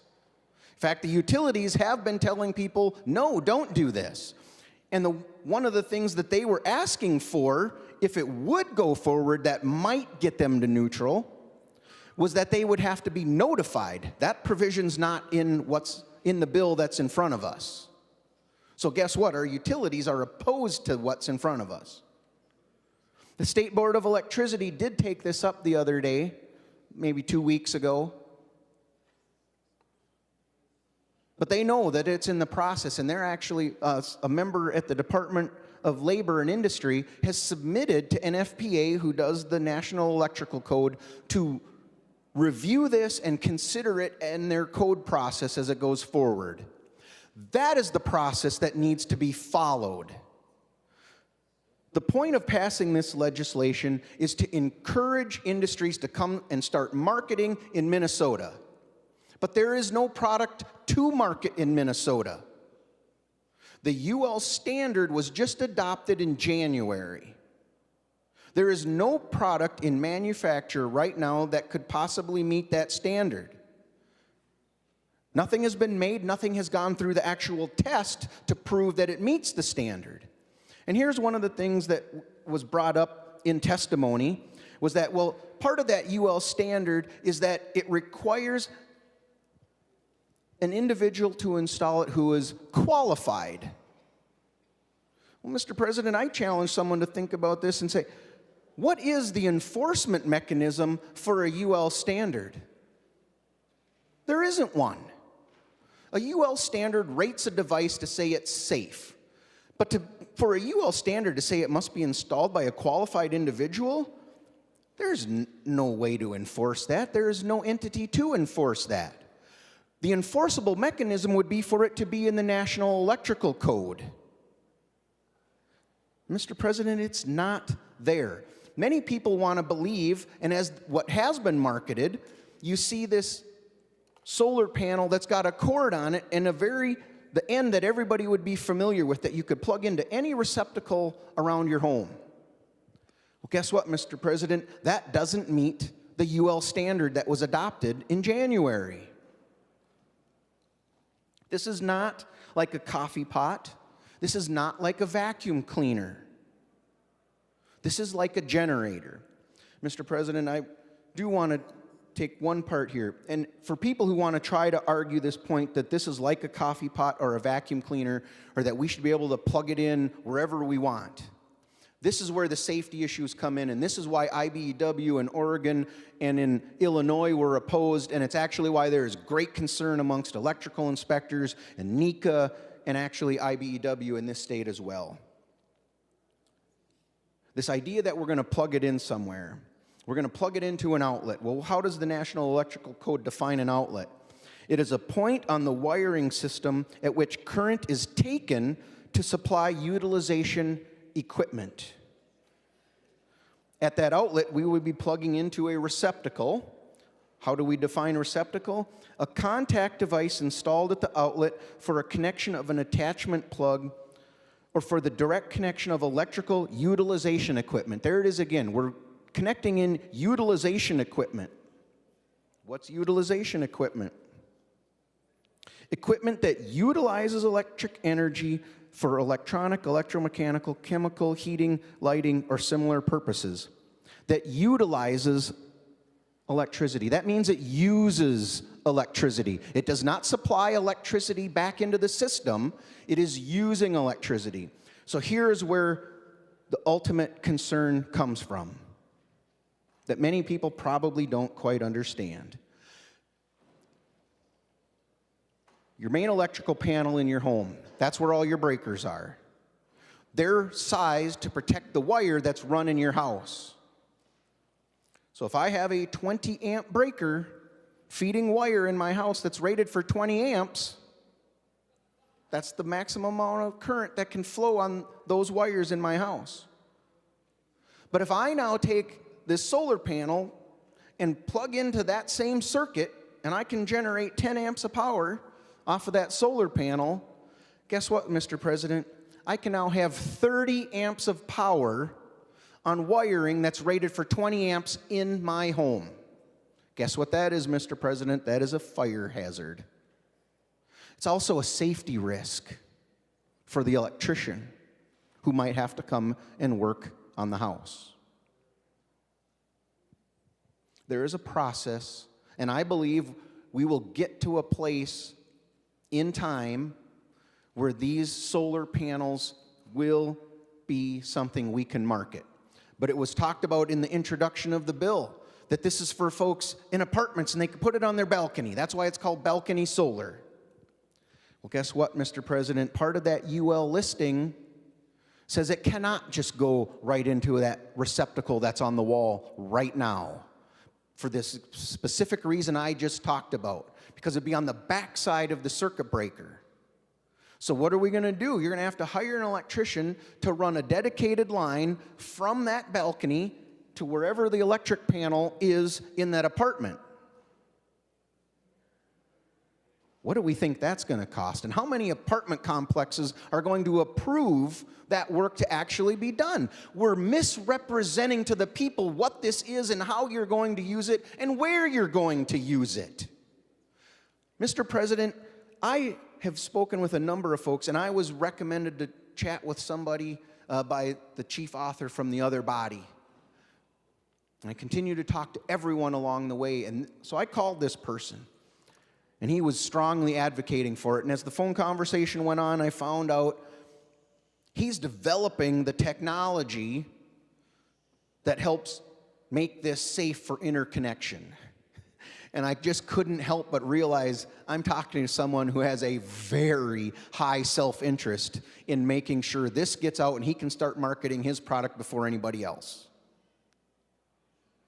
Even though he doesn't have a product that has gone to manufacturer, that has gone to UL to be tested to make sure it meets the UL standard. Mr. President, we need to take this portion of the bill out. Minnesota cannot send a signal to any industry that they should start marketing a product that cannot be installed in the state of Minnesota that in a way that meets the National Electrical Code. There is an entire section in this code book for the installation of solar. It's Article 690. There is nothing in this article right now that would allow for the proper installation by a qualified individual that would meet this code book. Why would we adopt a policy that would promote marketing of a product that we can't install here? We're way out in front of our skis on this, Mr. President, and I strongly encourage people to vote no. We'll get there. Today is not the day. Senator Frentz, we are on the A27 Rarick Amendment. Thank you, Mr. President, and thank you, Senator Rarick. You have been a strident advocate on this point, and you've been consistent all year. I'll be a no on the A27 for a couple reasons, Mr. President. I am satisfied that IBEW is neutral. I'm also looking for ways we get to produce more energy. One of the Republican points that's been made on this floor that I agree with is that we got to generate a lot more if we're going to meet our demand. Our demand is increasing faster than our generation is increasing. Having said that, Mr. President, I'm a no on the A27. Thank you, and thank you, Senator Rarick. Senator Kupek. Thank you, Mr. President, and again, thank you to my friend, the senator from Pine City here. You know, the other thing is these are already available, and people are plugging them in, and he is right. The kind that are out there are not safe, and this the UL 3700 is what we want to promote. It does have a proprietary plug. The bill states that it has to be installed with the directions that come with it, so that proprietary plug, when that is developed, will prevent the things that we are worried about that are currently out there, that we don't want this to happen. So I also not only view this as getting this forward and promoting it, it is also a safety recommendation for those products that are out there that we do not want people going and installing right now. So I would ask also for a no vote on this, and I will ask for a roll call, Mr. President. Roll call requested, roll call granted. Senator McEwen. Thank you, Mr. President, and I also want to say thank you to our colleague, Senator Rarick, who I know is a devotee of process and also really concerned in bringing his real skills and experiences to us to help us understand what his concerns are. And I thank him for that, and I respect that a great deal. I do, however, think that in this particular instance that he may not have it quite right. I have made sure that everybody has a copy of a letter that has been passed out. That is a letter from Dean Hunter, who is the Chief Electrical Inspector of Construction Codes and Licensing Division at the Department of Labor and Industry. They are neutral on this bill, of course, in terms of its content, but the Department of Labor and Industry did go ahead and submit this letter to confirm that they are satisfied in terms of the safety concerns that some people may have. And in fact, in that letter, they say, based on our review, we are satisfied that the Underwriters Laboratories 3700, that is the UL criteria that we had heard referred to earlier, outline of investigation provides an appropriate safety framework for evaluating this type of equipment. The standard clearly states that all applicable requirements of the National Electric Code must be met. The department is not aware of any PIPV systems that have yet been listed or certified.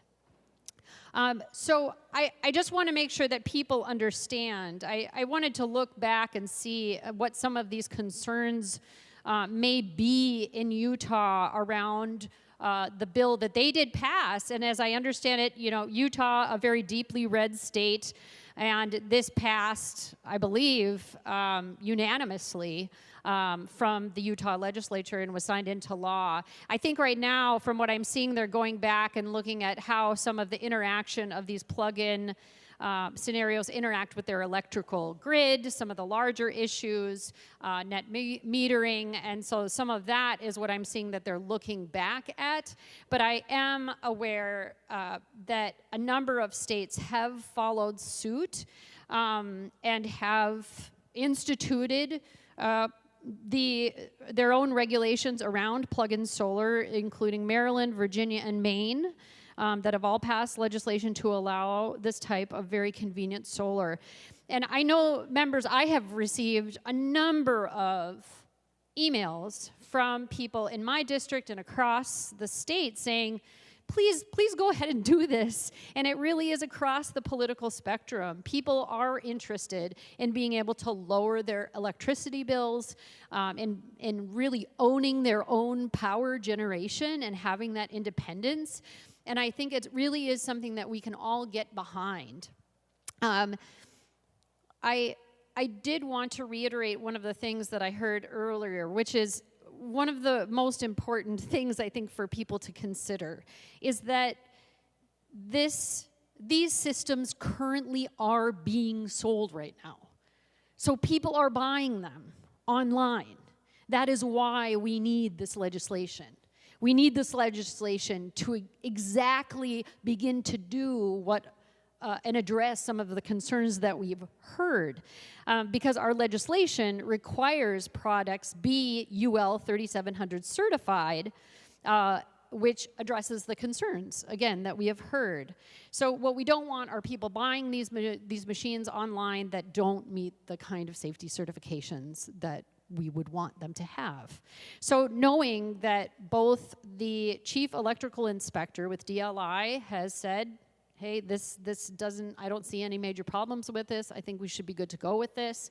And then also knowing that IBEW is also neutral, that means a lot. Because I know that that is a union of professionals that when they are concerned about safety, they will say something and they will speak up. So them being neutral on this bill really actually does tell me something. It says, like, go ahead, let's start this up. Let's go with this. Members, I really encourage you to vote yes for this. I do also also want to encourage all of us to continue this conversation as things move forward. I really look forward to continuing the work on this with Senator Rarick and any other people who want to be involved in making sure that our safety standards are absolutely where they need to be, and as we move forward, any changes that need to be made can be made. But let's go ahead and do this. Let's allow Minnesotans to go ahead and own their own energy production and have plug-in solar. Thank you. Members, we're on the A27 amendment. Before we go to the author of the amendment, I want to make sure everyone's had a chance to speak. Senator Lucero. Thank you, Mr. President. Would Senator McEwen yield for a question? Senator McEwen, will you yield? She will yield. Senator Lucero. Thank you, Mr. President. Thank you, Senator McEwen, for the background there with some of your explanation. Among the things that you stated was Minnesotans or people are purchasing these products now, and that's the reason why we need this legislation. Can you help me understand then, just for clarity, because this is a new area for me, the purchases that are happening now, is that illegal then? What is the relationship between the activity happening now in the absence of this legislation that's necessitating this legislation? And as Senator McEwen gets ready to answer your question, you're asking her to yield. She says that she will yield.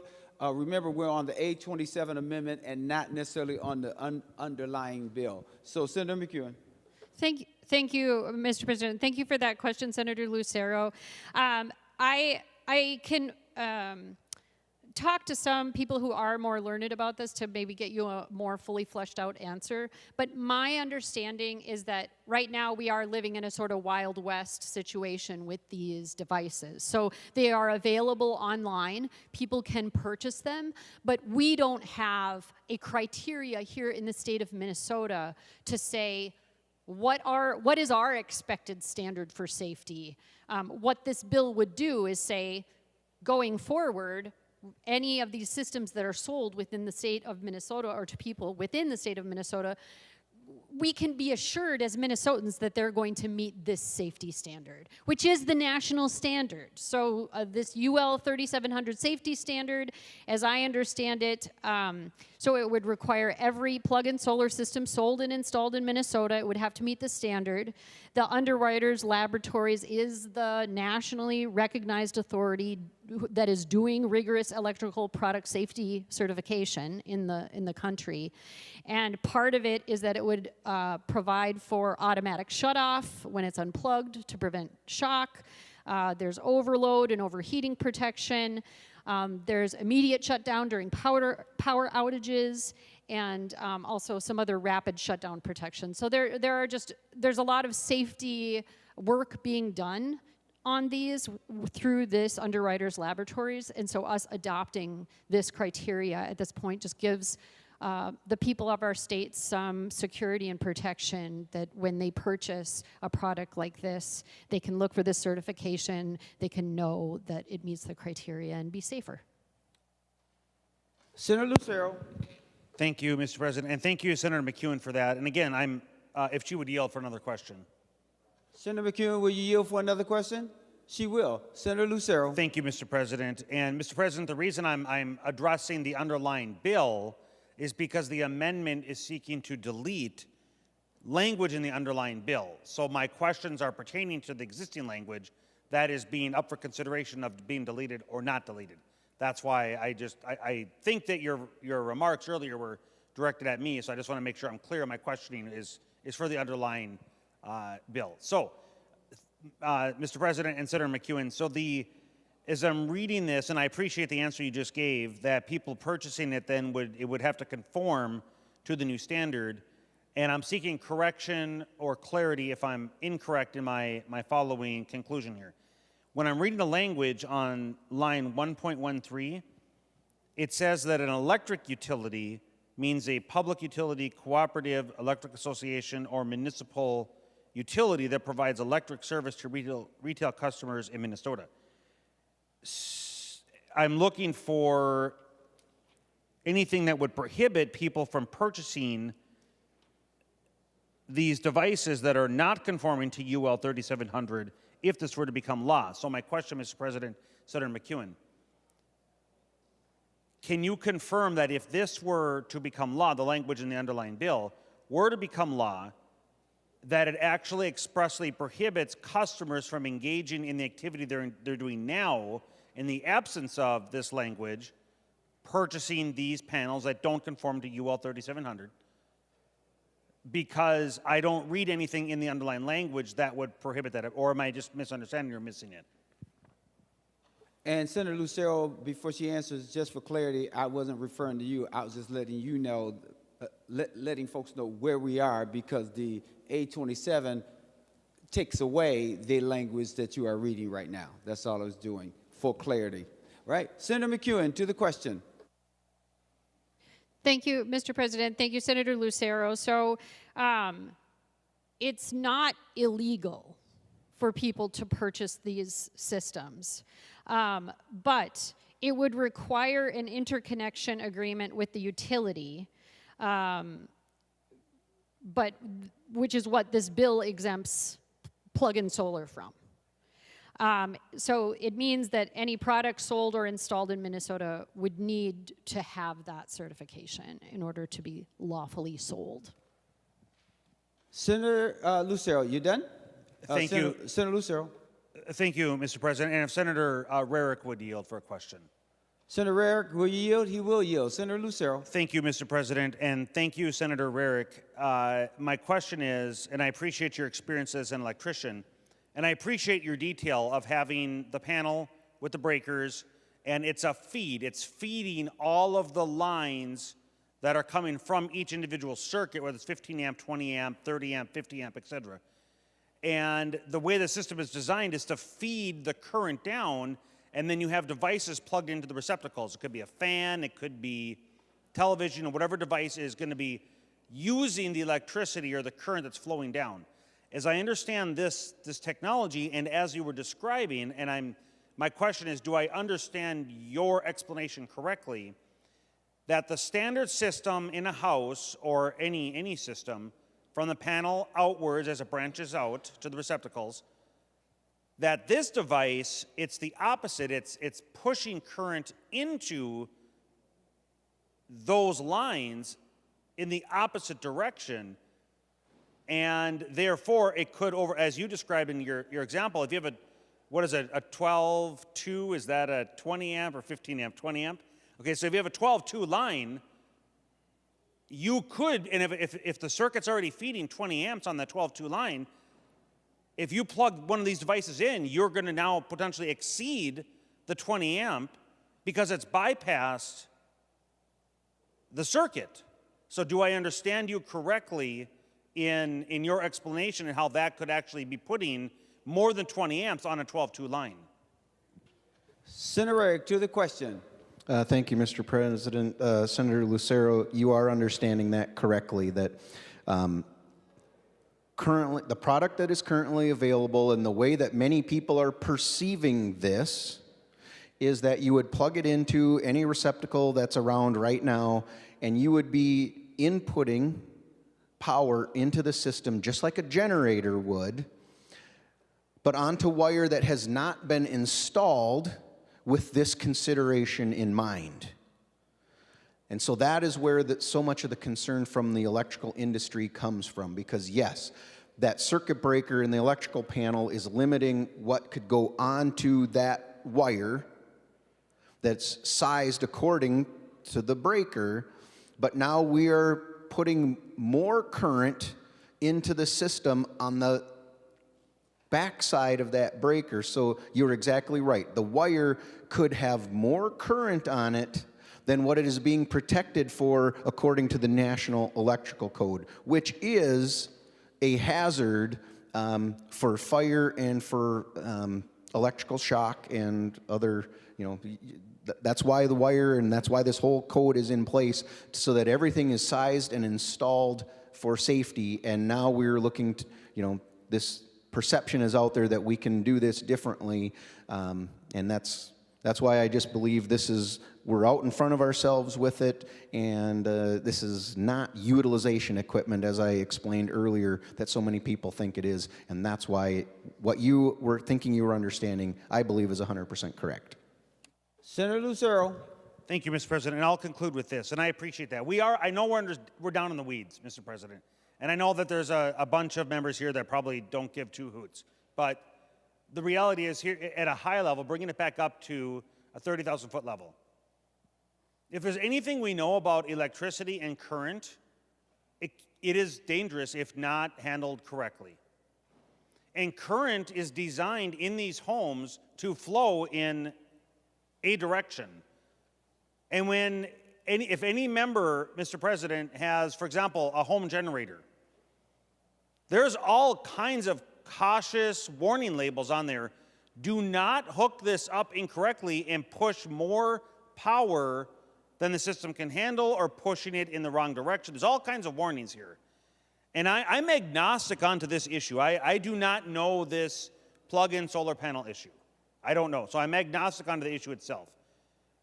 The area of concern that I'm hearing from Senator Rarick and others is that there's a concern of the safety, and this is the legislature now getting involved sooner than it should on a technology that is up and coming.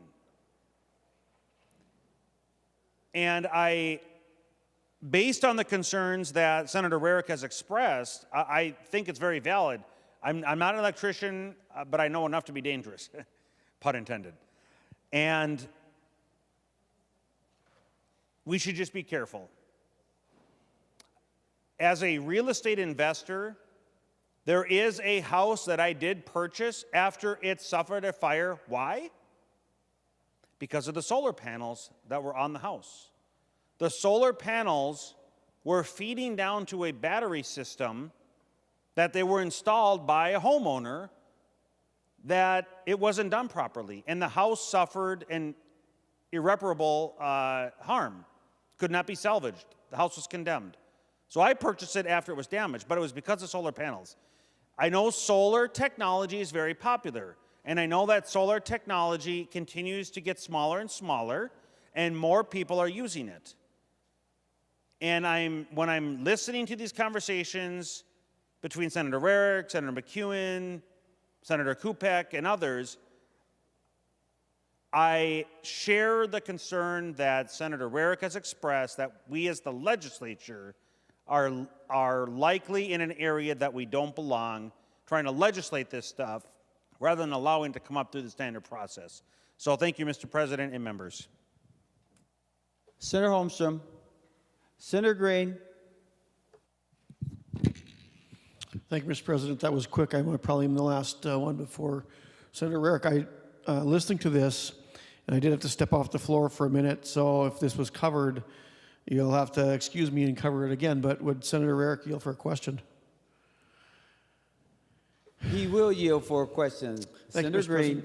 Senator Rarick, in listening to this, I know a little bit about electricity, like Senator Lucero, very little probably, but when you have a wire overheat or you have an appliance, for instance, short out, and your breaker pops, it cuts the juice to that appliance or that melted wire. So what I'm thinking here is what happens if that happens and your 20 or your 15 amp breaker pops and this solar panel continues to feed electricity into that short?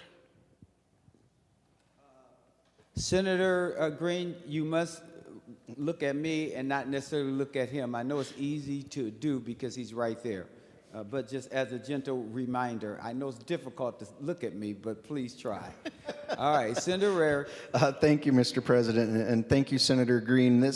I wasn't going to get deep into this, but you're partially correct with what you're saying. This, again, part of the sizing of the wire, Mr. President, is to go along with the amount of current that can flow, and the wire must dissipate heat. And if we put too much current on the wire, you create too much heat. That's where the fire hazard is in the electrical wiring that's embedded in your walls. My understanding of how this technology will work, it is different. And that is where I believe the way this is set up is that if that circuit breaker trips, killing power to the circuit, the technology on this solar panel would also shut off because it must sense electricity on the system, in order to operate and put electricity back. But Mr. President and Senator Green, this is yet one of the things that so many people do not understand, and I think is being marketed incorrectly. Because the technology is there that would help prevent what Senator Green was worried about, the backfeeding of the system, even though the circuit breaker tripped, there are a lot of people that think this is like other solar panels, rooftop solar, or like a generator. The problem, Mr. President, is if the power goes off, this solar panel will not provide electricity for your home. It can't. Because unlike a generator that has an interlock, that means the generator can't run unless you're separated from the utility, or like your rooftop solar that also has a device that can separate you from the utility, the technology that's in this little solar panel must shut off when there is no other power available. So once again, I think we're out in front of ourselves because people think this is a way that they're going to have electricity produced and provided to them, but yet it will not, especially in a power outage, it will not. So I do not believe that it provides one of the concerns that Senator Green had around that the power will still be going on even if the breaker trips, but it will put in place the hazard of overcurrent, which creates too much heat, and that is what presents the fire risk. And that's why I just believe this needs more consideration. All right. We are now at that time to vote. Senator Rarick, do you have any final comments before we vote on this, on the A27 amendment? Senator Rarick. Thank you, Mr. President. Quickly, I will just wrap up. The one thing I want to get back to the comment I made about what does a neutral position mean? Neutral position means we're not opposing it as such, but I don't see one, like this letter that we had handed out, it is not saying anywhere in the letter that, yeah, this is good to go, vote yes. That's not what I'm reading here. So let's not read that into the letter. It's saying there are safety concerns that have been addressed, but as I spoke, Mr. President,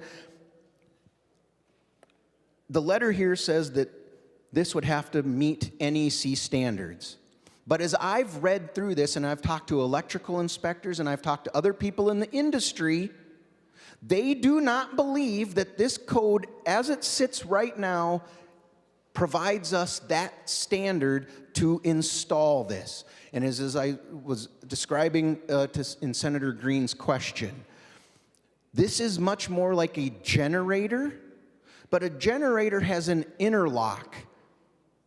And the generator puts electricity onto the system only when the utility power has been removed from the system. This is trying to put power onto the premises wiring while the utility is also providing power onto the premises wiring. It is a completely different situation, and this code book, as I read through it, does not address that situation yet. That's why we are out in front of the process. That's why we need to let the NEC evaluate this, why we need to let a product be developed that will pass the UL standard. Once that has happened, then I believe this legislation is appropriate to be in front of us. But until that time, Mr. President, I cannot see any reason why we would try to pass something that would encourage folks in this state to be buying these products. Mr. President, as it was talked about, people who are buying it right now, I'm going to send a message to them right now. If you're buying these products and plugging it into that outlet and you have a home fire, I guarantee you your insurance company will deny your claim because you have put something on your system that is not appropriate, is not UL listed, they will be in big trouble when that house catches on fire, burns down, and they think they have insurance. They will be denied, I guarantee it. Promoting this product right now is the wrong thing to do. Vote yes on this amendment. Thank you. The Secretary will take the roll on the A27 amendment. Members, please vote.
Senator Kunish, for those voting pursuant to Rule 40.7. Thank you, Mr. President. Senator Herr votes no. Senator, say it again. Senator Herr. Senator Herr votes no. Senator Mann votes no. Senator Mann votes no. Senator Marty votes no. Senator Marty votes no. Senator Wickland votes no. Senator Wickland votes no. Senator Pappas votes no. Senator Pappas votes no. Senator Klein votes no. Senator Klein votes no. Senator Fateh votes no. Senator Fateh votes no. Senator Murphy votes no. Senator Murphy votes no. Senator Zhang votes no. Senator Zhang votes no. Senator Rest votes no. Senator Russ votes no. Senator Port votes no. Senator Port votes no. Senator Hoschild votes no. Senator Hoschild votes no. And just waiting for Senator Carlson.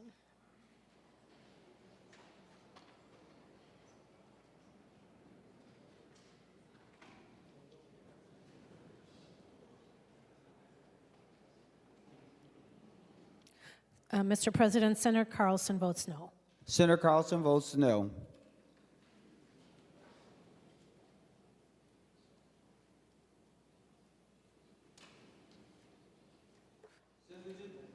Senator Jasinski, those voting pursuant to Rule 40.7. Thank you, Mr. President. Senator Abler votes aye. Senator Abler votes aye. Thank you, Mr. President. Senator Heinzman votes aye. And Senator Heinzman votes aye.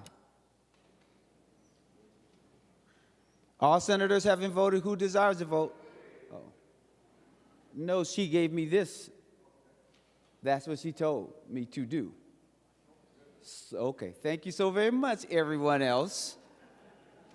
I watch and I look. All members having voted who desires to vote, the secretary will close the roll. There being 33 ayes and 33 nays, the A27 amendment is not adopted. Senator Farnsworth. Thank you, Mr. President. We are finally at the moment you've been waiting for all day. I would like to offer the A31 amendment. Senator Farnsworth offered the A31 amendment. The secretary will report the A31 amendment. Senator Farnsworth moves to amend Senate File Number 4504 as follows, page 1 after line 11, insert. This is the A31 amendment. Senator Farnsworth, to your A31 amendment. Thank you, Mr. President. And what this amendment would do, we've brought this amendment the last few years, and it's had some bipartisan support, is it would add wood waste to the definition of carbon-free. We wanted to make sure that we kept this very specific so that it was wood waste, limbs, branches, byproducts from timber harvesting, and discarded wood products so that nobody would think that we're going to be cutting down whole stands of trees to be used for energy, for electrical generation, but rather just using that wood waste. And so to describe the process, Mr. President, when a logger goes in the woods, cuts down the wood to use to make paper or to make some wood product, they have to limit, they have to cut the tops off, and they have some options for that. They could burn it and then you wouldn't get any electricity from it, or they would leave it in the woods and it would emit CO2 and methane. And the sciencey people that I've talked to have said that methane is worse on the climate change front than just CO2 from burning it. And so this is a smart way to get rid of this wood waste in order to create electricity. And Mr. President, did you know that the Minnesota PUC agrees with this? Because in their ruling this summer, they ruled that wood waste could be used for electrical generation. And I noticed something in current statute today that caught my attention, and so I'm wondering if the senator from North Mankato would yield for a question. Senator Frentz, will you yield? He will yield. Senator Farnsworth.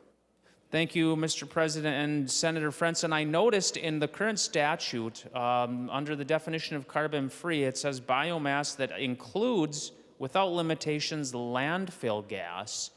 And I'm just wondering if the senator from North Mankato could explain the process of using landfill gas for electrical generation. Senator Frentz, to the question. Thank you, Mr. President, and thank you, the good senator from the Iron Range. That refers to the part of the 2040 bill that has to do with partial credit, clarified, I think, in your favor for your constituents recently by the Public Utilities Commission. Mr. President, what that means is that landfill gas, biomass, and other forms of energy that partially are carbon-free can get partial credit in the utility trying to meet the 100% by 2040 goals. I hope that answers your question, Senator. In other words, that's a type of technology that could be harnessed to get partial credit. Senator Farnsworth. Thank you, Mr. President and Senator Frentz. It didn't really, I guess I was looking at the engineering, but I'm not going to ask the engineer in the room about this. My understanding of landfill gas is that you have, in a landfill, it produces these gases, and you can either allow the gas to discharge into the atmosphere, which probably isn't the best thing to do, or you can use it to create heat or electricity. And the reason I bring this up is this is the same principle that we're talking about with wood waste. Why would we take landfill gas and say, well, you can use this, you can burn this and create CO2 from burning this and create electricity, but you can't take wood waste that is also creating CO2. So, Mr. President, this is a common sense amendment that will allow some of our public utilities to continue to burn wood and meet the carbon-free definition, and they'll be able to do this, and it will actually create less greenhouse gases. So I would encourage a green vote on this amendment. Thank you, Mr. President. Senator Farnsworth, because you said a green vote, are you requesting a roll call? Thank you, Mr. President. I do request a roll call. Roll call requested, roll call granted. Senator Frentz. Thank you, Mr. President. And again, thank you, Senator Farnsworth. The difference between the two technologies includes concerns in 2023 that we didn't want people to harvest wood solely for burning for energy. Wood waste is a very legitimate question, and as you may know, Senator Farnsworth, I submitted a letter to the Public Utilities Commission in support of their ruling on biomass. Inkle, forward spin. But your question is a fair one. The reason that those choices were made in 2023 is to prevent the harvesting of wood solely for purposes of burning for energy. Members, I'll be a no vote on this amendment, but I want to give Senator Farnsworth credit for repeatedly raising this issue and for the people in his district who asked this question, not what is zero carbon emission, but what is the lowest carbon emission. You have my support ideologically, and I've made those arguments in some other technologies, which I don't know if they'll be the subject of an amendment today. But I agree with you and look forward to further work on this. Thank you, Mr. President. Senator Dibble.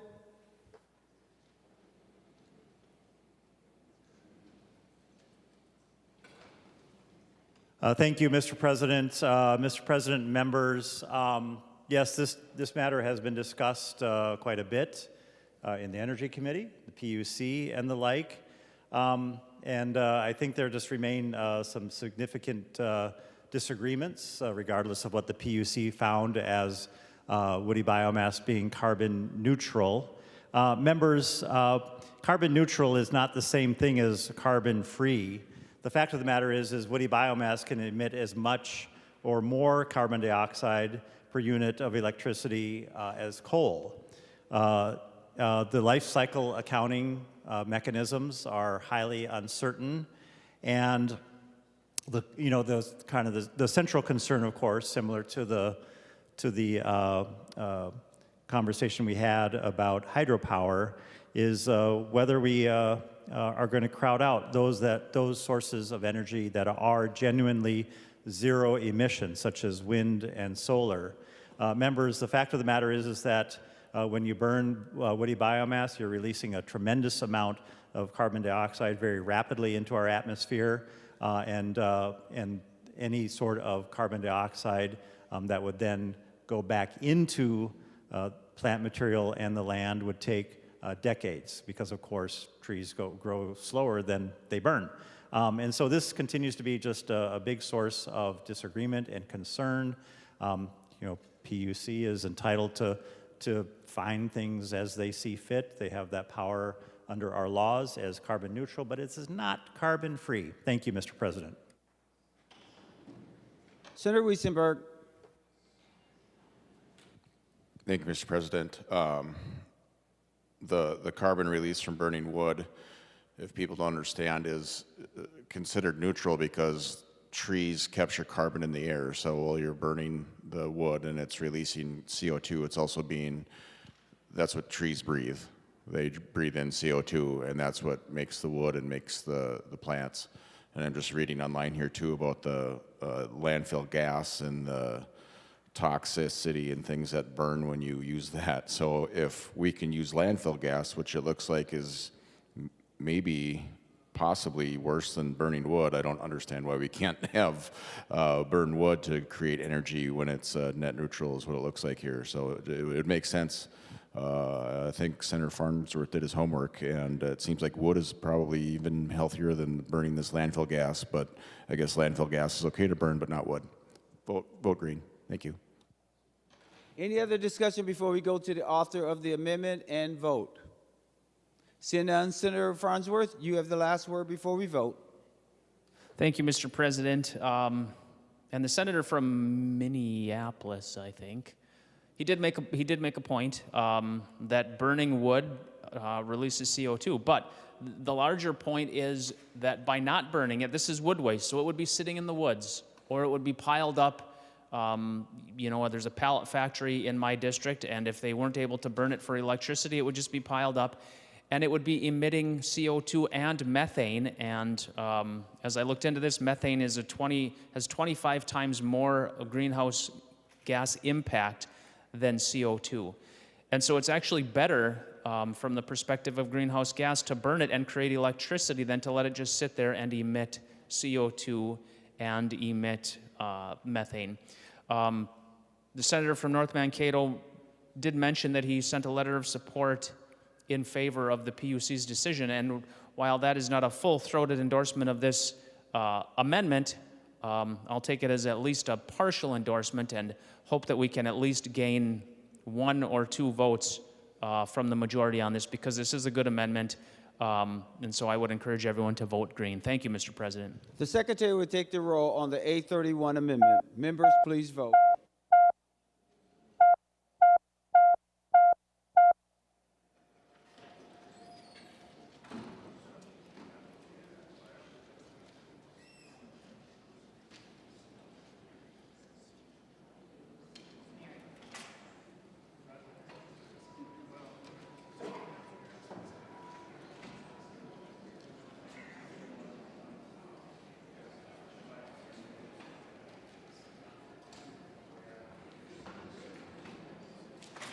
Members, please vote expeditiously.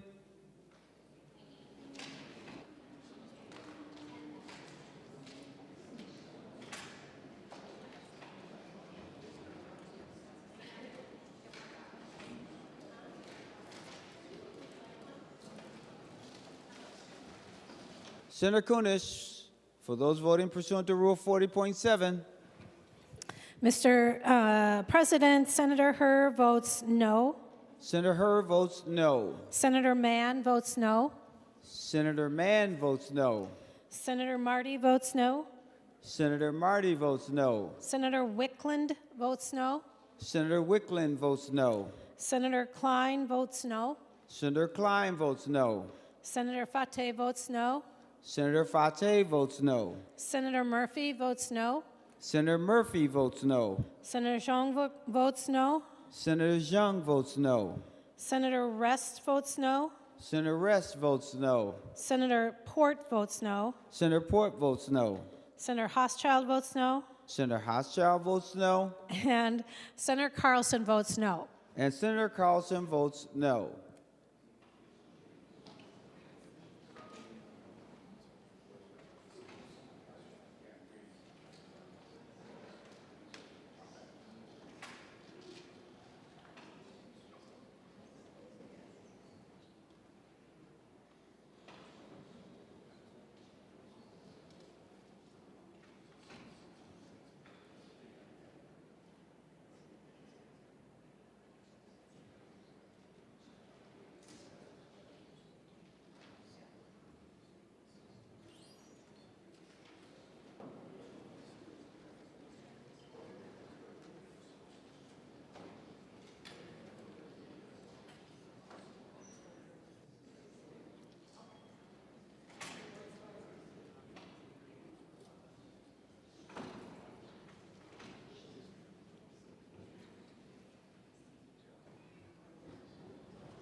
Senator Jasinski, for those voting pursuant to Rule 40.7, and I know that we're not going to talk at each other's desks while we're under a roll call. Thank you so much. Senator Jasinski.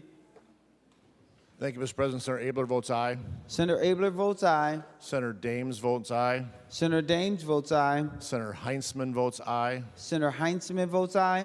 Thank you, Mr. President. Senator Johnson votes aye. And Senator Johnson votes aye. All senators having voted who desires to vote, the secretary will close the roll.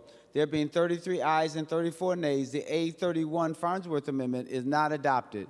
Any additional amendments? Seeing none, the secretary will give the bill its third reading. Senate File Number 4504, a bill for an act relating to energy, establishing provisions regulating plug-in solar photovoltaic devices, etc. Third reading. Any other discussion before we vote for final passage of Senate File Number 4504 as amended? Seeing none, Senator Grunhagen. Well, thank you, Mr. President. Yeah, just a couple things, members. You know, I just think the state of Minnesota with the 2040 bill and the direction we're going with the Green New Deal is going to continue to increase our energy cost and reduce our reliability. You know, we're in the MISO area that runs from Michigan to Minnesota down to Texas. If you do your research, what we're doing, and it was brought out a little bit, we're declining in generation capacity because we're retiring coal, natural gas, and nuclear power plants faster than they can be replaced with new electricity sources. Then on top of that, we're retiring generation capacity in the MISO district. On top of that, we have rising demand, both industrial, residential, and data centers and electrification. So we're going at odds with each other.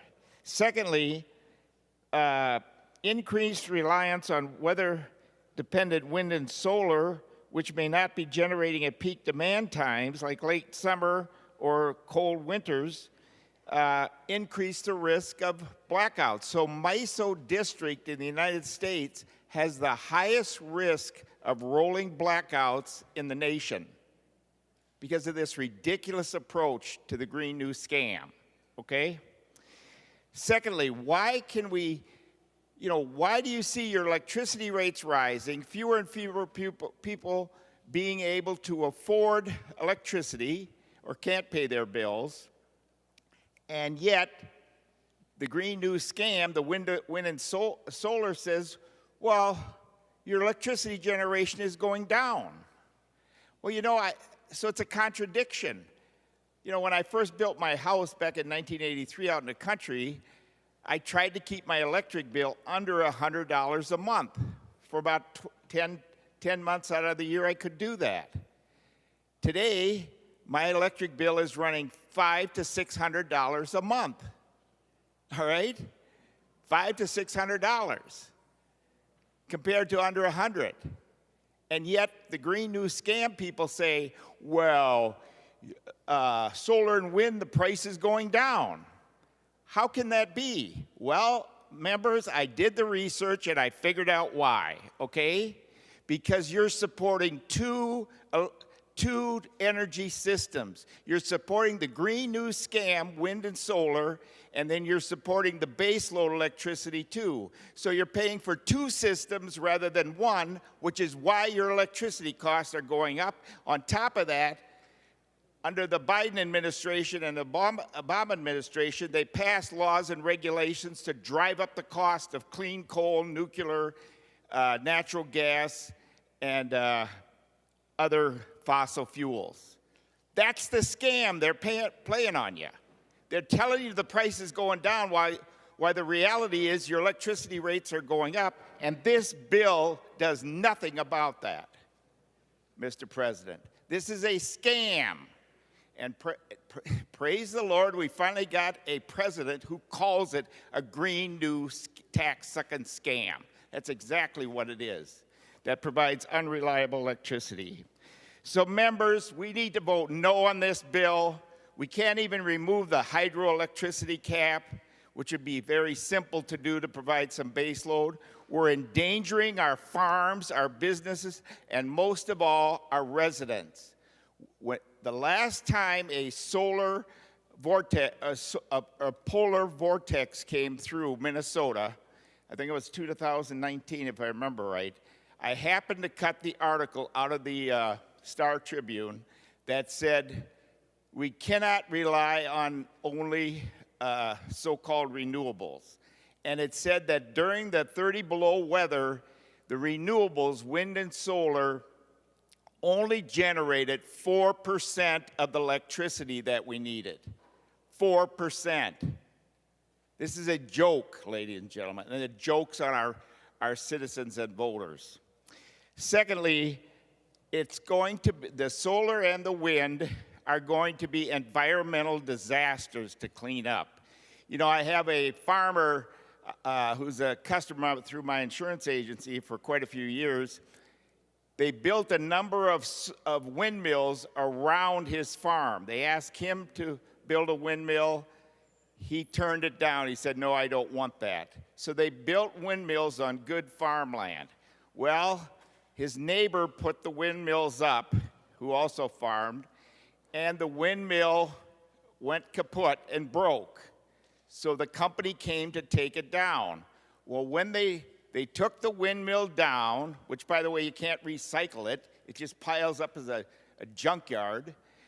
But when it came to the huge cement base in the middle of his field, they left that. So the farmer called him up and said, hey, can't you take that cement base of the windmill out of the field so I can reuse the land? And they said, it's not in the contract. So the farmer is stuck with this huge cement base for this worthless windmill in the middle of his field, and he's still paying tax on the land. Think of that, members. It is time to admit this is an unreliable, tax-sucking scam. The Green New Scam. It's not green, it's greed, because it promotes subsidies, tax subsidies from the rest of us. And it's going to damage and hurt our citizens, farms, and businesses. In fact, the next polar vortex, if we have a rolling blackout, you're going to see people die like you did in Texas down there, okay? That's what's coming with the nonsense that we're promoting here. It's not only ignorant, it's anti-science, and it's just plain stupid. Please vote against this green new nonsense. And let's send a message that we want science, we want true baseload electricity that's clean and environmentally friendly. Thank you, Mr. President. Thank you. Now we're going on to Senator Lucero.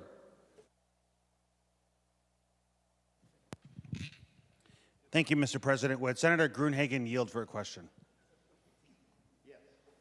Senator Gruenhagen, you mean the meteorologist? No, I'm sorry. Senator Gruenhagen, will you yield? He will yield. Senator Lucero. Thank you, Mr. President, and thank you, Senator Gruenhagen, for expressing and enumerating truth. But there is one point I need clarified. In the continued reference to the Green New Scam, in a scam, somebody is the perpetrator and somebody is the victim. Could you please help me understand who is the perpetrator in this scam and who are the victims in this scam? Thank you. Senator Gruenhagen.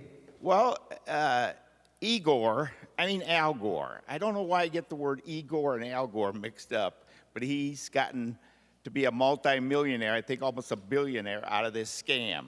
You also have other billionaires who've locked on to this subsidy, like Warren Buffett. There's a billionaire out in California. They just suck tight to those tax subsidies. That's how they've gotten rich at the expense of the rest of us. And of course, you got Billy Gates, all right? Now, Bill Gates, it's interesting. He's a big greenie or greedy, but you know what he's doing? He is refurbishing the nuclear power plants at the 3 Mile Island. You know why he's doing that? To support the electricity for his data centers. So he doesn't believe in windmills or solar either when he needs baseload electricity. That's how stupid this is. So I could go on. There's a book written that shows a lot more of these wealthy people who are sucking off the system. It's called control oligarchs. I'd advise everyone here to read it, and you'll understand how they got rich off the government and off the Green New scam.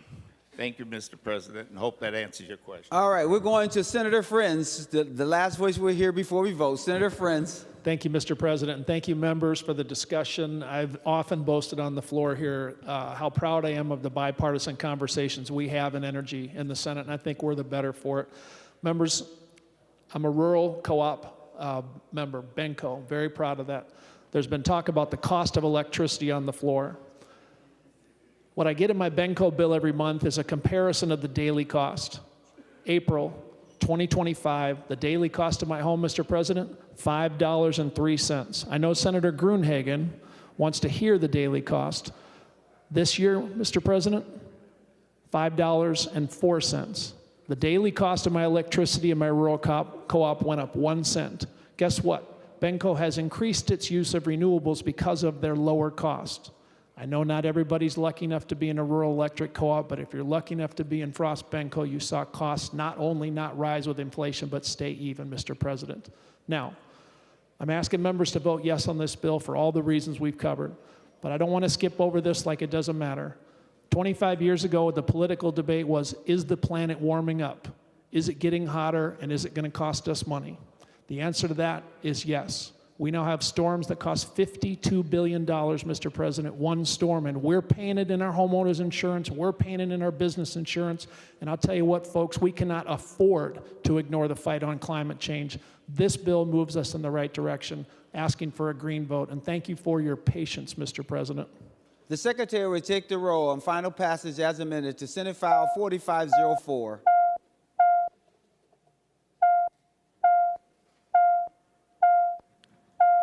Members, please vote.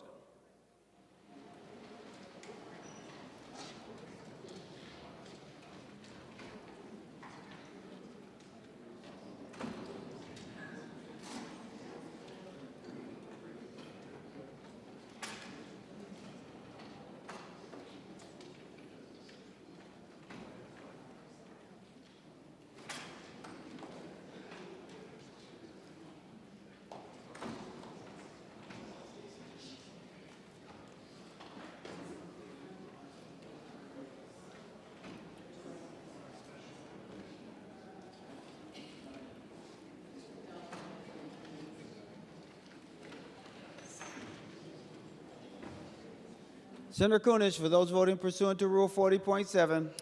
Thank you, Mr. President. Senator Wickland votes aye. Senator Wickland votes aye. Senator Marty votes aye. Senator Marty votes aye. Senator Mann votes aye. Senator Mann votes aye. Senator Herr votes aye. Senator Herr votes aye. Senator Hoffman votes aye. Senator Hoffman votes aye. Senator Klein votes aye. Senator Klein votes aye. Senator Murphy votes aye. Senator Murphy votes aye. Senator Zhang votes aye. Senator Zhang votes aye. Senator Rest votes aye. Senator Rest votes aye. Senator Port votes aye. Senator Port votes aye. Senator Hochschild votes aye. Senator Hochschild votes aye. And Senator Carlson votes aye. And Senator Carlson votes aye.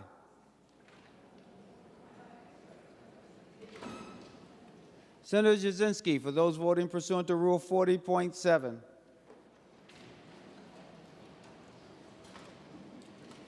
Thank you, Mr. President. Senator Abler votes aye. Senator Abler votes aye. Senator Heinzman votes no. Senator Heinzman votes no. Thank you, Mr. President. Senator Johnson votes no. Senator Johnson votes no.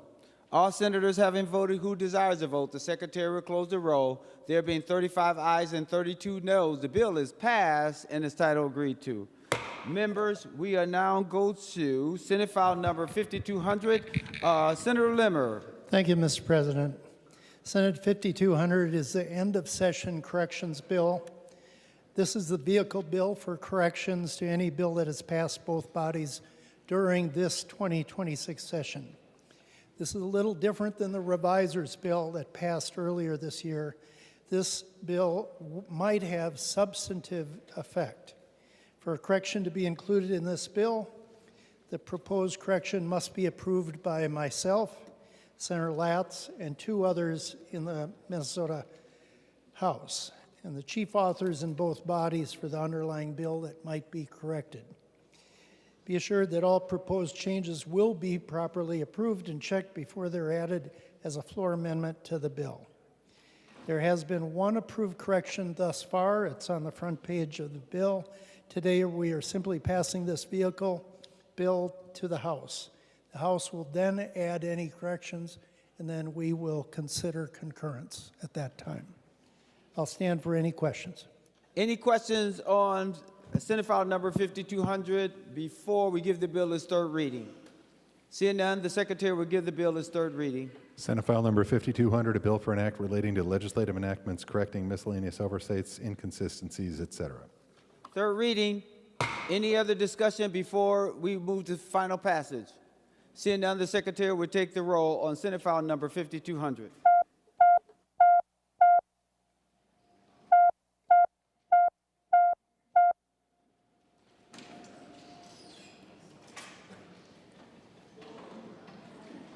Members, please vote. We have to move expeditiously. We have a couple other housekeeping things to take care of.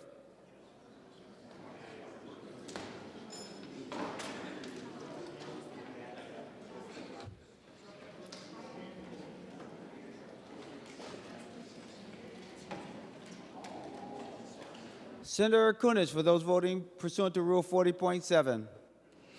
Mr. President, Senator Carlson votes aye. Senator Carlson votes aye. Senator Hauschild votes aye. Senator Hauschild votes aye. Senator Port votes aye. Senator Port votes aye. Senator Rest votes aye. Senator Rest votes aye. Senator Zhang votes aye. Senator Zhang votes aye. Senator Murphy votes aye. Senator Murphy votes aye. Senator Klein votes aye. Senator Klein votes aye. And Senator Wicklund votes aye. And Senator Wicklund votes aye. Senator Marty votes aye. Senator Marty votes aye. Senator Mann votes aye. Senator Mann votes aye. Senator Herr votes aye. Senator Herr votes aye. And Senator Hoffman votes aye. And Senator Hoffman votes aye. Senator Frentz, are you voting? Anyone else? Senator Jasinski, are you ready yet?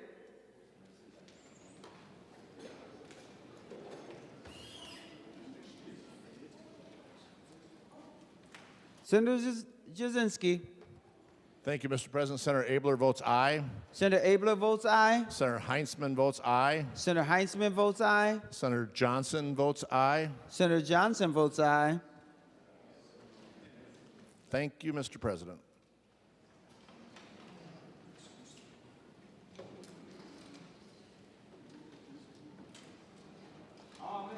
All members having voted who desires to vote, the Secretary will close the roll. There have been 63 ayes and 3 nays. The bill is passed and its title agreed to. Remaining under the order of business of motions and resolutions, we'll revert to the 5th order of business, reports of committees. Members, there are 2 committee reports to read at the desk. The Secretary will read the reports.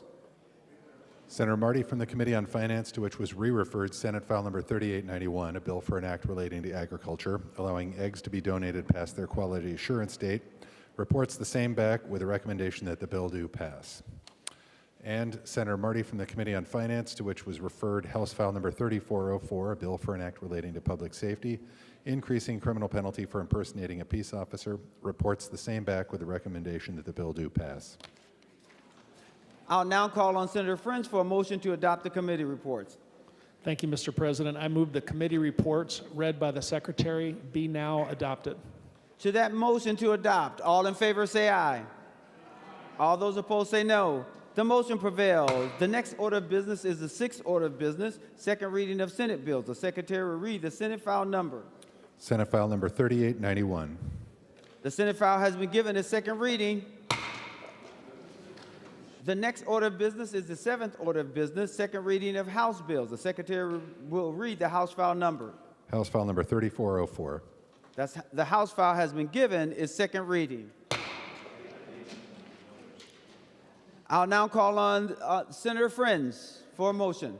Thank you, Mr. President. I move a brief recess for the purpose of appointing conference committees. All in favor say aye. All those opposed say no.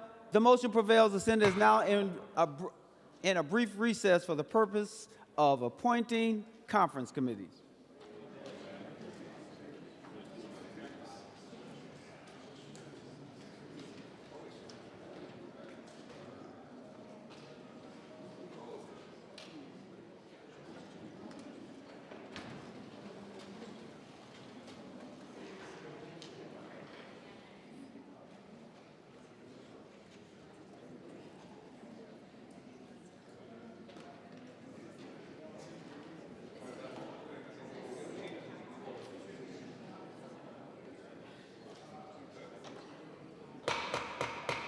The Senate will come to order. Senator Frentz. Thank you, Mr. President. Is there a privileged report at the desk? There is a privileged report at the desk. The Secretary will read the report. Senator Murphy from the Subcommittee on Conference Committees recommends that the following senators be, and they hereby are, appointed as a conference committee on House File Number 3900, Senators Kunish, Hemmingson Yeager, Swedzinski, and Farnsworth. And Senate File Number 4476, Senators Hoffman, Fateh, Wickland, and Abler. Senator Frentz moves that the foregoing appointments be approved. To that motion, all in favor say aye. All those opposed say no. The motion prevails. Members, we are now moving to the 13th order of business, which is announcements of Senate interest. Without objection, the following senators will be excused from today's session. Senator Johnson, 12 noon to 12:15 p.m. and 12:25 to 12:45 p.m. Any other announcements of Senate interest? Senator Jasinski. Thank you, Mr. President. Senators Lucero and Senator Gruenhagen will be caucusing in the 323 immediately following session. Just kidding. GOP members, we're going to caucus immediately following session in room 323. Thank you. Any other announcements of Senate interest? Seeing no other announcements of Senate interest, Senator Frentz for a motion. Thank you, Mr. President. I move that the Senate do now adjourn until Wednesday, May 13th at 11 a.m. On that motion, all in favor say aye. All those opposed say no. The Senate is now adjourned.